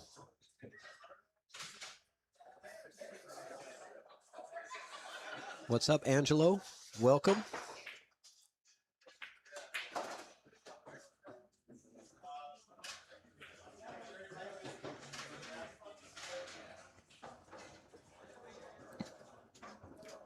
From my recount, Brent had 2 opportunities to be able to get a tally on. Yeah, and the last one really good opportunity.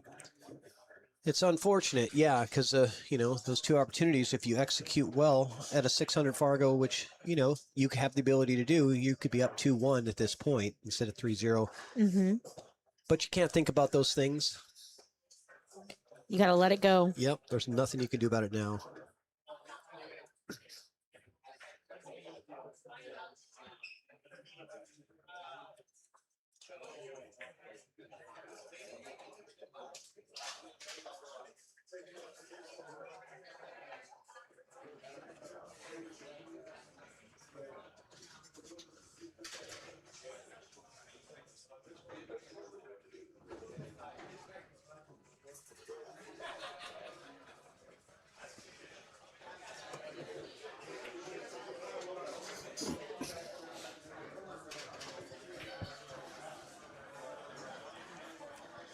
Now, when it's a normal rack break, where are you breaking from?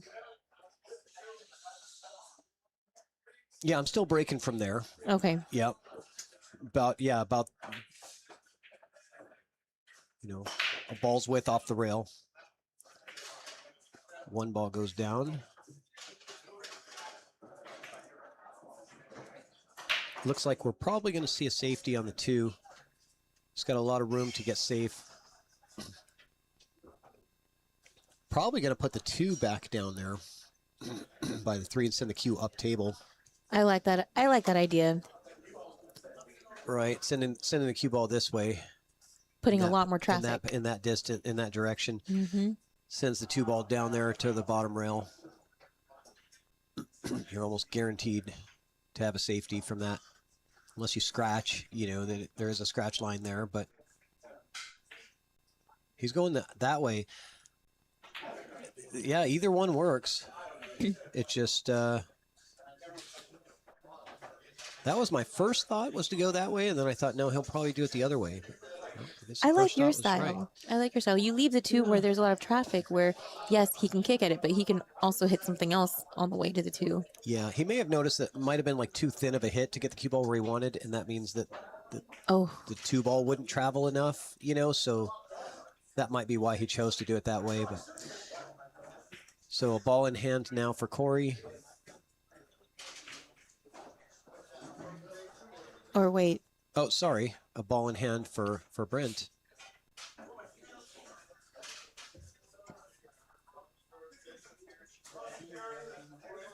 Am I crazy, or I thought that Corey broke and then played that?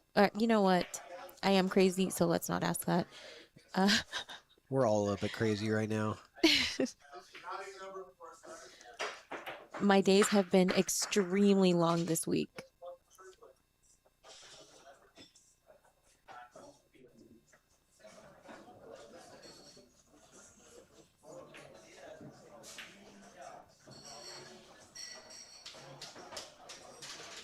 I don't know if I like going towards the 3 from this angle.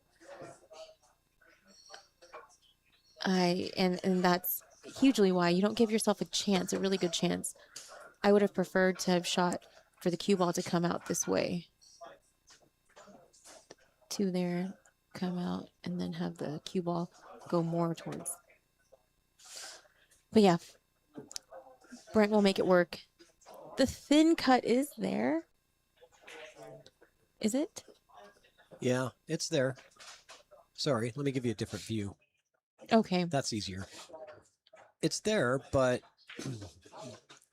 getting on the floor is not guaranteed. I think I'd like trying to come in, cutting it in and trying to come into the 5 is not bad. I like that. But he doesn't look like he is playing this cut. He looks like he's playing the safety all the way. Good shot.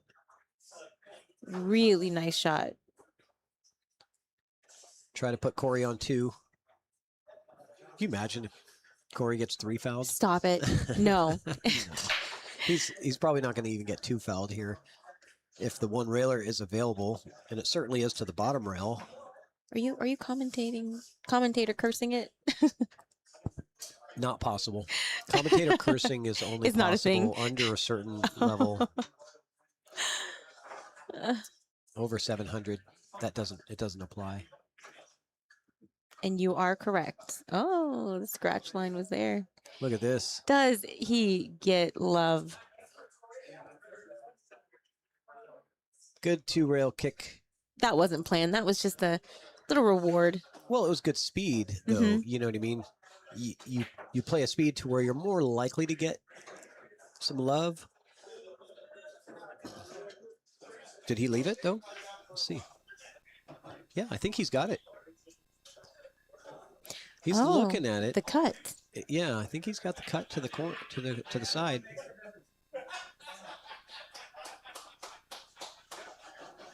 But what about that cue ball? Oh.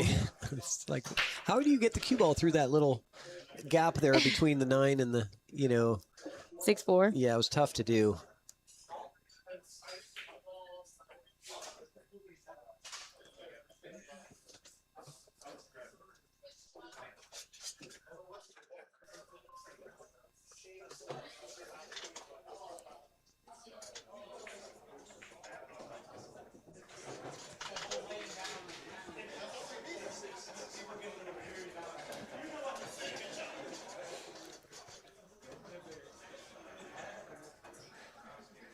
So somebody in the chat said that his little thing on his shaft there is a...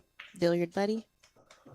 Somebody said it was just a cut off finger from a glove, but do you call it a billiard buddy? Is it a product that's out there, or is it a homemade thing? Someone has released that as a product.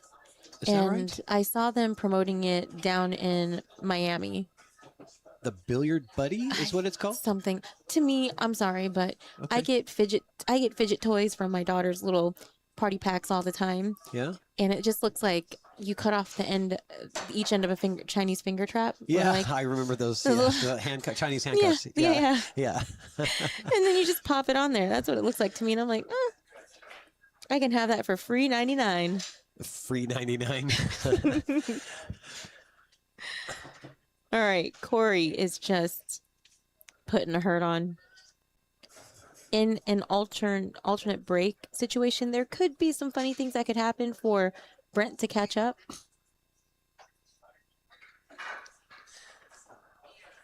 So has Corey's hairstyle ever changed? No. Has it always been the same? I mean, I Yes. see videos when he's really young, and he Mhm. doesn't. It's not quite as long. He kept it shorter for a while, but for a long time, his hair has been the exact same style. He's got great hair. Yeah.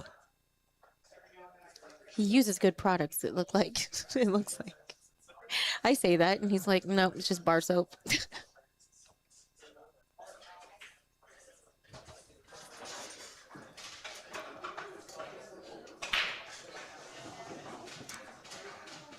stunning break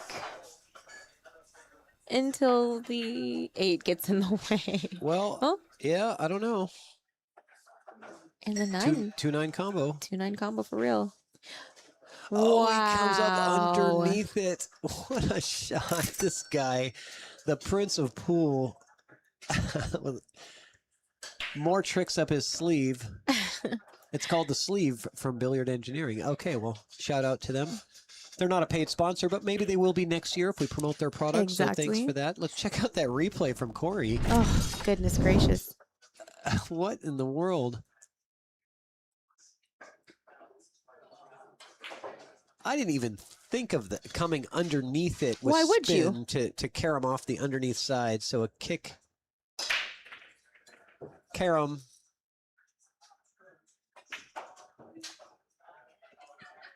To put the 9-ball in perfectly.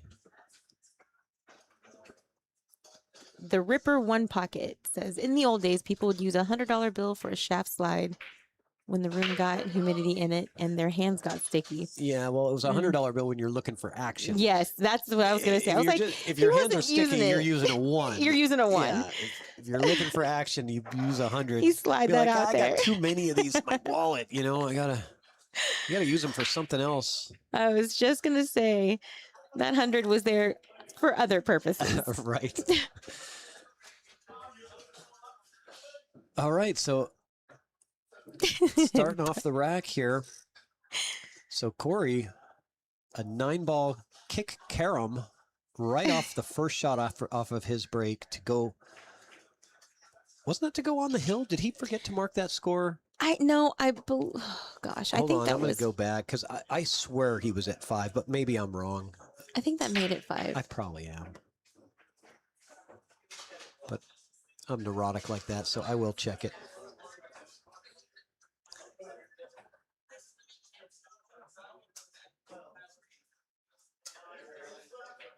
No, that's right. Is right. Oh, he Get almost out of here. Now that would have been cool to see another kick combo carom 9-ball shot. Okay, are we going to see a ridiculous draw shot to pocket the 9 here? There's no way. I'd play safety. Yeah, the safe is guaranteed here. How do you Yes. pass that up? You Because if you get ball in hand, you're going to be able to play the 9-ball combo on the next shot. Perfect. That is the exact safe I was thinking of. Yeah, and Corey has to get a good hit here. And if he doesn't think he can, he's just going to pocket the 9 because the 9 will spot up right next to the 7. Make that weird, right? Brent needs to get a good hit. Either he needs to get a good hit or he should. I might just pocket the 9 here. Why risk it? Because then your 9 gets spot right underneath the 7. You're Exactly. up 5-0. He's got to navigate the whole table. I'm pocketing the 9 and spotting it and giving him ball in hand. But that's me. I'm not super confident because if you miss this kick on the 1, it's game over. We'll see now if Brent does pocket the 9 right now, Corey does have the ability to run. Yeah, I know. But where the 9 would spot, it looks like would be frozen to the 7. Good shot from Brent. But he's left the 1-9 anyway. Even though he got the good hit, he's still left the combo on the 9. Is the combo there? I The think 6 so. is not in the way? No. Okay. He's got it. Okay. He might cheat it a little bit. You might see it bobble a little bit, but he's going to hit it probably at a slow speed. Yeah, he's got it. Perfect. Beautiful. Yeah, unfortunate, right, for Brent. I don't know. That's a hard move. Like against Corey, do you play that where you just pocket the 9? The 9 spots up. The 7 was sitting on the spot, so that means the 9 would be locked to it behind it. Mm-hmm. So the 9 would not be shootable to any pocket without being broken out. So you're at least forcing him to make some work. Yeah, make a good run out. That's a hard call. The Ripper. What do you guys think? Would you guys have just pocketed that 9-ball and given him ball in hand, let the 9 spot up, or would you have tried to take a 2-rail kick at the 1 and hope for the best? I'm pocketing the 9 because I know there's no way I'm going to get to that 1, and I do not want to give ball in hand without making it worthwhile. Yeah, and even if you do hit the 1, unless you pocket it, you've given him a wide open table, right? With the 9-ball close to the hole. So agreed. Yeah. The Ripper in the chat. Yes, Kim and Dave are doing fantastically. This venue is beautiful. Dan Louis is playing in the tournament. If you want to check out the bracket, all the players list, head on over to digitalpool.com.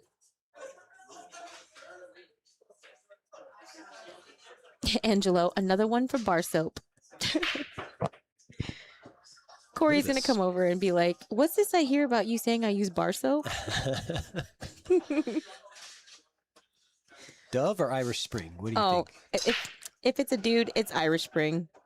100%. I use Dove. Does that mean I'm not a dude? That's probably because that's what Trish gets. No, I like the unscented. I don't. Irish Spring is like way too much perfume on there. It is. I mean, it's like, oh. You are an unscented person. I like that. Same. Yeah. If you did a good job of showering, you don't need to cover yourself up with the smell. Okay. I was gonna say, no way. Is there gonna be another early nine? No, not no. Not now. Well, the 2 passes, but I mean, yeah, the 2 passes.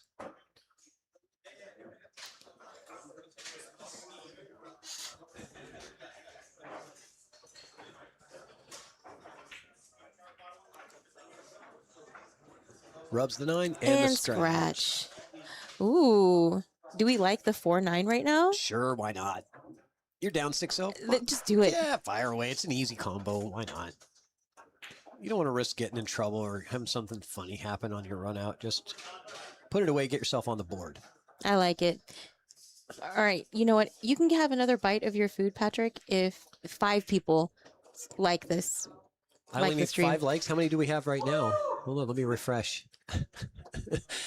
All right, so Bren gets a cheer from his fan crowd, his fan club over there.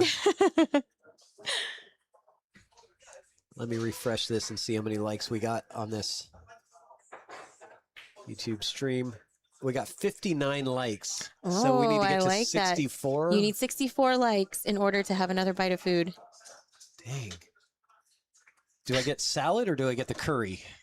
You know, that's up to you. That is your choice. Which bite will be worth it? Right, I gotta choose wisely. All right, guys. No, there's a diet idea. The only way that you can have food is contingent on certain actions. And if anybody out there that's listening to this is feeling generous, and there is a super chat button where you can donate, that money does not go to me. It goes to all of the volunteer commentators that are joining to do remote commentary from all over the place. We're going to have at least a dozen people over the weekend that are going to be joining to help us with commentary on 8 streaming tables. So if you guys are liking this broadcast and you have a couple of bucks to spend, just hit that little $ icon in the chat. Everything is much appreciated.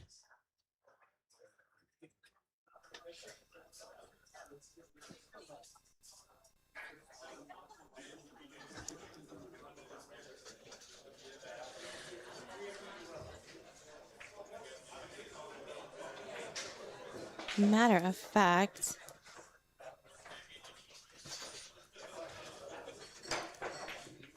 let's see here.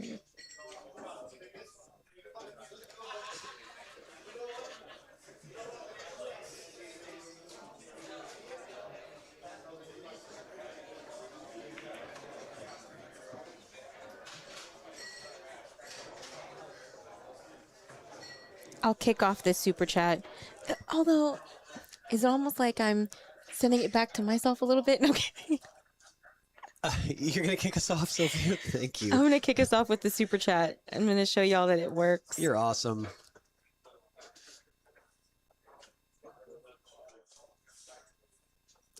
Sophia donating to herself. You're going to get 1/16 of that back, maybe. No, something is better than nothing. Whatever we we'll just figure out who commentates what matches. You know how many matches you commentated. We'll do the math and we'll divide up the whatever money comes in and give it out to those guys. It's hard for us to get remote commentary in the Pacific Northwest because so many of our commentators are here, right? They're not remote. They're in the building, and we don't have a commentary area for 15 people, No. So but maybe some of them might not make it through to the through the first couple of rounds, and then they're at home tomorrow and they figure, hey, now I was a player yesterday and I'm a commentator today. So Once a commentator, always a commentator. Absolutely. You do it because you love the game. 100%.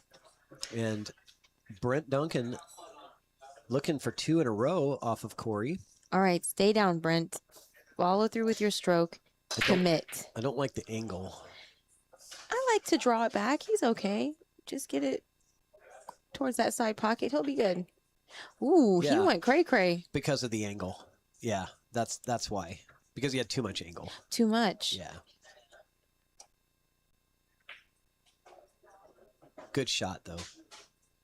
Good shot from Brent, and he's going to get another cheer from his crowd. Where's the cheers? Where's the cheers, guys? Brent just got 2 in a row off of Corey. Come on now. His fan club is out in the smoking area, maybe, or something. Must be.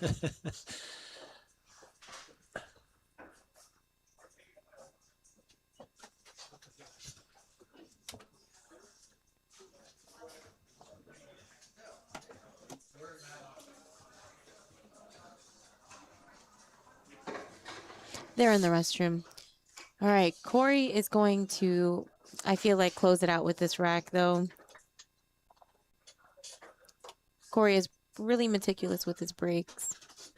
Someone was mentioning earlier that he was measuring the 1-5 and the cue ball in the racks to see if they were the same size. All right, what do we got here? Does he have a look at the 1? He does not. Maybe rail first. Maybe a little masse.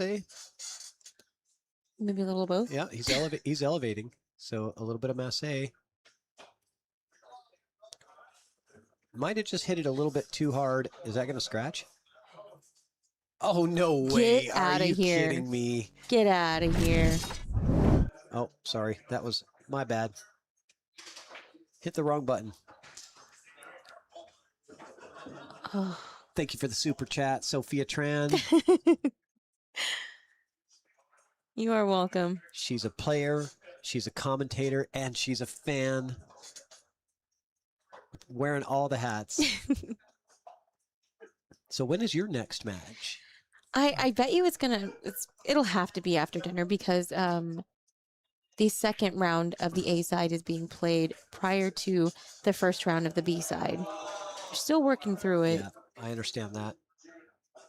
This is a tough way to kick. Oh, Yeah. my goodness. It was just a very tough way to kick, especially with pace. Too risky. Well, he didn't have any other option. Mm-hmm. It's just so hard to aim those accurately, especially when you're hitting it with pace like that.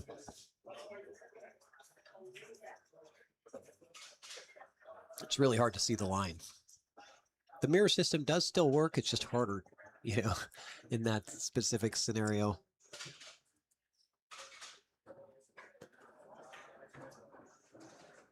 All right, so How many likes do we have now? I got to refresh. We were at 59. We got 74. Oh. We got 15 when we only asked for 5. We got 15 likes. I think you can have a bite of both. I think I got think salad that's and what- curry. Oh, nice. Nice. Oh, man. Uh-oh, we got a little trouble here. But oh, I'm sorry. He's on the 5, not the 6. I'm over here. So, likes for treats, right? Mhm. I thought of a great idea. We should have a machine that as soon as you hit the like button, it pops out a treat, but you sell it to the Humane Society. You get the Humane Society to do it, and they get donations, and then it shoots a treat out to the dogs or the animals at the Humane Society. You get to watch it on the live stream, Mhm. and people would donate money to give treats. Wouldn't that be cool? I like that idea. I think somebody needs to do that. Okay. back to pool. I'm an animal lover, so I think of these things as like, oh, that's a good way for them to raise money. I bet nobody's done that before. No, basically treat a dog from everywhere, anywhere. Yeah, anywhere in the world. You Anywhere in the world. Send a dog a treat, and you get to see it fire out of the little cannon Oh, yeah. towards the dogs. You know what? That's really entertaining. I have quite a few friends who have those dispensers. Yeah. And they'll be at work all day, and they're like, Sophia, come check this out. Okay, Corey Duell with this 9-ball. We'll take it down 7-2 over There it Brent is. Duncan. Getting it done. And yeah, good action. Brent, man, he had some good chances in several of those games. You know, a couple errors. I think he showed some good heart. Made some good 100%. shots. There were a lot of things that he could not fade there. Yeah. And I also feel like we didn't see Brent's best game. He'd probably tell you that, you know, because of those opportunities that he kind of let slip away a couple of times that cost him some racks. I think it would have been a much closer race. But in the end, Corey does get it done. We're going to go to an intermission break, probably just for about 10 minutes until they get another match assigned up here on table 2. And anyone who decides to feel generous to feed treats to the commentators, go ahead and super chat. We need a commentator cam with a treat cannon that they could fire stuff at us. I would love that so much. Oh man, you know, it's almost reminds me of like the dunk tank at the carnival. Yes. You know, you pay the money to try to dunk the guy. Well, what if there was something to where you could, like, I don't know, Dunk a player? Yeah. I'm in for that. I am so in for that. I will be first in line for. I'll try to engineer something. We'll figure something out. All right, everybody. All right. Join us back in a little bit. Yeah. See you soon.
We are underway in this next match.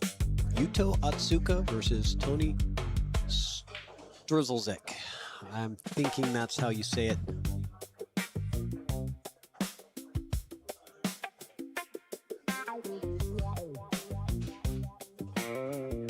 But I'm sure I'm not the first person to mispronounce his name. That's a tough one. I had to check my spelling twice. I said, is there really only one vowel in the entire name?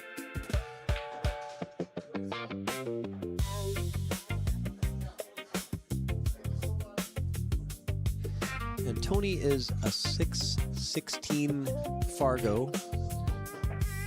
And Yuto Otsuka a 7'54".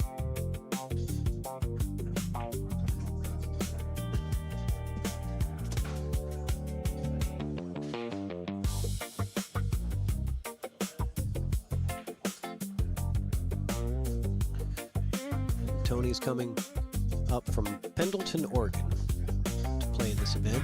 Yuto coming down from Vancouver, BC, Canada.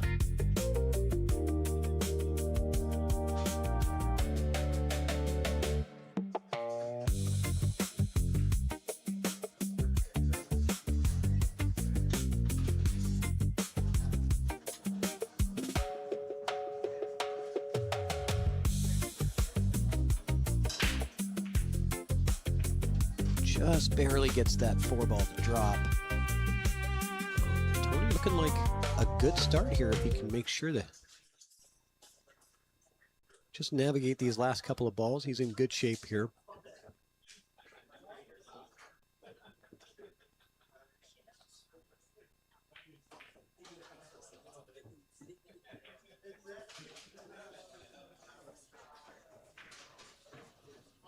I'm pretty sure his plan was to play it in the side, but might as well shoot it in the corner now.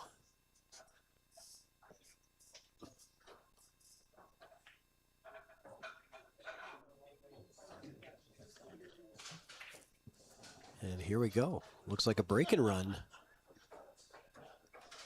to start off the match. Gets it done. Tony quickly up 1-0. The nice run out.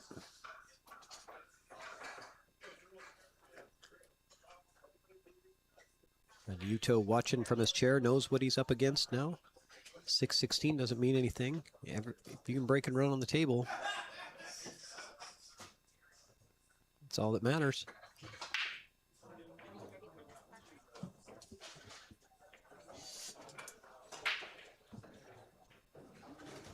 All right, folks. This I would have never guessed. I would have gambled, and I would have gotten this wrong. You found out how to pronounce his name? Yes.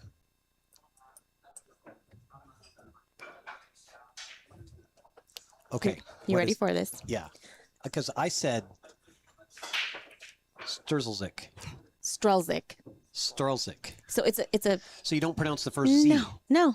So the first Z is silent. And so is the C, apparently. Strzelczyk. Yeah. So it's like just take out the first Z and it sounds okay. I got it.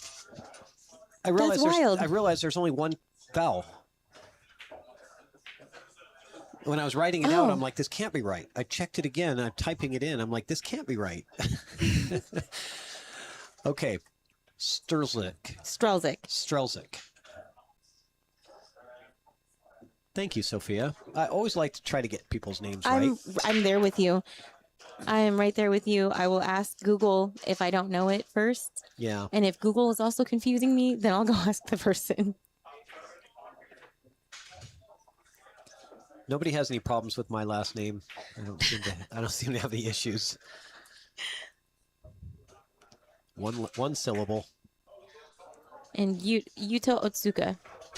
Yes. I love that. Such a fan favorite here too, Yuto, because he showed so much heart last year. Yeah, the runner-up from last year's Don Weir Memorial. Heck yeah. He defeated Spencer Layden in the hot seat match, and then Spencer came back from the B-side and double dipped. Won 2 sets in a row against Yuto and took the prize.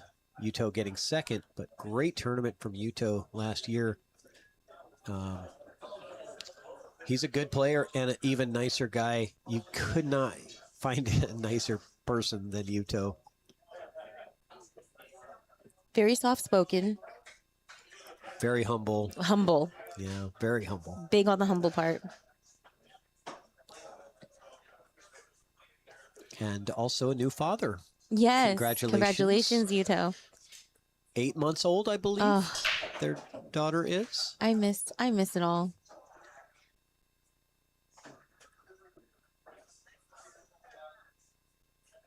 Eight months. Oh, anyway. I just ran into Miss Molly Oliver. Uh-oh. Look at this. That's trouble. Uh-huh. Miss Molly Oliver, yes. And guess who her next opponent is? Who? Atencio. Oh, cool. So she gets to play Atencio. This will be fun. Cool. Well, that means she's still on the A side. Yes. This is her first match, though. No, this is not her first match. Oh. She beat her opponent. I don't know who she played. Oh, nice. Okay. So Yuto with a jump shot here. Going to get over the 8 real quick. He's got to elevate enough to get over that 8 ball. He does, no problem. Does he get any love? A little. Maybe. I don't know. It looks kind of wired. It looks combo-ish. Yes. Wired-ish? Wired-ish. I don't know. Let me see the other camera. Yeah, I think I think it's good. It looks like there's a little gap there between the 4 and 8, so it looks like you can play the 8.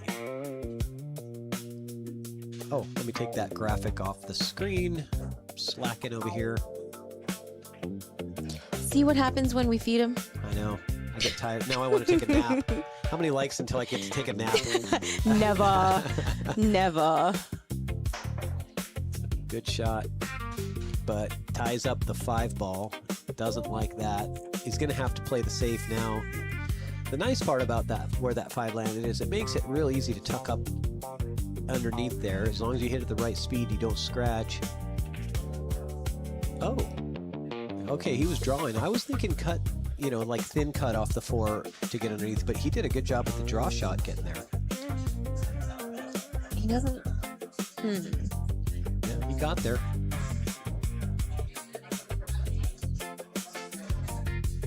Yuto's going to have to kick down to the short rail, back up.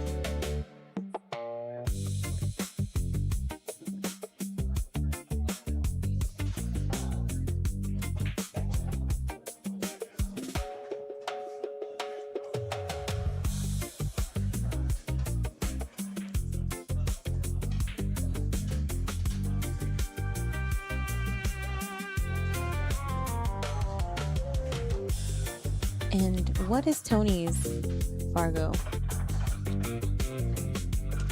Let's take a look at this. He's a 616. 616, nice. From Pendleton, Oregon.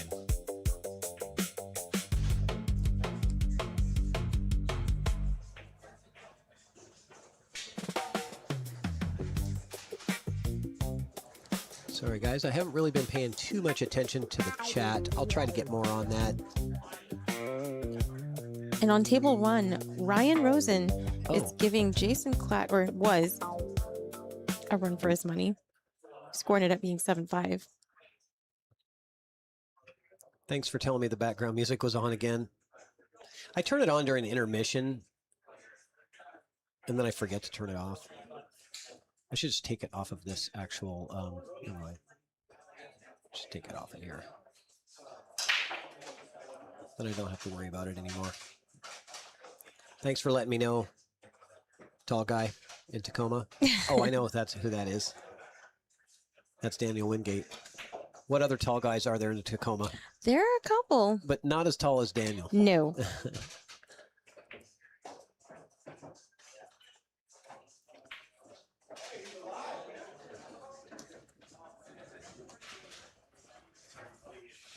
Trying to get back down to that 9 ball again for another safety. So they bumped to the 4 around for a couple of turns now.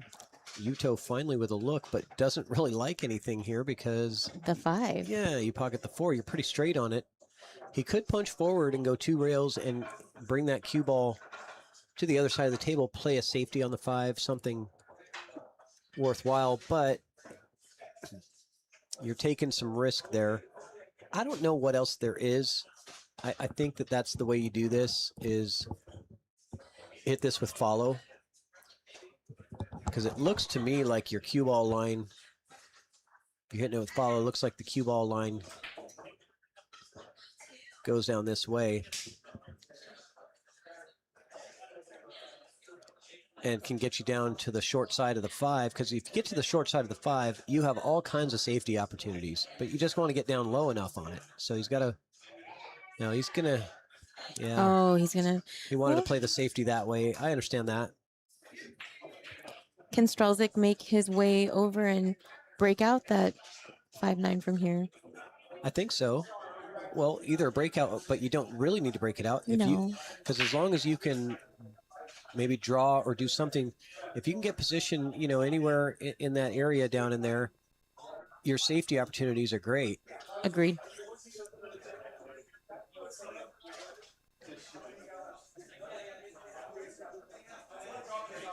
I mean, if you can't get that far down, then you're forced to play a bank on the 5. You know, if you don't get low enough on it. Let's see what he can do. I don't know if he has much angle here. Doesn't look like. Yeah, he's got like very little angle. He's using a high ball.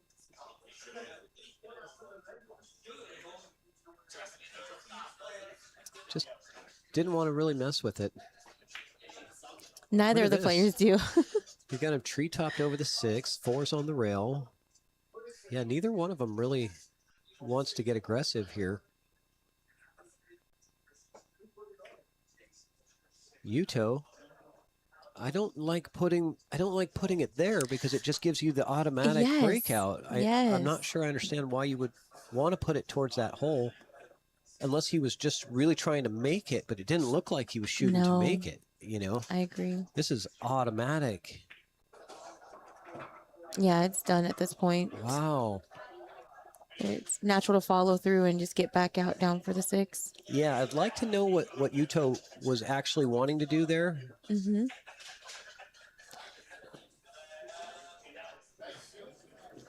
But obviously not that.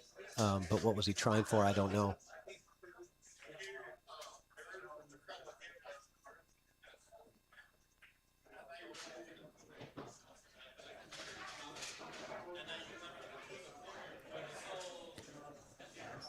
So Strelzik is about to go up 2-0 against the runner-up from last year, Yuto Otsuka. Yuto already in a little bit of a hole. Race to 7, not time to panic yet. No, not at all. But definitely Yuto would like to have that 4-ball back. Anywhere else on the table would have been better than where it was, because it was the only spot that you really could put it where it was just a super easy breakout, you know?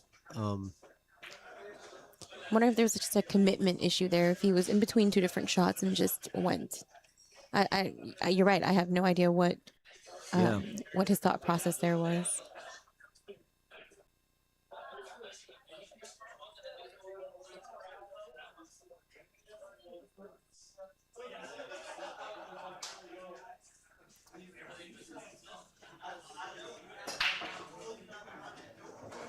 Oh. So we have Strelzik's fiance in the chat. Oh. Brandy.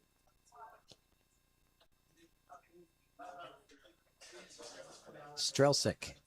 Okay, thank you. I love the phonetic spelling. Yes. Thank you. That really helps, Brandy. And welcome. Strelzik. Strelzik. Strelzik. Uh-oh. Close to danger right there. Hold on, I'll be right back.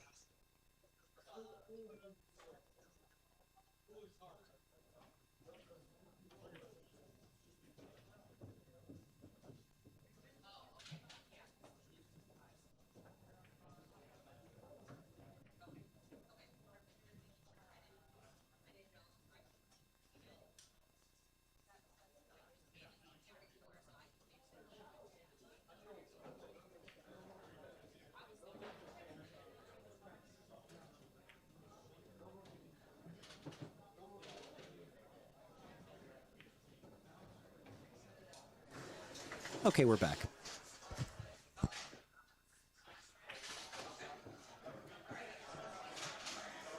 So Strelsic now opportunity to go up 3-0 against Yuto.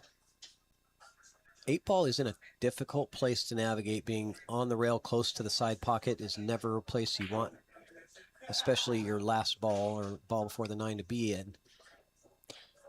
He doesn't want to get too much angle on this 8. I expect a slow roll here. I was going to say, do you think he slow rolls it, or do you think he powers it? He's going to slow roll it. Powers it to try to get it back. Oh, I don't... It's You like okay. this angle? Well, yeah, it's not bad. I don't think he's going to scratch. He's going to hit the knuckle, and that actually probably, if he hits it at a slow speed, will probably come out nice for the 9. I think this, you just smooth it in. Don't worry about the scratch. Yeah, it hits the knuckle and it comes out for the 9 nicely.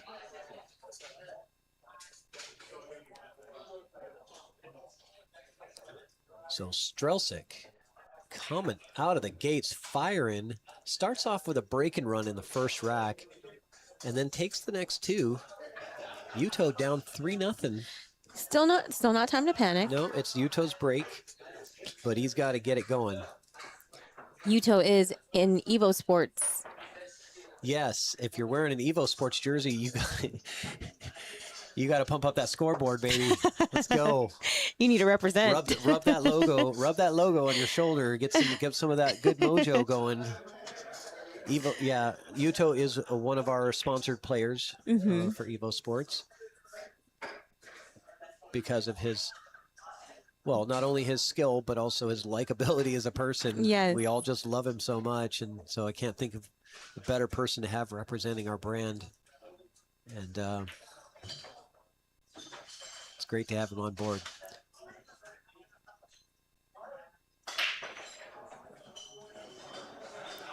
Crushing like break, a dry break. Yeah, just no love, and even doesn't even hide the cue ball with love. You know, he got nothing out of that was good. So let's see what Tony can come up with. Long distance on the 1. Oh, sorry, wrong button. Long distance on the 1. The cut is there, I think, but it's very difficult. Safety? Yeah, I think so. You got the 4-5 to get behind. Just like that. Just like that. Because when you have 2 balls and then they're separated like that, it's like the width of 3 balls that you have to get behind. So it's a nice, comfortable target zone. But this is perfect for jumping because he doesn't have to jump a whole ball. He's only jumping a sliver of 2 balls. And yes, good point. And I don't want to jinx it, but Yuto is very good with the cue, with the short cue. You didn't jinx it. No, he's got a very good jump shot. But this is another opportunity for Strelsic to safety him again. Yeah, let's see the side view. I'm not convinced. I think it's tough to get that 1 by the 8 and still hold the cue ball behind the 8. Will it go off the 6? Still leave the cue ball between the 7 and the 8? I feel like a drag draw kind of stroke where you gotta hit it soft, but you still get the power, the stop of the cue ball without hitting it with too much power. Because you hit it too much power, then the 1 goes back flying around. But as long as you can get that cue ball wedged in there, the 8-7. Oh, so he hit it with power. Look at that, almost. Stop it! There's no way he meant. No. Well, maybe. I mean, you never know. I think he was just all cue ball there. Okay. Honestly, I think it's just focused on the cue ball. Jump shot. This one for Yuto is pretty high percentage. I like the cheese here for the jump too. No. Oh. Well, I'm telling you. There you go. I'm Never mind. saying it. You know. Sophia Tran calling him in the booth. Let's take a look at that. Jump shot makes the 1 and the 9. I'm a fan. I'm a fan of jump shots. Yuto is on the board. He did rub that Evo logo on his jersey. He heard you. I think so. That's what Oh happens, my guys. goodness. The power of the Evo logo.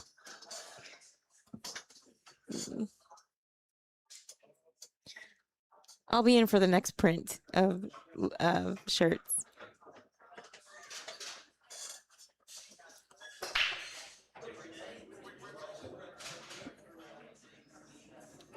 So Really strong break, I think.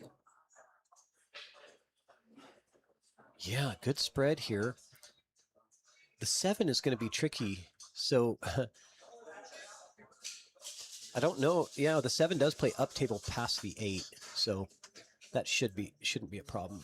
You just have to get to the underneath side of it from the 5. And here I prefer the regular cut versus the back cut. But he's looking to cue as if he were back cutting. No, he's going to put it in this corner of the bottom. Oh, yeah? Right. Okay. Yeah. Okay.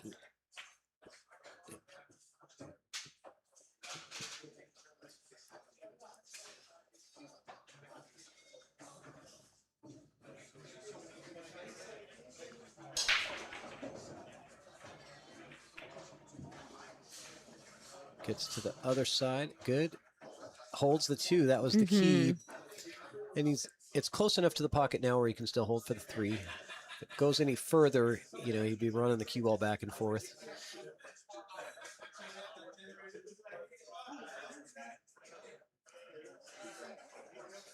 A little bit of inside to try to kill the cue ball. Give himself a little angle on the 3. Nicely done.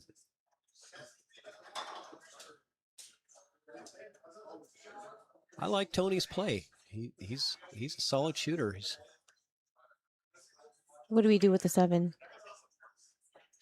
Yeah, well, that's the thing. You want to be on, you know, that side of the 5 so you can get down table for the 7 because the 7 plays up in the top corner. Oh, it's too much. Yeah, you know, the reason that he missed the 3 is because he's thinking so much about how to get to get to the 7. right shape on the 5 to get to the 7. You know, all these things are going through your mind. That's the reason that he missed that shot. Yuto has the perfect opportunity now to get under the 7. Get a little angle on the 5. That's perfect. He's probably going to aim for running the cue ball into the 9. Doesn't hurt. Hello, Jacob from Pasco. Hey, what's up, Jacob? That's Jacob Andring, one of our remote commentators.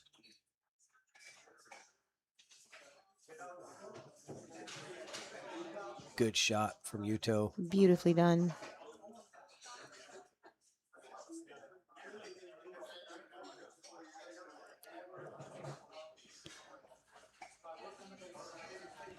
How many likes should we get on this stream in order to give Patrick a nap? To let him take a nap. A nap? Yes. You get a little midday napski. Man. You know, if you were offering me beer, we'd probably get way more likes. I mean, I think he's trying to say something without saying something. Yeah. I need to get a beer. We got 88 right now. If we get to 100, do I get a beer? Yeah, let's do that. All right. At 100, heck, I'll even have a beer with you. Sophia's going to buy me a beer. And have one with you. And have one with me. If we get to 100 likes before the end of this match, guys, it's 3-2, race to 7. We got 88 likes now. We only need 12 more. I'm really thirsty up here. I could really use a beer. That does sound really good right now. Yeah. Maverick goes Jacob, as I call him. Jacob. 9-ball ride says, Yuto is my favorite to watch. Such great mechanics. Yes, Agreed. I agree. He's got, you know, I consider the Japanese fundamentals, you know. These Japanese are so good at fundamentals. And look at this. Oh, the 1 ball needed to travel just a little bit more. It was a good break. It was a good break. Yeah, he's got the 1 in the side. Okay. It is a little bit sketchy. You know, he's got to make sure that he hits it. Kind of cheats the pocket. Yeah, he's looking at cheating the pocket a little bit. Mm-hmm. hitting it as full as you can and still making it, you know, cheating it to the pocket like there so you can draw the cue ball away from the scratch. And he does successfully, but then he scratches in the other corner, coming back down table to try to get on the 3. That was a tough opener for Yuto. Someone send that man a beer.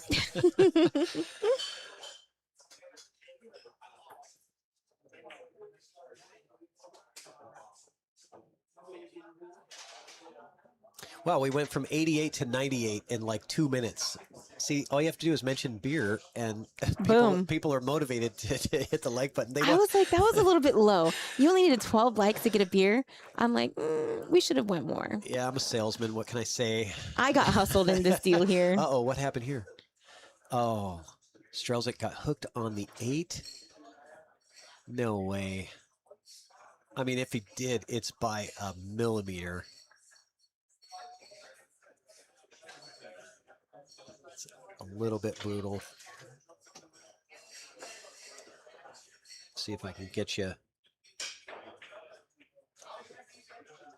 a good view of that. Oh, sorry.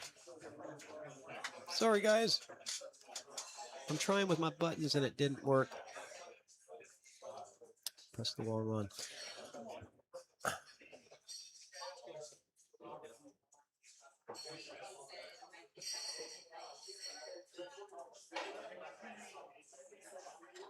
We're at 99. Ah, dang it. Here we go. Which beer flavor would you like? Flavor.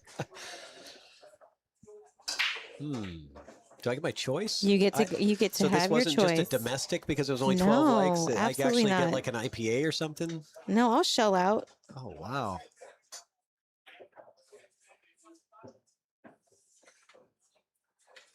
Yeah, good shot from Yuto. Get perfect on the 6. He wanted to be nice and straight on it. That was good.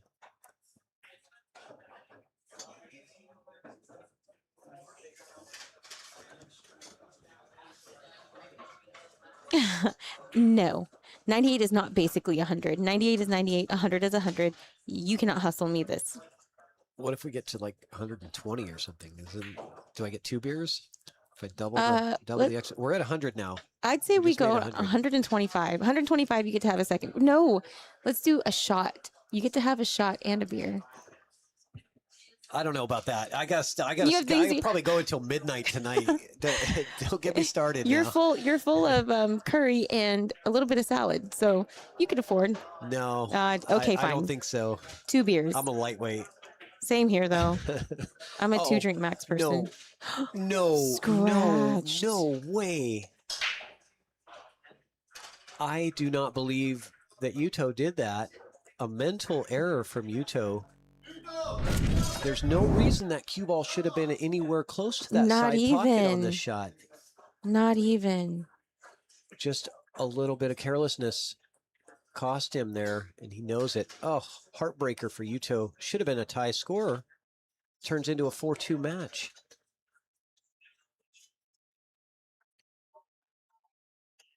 A shot at 250. God, Maverick. Guys.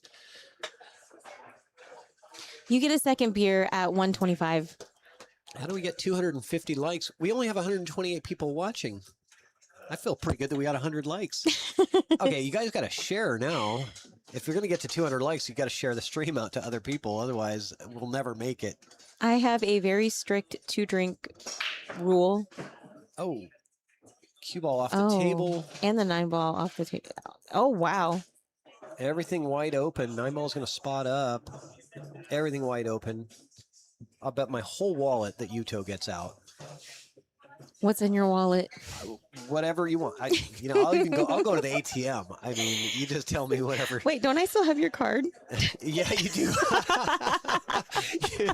just like a true woman. Holding on to my bank card. Thank you. I would have realized it eventually. Like when I was at the ATM trying to bet you, like she's already got all my money. And all is as it should be. Right. Okay.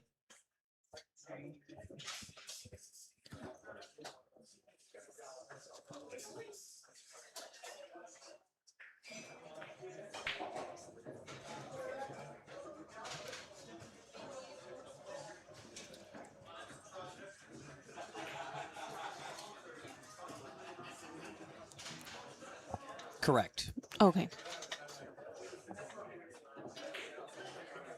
Whole wallet. Whole wallet off of this shot. Well, now I'm not feeling so great the way he scratched on the last 9-ball, but no. Look, Yuto is the kind of player Okay, there we that go. when he makes a mistake, a mental error like he made in that last rack, he doesn't, Yuto's the kind of player when he trips on a stair, he doesn't throw himself down the whole flight. He picks himself up and he does well. He's got a very good mental game. There's a reason why you chose him. When he makes a mistake like that, it's going to fuel him to make him play better. Versus the opposite for a lot of players.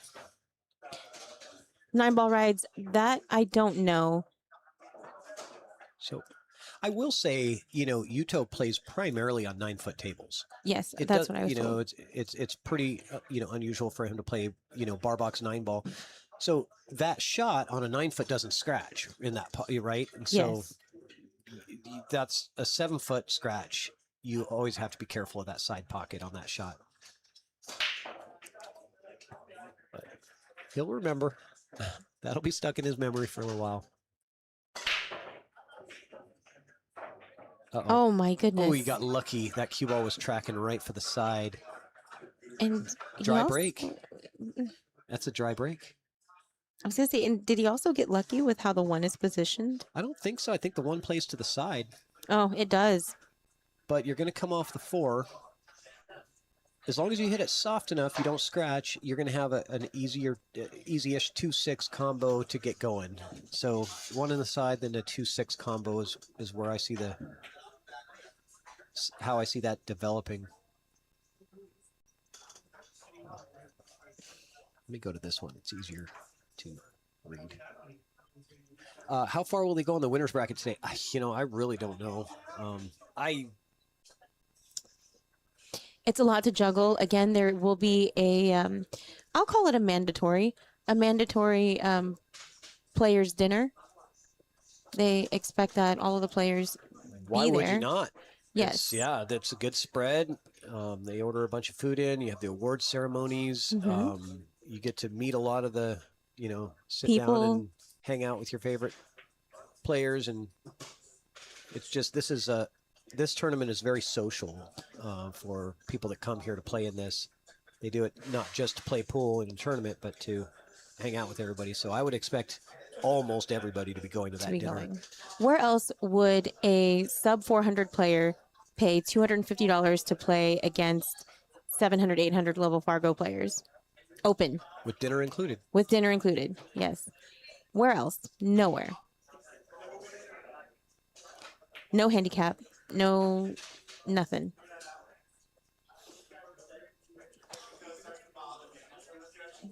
We don't like the 3-7 combo here, do we? We don't like how... I think that's all he can do, though, isn't it? Can he avoid this? Yeah, he can avoid the scratch easily. I don't think it's going to scratch. He's going to be able to forward, follow. It's Corey. Good question. When does SVB play next? I don't know the answer to that. The tournament direction is not my area. My area is the streaming side of things. So his area is the attic. Let's be real. They keep me cooped up here. I don't know what's going on down there. I just do whatever they tell me. They tell me who's up next, and I go with it. Yes, ma'am. Okay, yes, sir.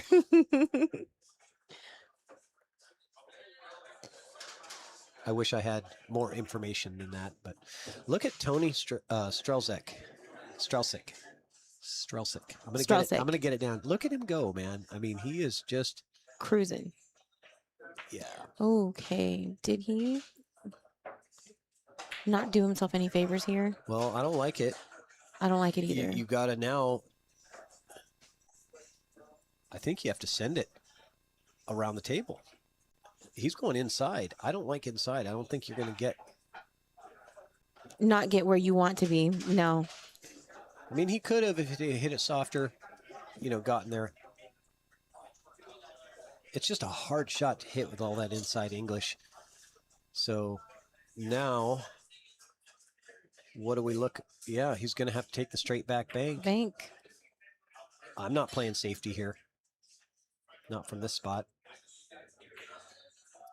I would have banked it to the other corner. But and he's going to get love here. No, it's there's going to going to bounce. It's going to hang. He's going to just give up the rack, and we got a tie game 4-4. Maverick, thank you. Yes, if you want to find out when SVB is going to play, head on over to the bracket at digitalpool.com. Yeah, I don't know if it'll tell you what time. It's not going to say time. You can kind of gauge if you can yeah, see the pattern of how the bracket's going. I think they'll probably start doing future match times when we get later in the tournament when it becomes more predictable. But because we have so many matches where some of them have, a 4 and a 500, and then some of them are like 700 and 800 players, you don't really know how the times are going to work out. So in the beginning of the bracket, they kind of take it round by round. Because if they tried to put the times in, we'd either be sitting with empty tables for a long time on certain cases and then running late on other tables. Yes. It just would be harder to do.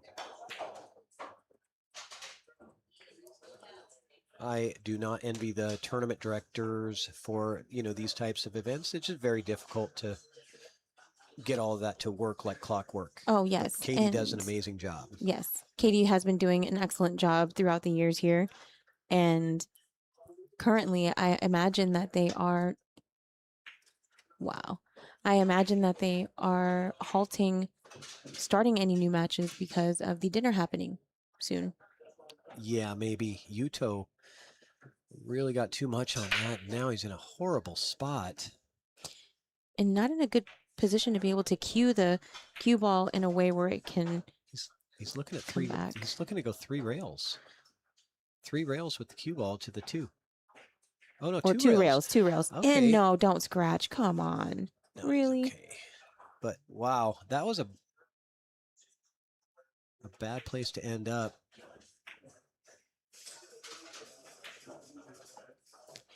Well, Maverick, because of the way the tournament is structured, I have a good feeling that they will get SVP on guaranteed a stream table. Yeah, guaranteed it will be on a stream. There's 8 out of the 14 tables are on stream. So based on it might not be on our table with our commentating, but the other tables. And usually if SVB's playing on one of the other tables, we have a remote commentator crew that somebody will jump on. We'll pick that one up.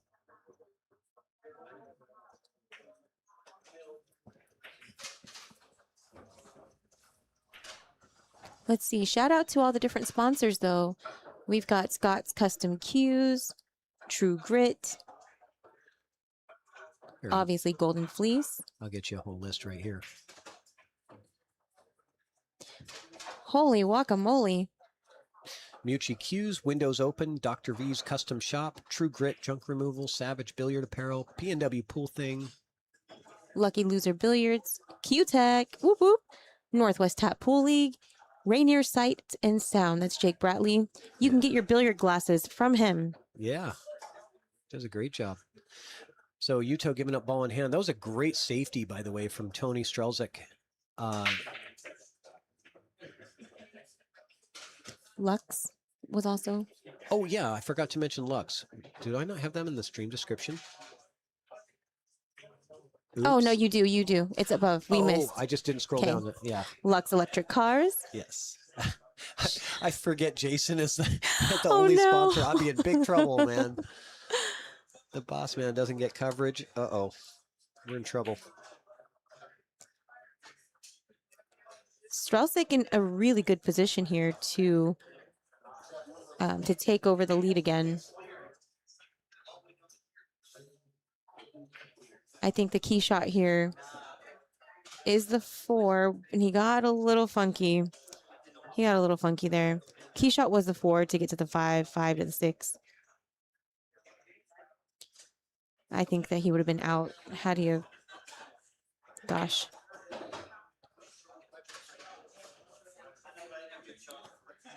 Straussic.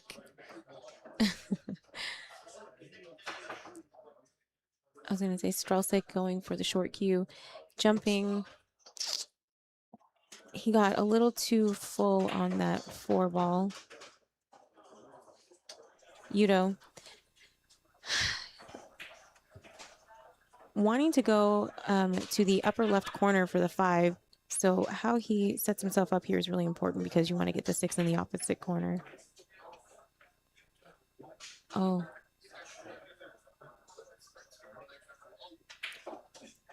You like it? It's kind of weird, but it's okay. He's going to be playing the 6-9 combo. Now. He didn't want to, but now he's going to. Because that's just what he has. Oh, okay. Well, He flirts. actually, I don't know. He might have been trying to get to the other side of the 6 there, which I think was harder than just taking on the 6-9. Uh-huh. It is off angle. It's not wired, but He's flirting with these pockets with that cue ball. Oh, my goodness. I mean, a 750 will make that combo a lot, from pretty much most places on the table. That'll be going in. Just like that. And just like that, Yuto takes the lead 5-4. And we'll hit Jason's yeah, there Here we at go. Luxe, Let's if go, you can Luxe. dream it, we can build it. Work with our designers and create one of your own custom Luxe Electric cars. All of our custom cars are made in the USA and manufactured right here in the desert. Every Luxe car comes with a 5-year warranty, and we offer concierge maintenance service right at your home. Elevate your style. Visit our showroom today and start designing your very own custom Luxe Electric car. Luxe, the name you know and trust in the Coachella Valley.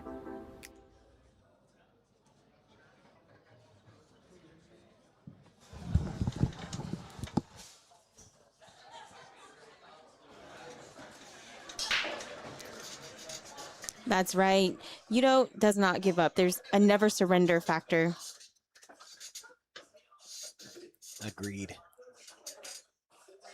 I mean, a lot of us here wouldn't give up. Well, Oh, wow. not only going down 3-0. Wow, how many balls did he make? 4 balls on the break. Wow. He's playing 5 ball, not 9 ball. Yeah, and the 3-5 plays, doesn't it? He's going to combo the 3-5. I don't know if it does. Oh, yes, it does. I mean, he could cut the 3 into the corner, but then you're risking a scratch in the side. It gets a little bit funny.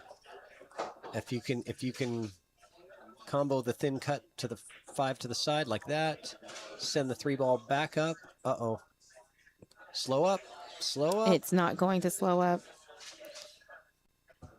There's a bank here. Yeah, and he's got to. There's no There's no safety. Yeah, not anymore. You With could. most of the table cleared. As good as Tony is shooting, I'm firing this bank in. I don't think I want to risk leaving something open for him, because there's a good chance that you don't get the safety that you want out of this because of the separation. There's no big safety areas. You have to Could you get just real bring laser the- specific. bring the 3 to the rail? I wouldn't recommend that. No, okay. But Yuto is going to play the safe. It's not going to be good for him though. Yeah. Just create distance. No, you're right. He didn't get there. Oh, He why didn't does get- it look like he did from this camera? It's just a different view. Yeah, Okay. that's why we have 2 cameras on this one.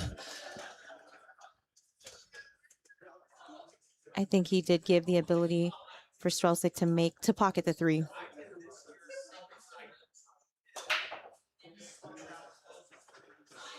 He may have to put a little bit of juice on this cue ball, but I like that anyway because of where the 4 is.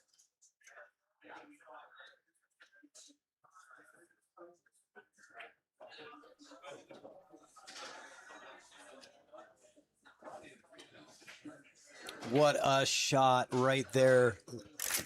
That one was money. You gotta love it. I like Tony. He's one of my new favorite players. I love that shot. You like Very the way he plays. aggressive. That was tough, man. That was tough in that spot. 100%.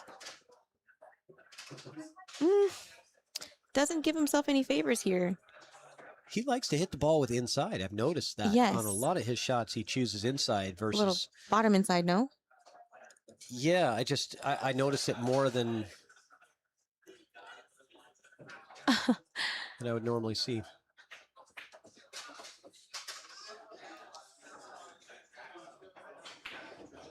Oh, okay. Very nice shot. Look at this guy. He's just firing bullets. There's a comment in the chat. Favorable distribution of Canadians in bracket not facing each other for a couple rounds. Miss Iris Wang had to face Holm right away. But you're right. There are a lot of different Canadian folks here, and they aren't pitted up against each other. That's good. The Canadians were not seeded, just so you know. So I'm going to catch that replay because I really like that shot from Strelzik. Just, I mean, power. Beautiful. He got some love too off of the 9, but just showed a lot of heart taking that one on and hitting it dead center. And tied up now with Yuto. Again, Yuto Atsuka, the runner-up last year. Tony Strelzik, a 616, coming in here looking for the upset. We haven't really seen a good upset yet. This would be a pretty good upset. I would agree. 140 point Fargo difference. Mm-hmm. That's a pretty big upset if that happens. It's right now a race to 2 in bar box 9 ball. Tony doing the best he can to send Yuto to the B side early. He doesn't want to keep Yuto on the A side. Yuto's dangerous.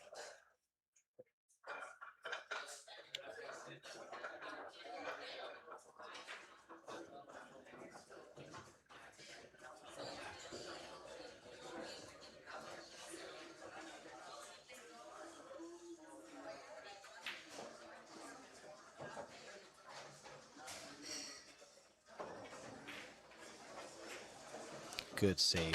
Very well executed. Yeah, love it. Okay, now what's Tony going to do? This is a One tough rail. spot. Yeah, you think? I think it's going to be one rail. So, yeah, I mean, it's there. Or it could be a 2 rail. Yeah, right before. But yeah, 1 or 2. Either one gets you there. I kind of like the 1 rail. I mean, you get short side on the 2. If you go 2 rail, you kind of slide over, bump into the 9 or something. You think it get funny, but I'd say just make the ball, right? If you can make the ball, you'll probably be all right at the right speed. But it's still hard to see these angles.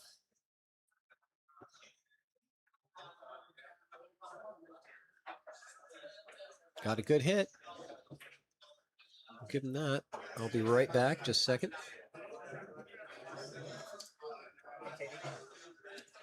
All right. Maybe looking at playing another safety here. I don't know if he has the Q ability to use the 6 as a blocker and send the 1 ball down table.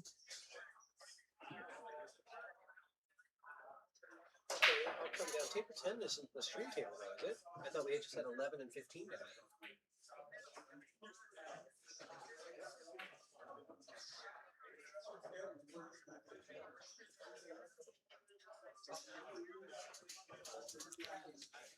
Okay.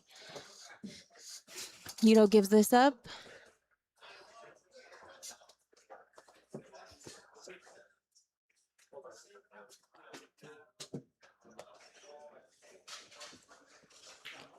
Strelzik will end up running into the 2, I believe, or the 9.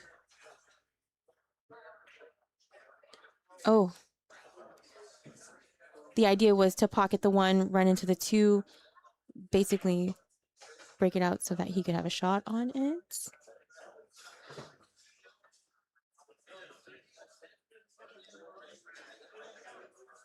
I don't know if this is a tough shot to be tree-topped, a little bit tree-topped over the 2 ball. Again, he's a 750. This is above my pay grade.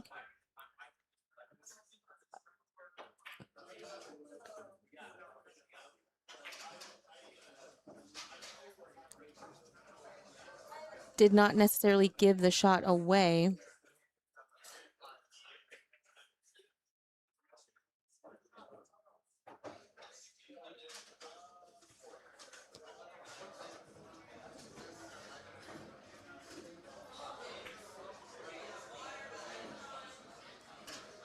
I don't think the back cut is the right option here. If he could. Safety is what I see.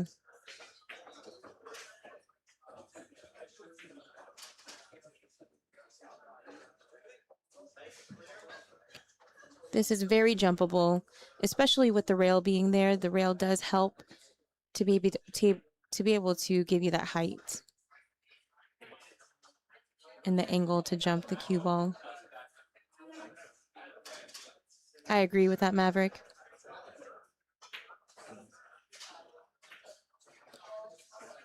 Well,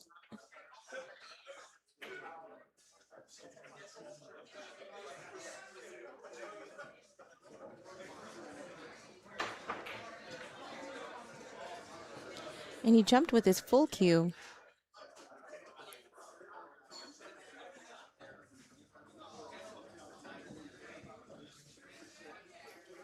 I think he did.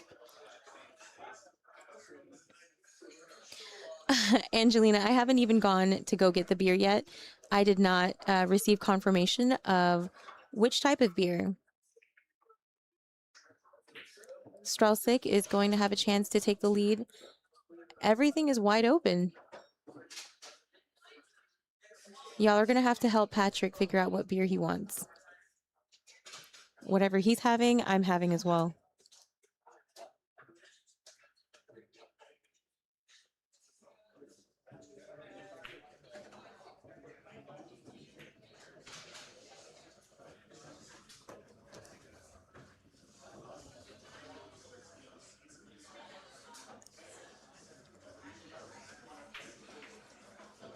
All right, folks, this is 9-ball, 7-foot table.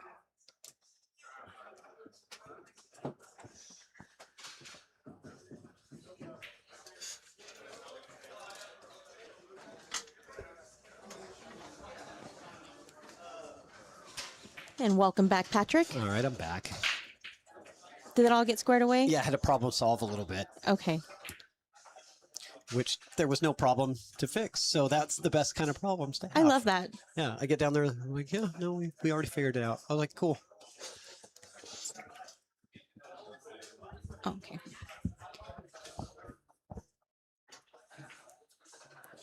Straussick, he had a lot better of a chance at clearing the table with the way it looked before, but now it still looks great again. He did get out of line for quite a few different shots, but the end result will still be the same. I believe he will be taking the lead on this rack.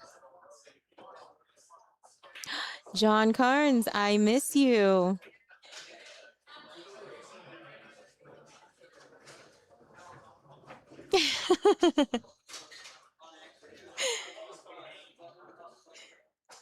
Angelina says, how is that beer? I haven't had it yet. I just said that. Okay. I did not get confirmation on which beer you preferred. And I guess somebody decided to get me water. Joke's on you. The water is free. Yeah.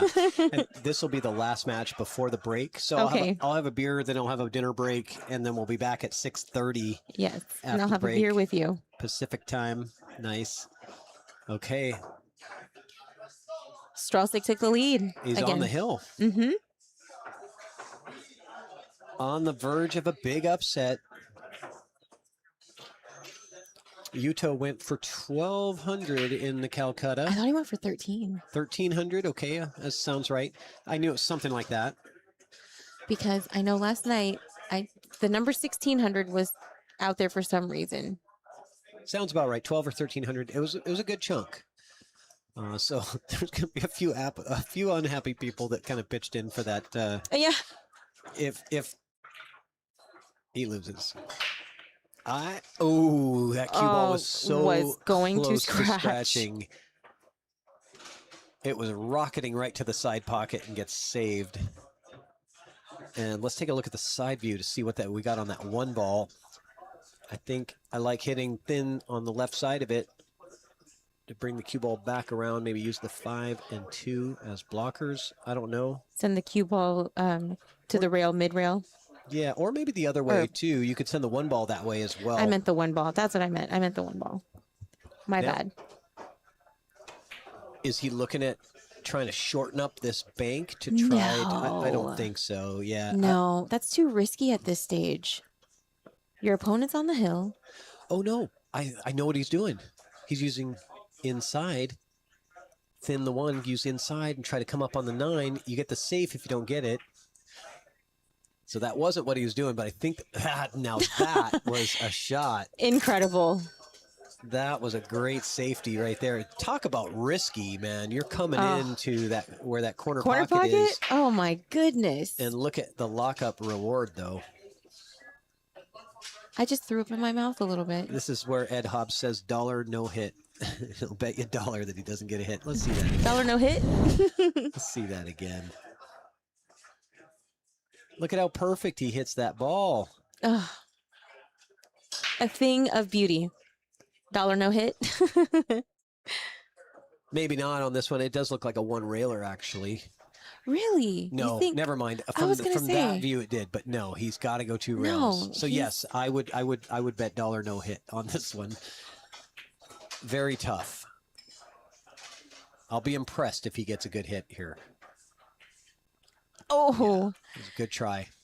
He has been impressing you. Yeah, so far this match. Absolutely. He's playing very strong. Taking advantage of the mistakes Yuto's been making, and Yuto needs to tie it up hill here. Yeah. And, you know, I think it stems from when you start the match, winning the leg and breaking the run in the first rack against the 750 opponent, that is a real big confidence builder. It gets you in stroke right away. And yes. I think that's what we're seeing with Tony is, you know, it wasn't like, you know, he broke and ended up hooked on a ball and had to, like, you know, play a safety game for the first 10 minutes. You know, he got the opportunity to get his stroke going early, and I think that definitely helps. Okay, Yuto just needs to come around the table 4 rails to get to the other side of the 5.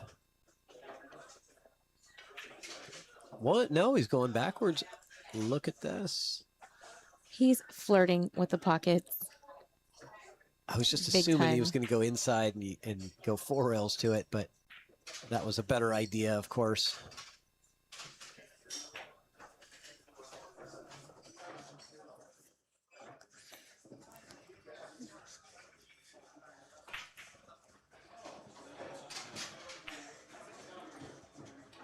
We are going to see Hill, guys. This is our first Hill match on the feature table. We've had a lot of upsets, a couple of 7-0 scores, you know, a couple of 7-2 scores, right? Because you're getting, you know, the pro versus amateur matchups on the first round on the feature table, you know, and so most of the scores have been very lopsided. We haven't even seen anything really close to being Hill, and here we are, though. And Tony winning the leg gets the benefit. There's nothing better than the only thing better than starting a match with a break and run is finishing a match with a break and run on Hill. But me, I scratch on the break when it's Hill almost every time. Why is that, Patrick? No, it's just karma. The mental. It's mental. But not Tony. No, and he is looking. He's going to have a look. He's going to have a look. Oh, yes, he does. He has enough of that 1 to pocket it. Yeah. And he's made 3 on the break. Clear. He's pretty clear after that. Yeah. 8-ball could get in his way a little bit, maybe. I think he'll run into the 8-ball perfectly. I think he'll run into the 4. Really? The purple 4 is what I'm thinking he's going to run into if he runs into anything. No, you were right. Oh, not perfectly, but doable. Completely cuttable. All he has to do is just pocket this 3, you know, at pocket speed, and he'll come out for the 4. You can be almost anywhere for the 4. Past half table.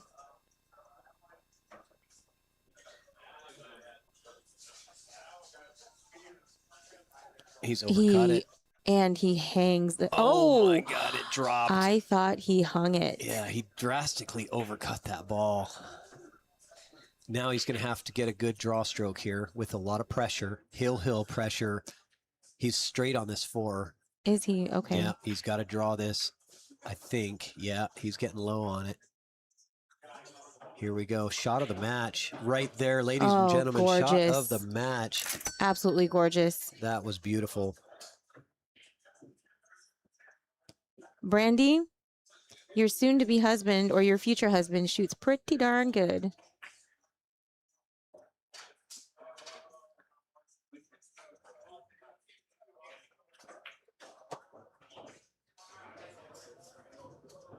No, Corey Myers, there is 8 tables being streamed. If you're on YouTube, on the channel, just go back to the Evo Sports channel.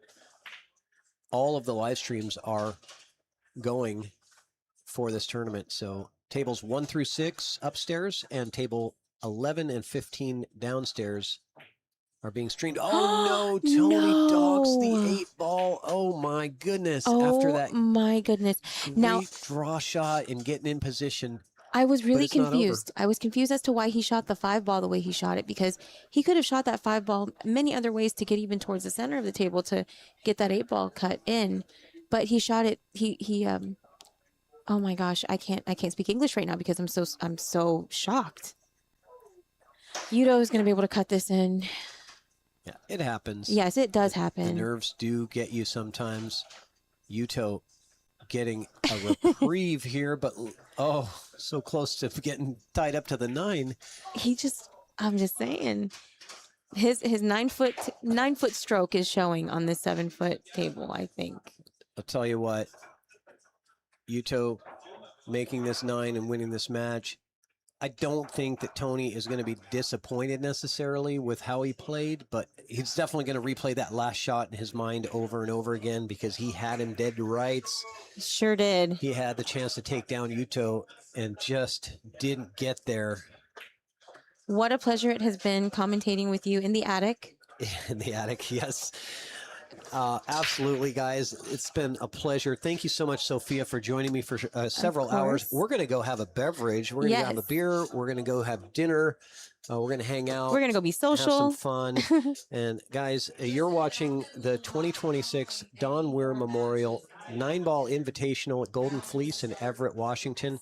Join us back again. The feature table will start back up at 6:30-ish when we get back from dinner. And looking forward to seeing you all then. See you later, everyone.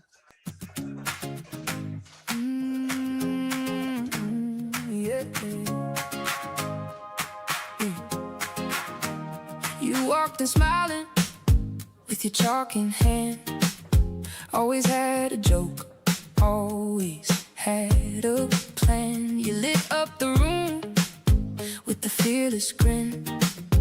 Every game you played, we all jumped in, and we still see you by the green felt light, laughing at the break, making hard things right. Keep